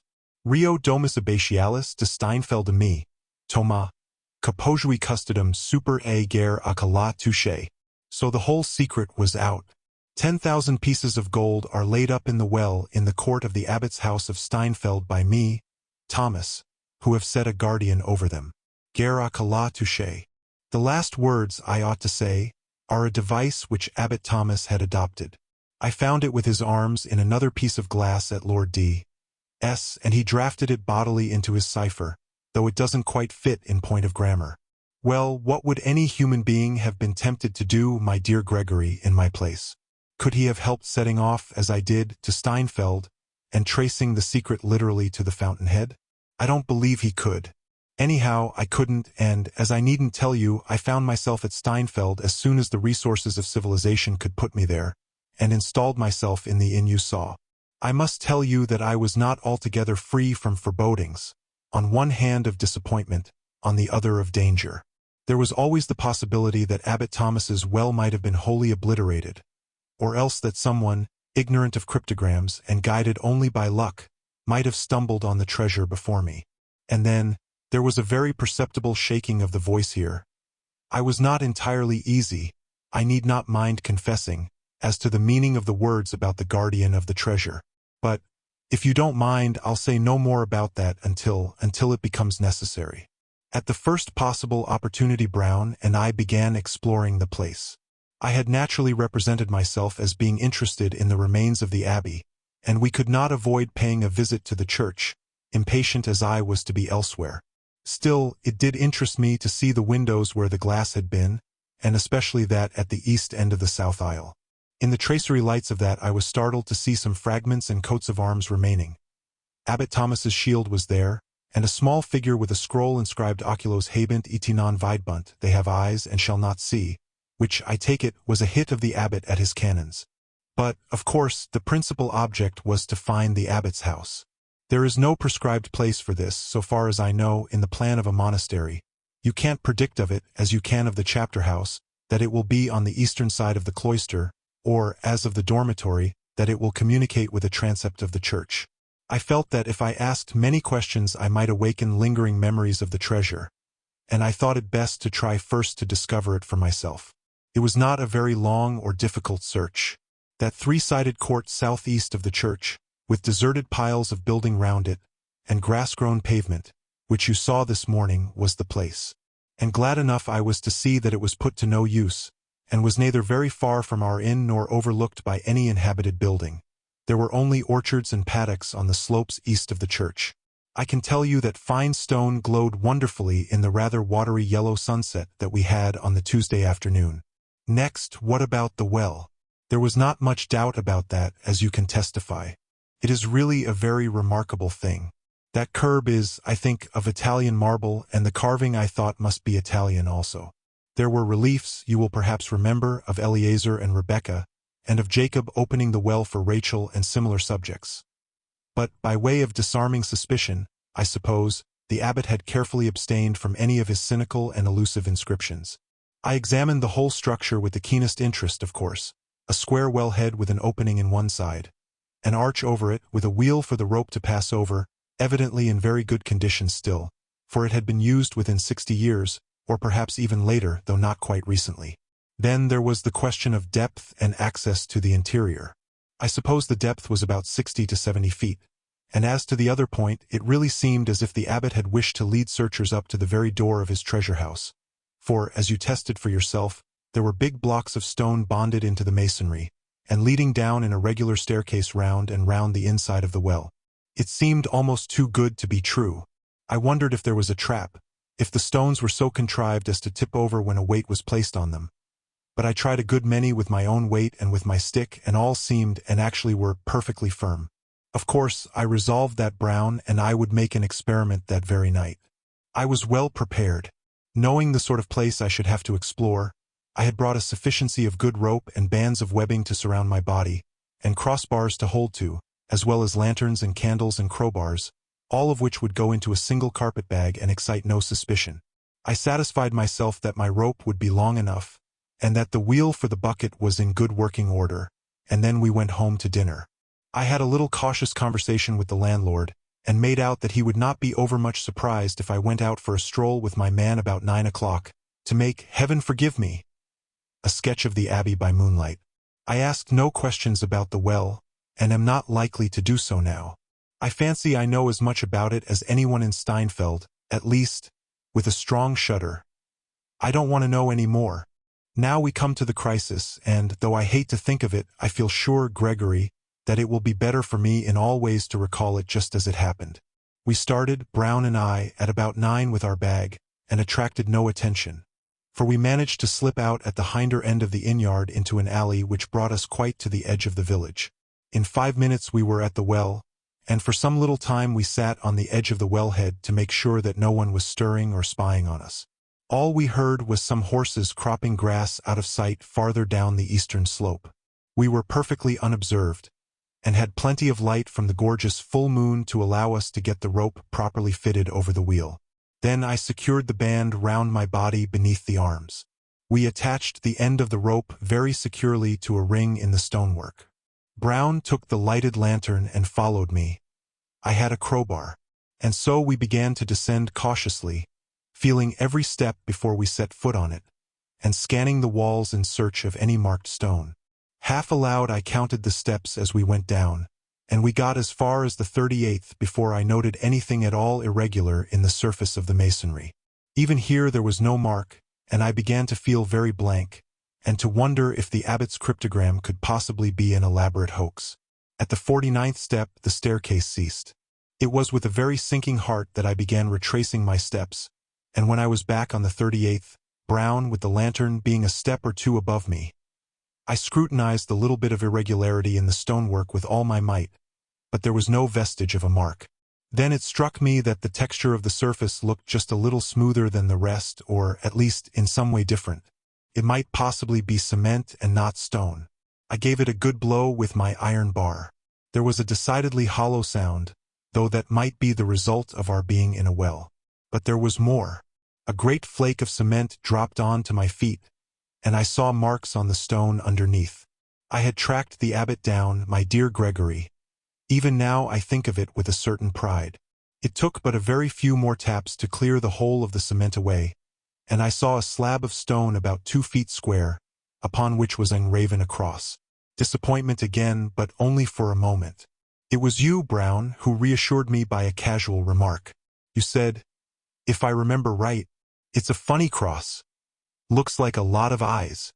I snatched the lantern out of your hand, and saw with inexpressible pleasure that the cross was composed of 7 eyes, for in a vertical line, 3 horizontal. The last of the scrolls in the window was explained in the way I had anticipated. Here was my stone with the 7 eyes. So far the abbot's data had been exact, and, as I thought of this, the anxiety about the guardian returned upon me with increased force. Still, I wasn't going to retreat now. Without giving myself time to think, I knocked away the cement all round the marked stone, and then gave it a prise on the right side with my crowbar.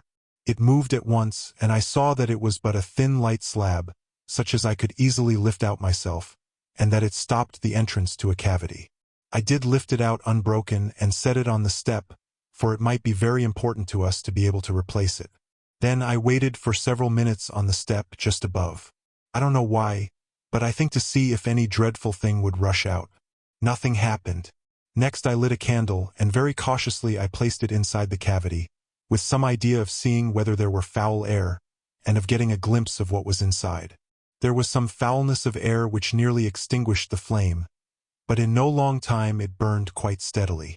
The hole went some little way back, and also on the right and left of the entrance, and I could see some rounded light-colored objects within which might be bags. There was no use in waiting. I faced the cavity and looked in. There was nothing immediately in the front of the hole. I put my arm in and felt to the right, very gingerly. Just give me a glass of cognac, Brown. I'll go on in a moment, Gregory. Well, I felt to the right, and my fingers touched something curved, that felt, yes, more or less like leather. Dampish it was, and evidently part of a heavy, full thing. There was nothing, I must say, to alarm one. I grew bolder, and putting both hands in as well as I could, I pulled it to me, and it came. It was heavy, but moved more easily than I had expected. As I pulled it towards the entrance, my left elbow knocked over and extinguished the candle. I got the thing fairly in front of the mouth and began drawing it out. Just then Brown gave a sharp ejaculation and ran quickly up the steps with the lantern. He will tell you why in a moment. Startled as I was, I looked round after him, and saw him stand for a minute at the top and then walk away a few yards. Then I heard him call softly, "All right, sir," and went on pulling out the great bag, in complete darkness. It hung for an instant on the edge of the hole, then slipped forward onto my chest, and put its arms round my neck. "My dear Gregory, I am telling you the exact truth. I believe I am now acquainted with the extremity of terror and repulsion which a man can endure without losing his mind. I can only just manage to tell you now the bare outline of the experience. I was conscious of a most horrible smell of mold, and of a cold kind of face pressed against my own, and moving slowly over it, and of several, I don't know how many, legs or arms or tentacles or something clinging to my body. I screamed out, Brown says, like a beast, and fell away backward from the step on which I stood, and the creature slipped downwards, I suppose, onto that same step. Providentially, the band round me held firm. Brown did not lose his head, and was strong enough to pull me up to the top and get me over the edge quite promptly. How he managed it exactly I don't know, and I think he would find it hard to tell you. I believe he contrived to hide our implements in the deserted building nearby, and with very great difficulty he got me back to the inn. I was in no state to make explanations, and Brown knows no German. But next morning I told the people some tale of having had a bad fall in the abbey ruins, which, I suppose, they believed. And now, before I go further, I should just like you to hear what Brown's experiences during those few minutes were. Tell the rector, Brown, what you told me. Well, sir, said Brown, speaking low and nervously, it was just this way. Master was busy down in front of the ole, and I was holding the lantern and looking on, when I heard something drop in the water from the top, as I thought. So I looked up, and I see someone's iddy looking over at us. I suppose I must ha' said somethink, and I ld the light up and run up the steps, and my light shone right on the face. That was a bad un, sir, if ever I see one. A holdish man, and the face very much fell in and larfin, as I thought. And I got up the steps as quick pretty nigh as I'm tellin' you, and when I was out on the ground there warn't a sign of any person. There adient been the time for anyone to get away, let alone a hold chap, and I made sure he warn't crouching down by the well nor nothink. Next thing I hear master cry out somethink horrible, and all I see was him hanging out by the rope, and, as master says, over I got him up I couldn't tell you. You hear that, Gregory? Said Mr. Somerton. Now, does any explanation of that incident strike you? The whole thing is so ghastly and abnormal that I must own it puts me quite off my balance. But the thought did occur to me that possibly the person who set the trap might have come to see the success of his plan. Just so, Gregory, just so. I can think of nothing else so likely, I should say, if such a word had a place anywhere in my story. I think it must have been the abbot. Well, I haven't much more to tell you. I spent a miserable night, Brown sitting up with me. Next day I was no better, unable to get up, no doctor to be had, and if one had been available, I doubt if he could have done much for me. I made Brown write off to you and spent a second terrible night.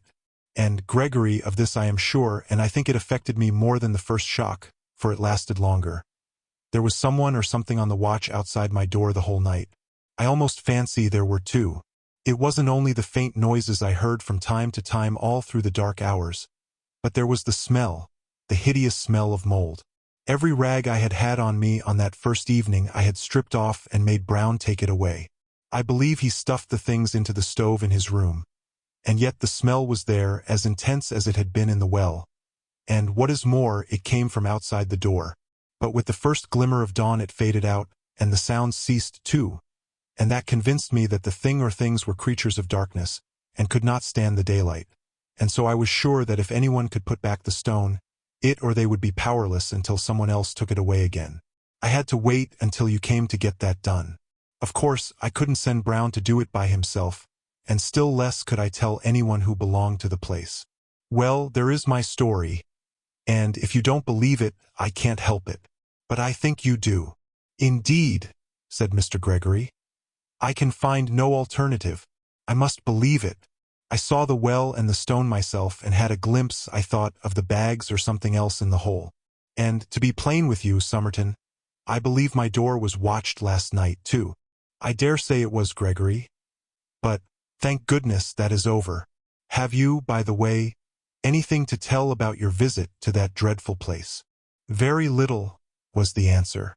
Brown and I managed easily enough to get the slab into its place, and he fixed it very firmly with the irons and wedges you had desired him to get, and we contrived to smear the surface with mud so that it looks just like the rest of the wall. One thing I did notice in the carving on the wellhead, which I think must have escaped you. It was a horrid, grotesque shape, perhaps more like a toad than anything else, and there was a label by it inscribed with the two words, Depositum Custodi. Dear listener, we bring another tale to a close.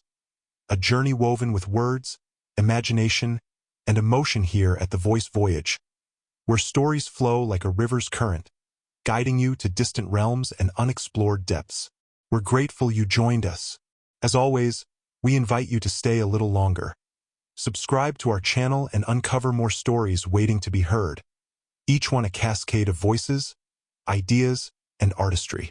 And remember, every great story begins with a single word. Perhaps the next one will begin with you. Until our voices meet again, may your days be filled with quiet moments, rich pages, and the gentle comfort of a well-told tale. This is the Voice Voyage, signing off.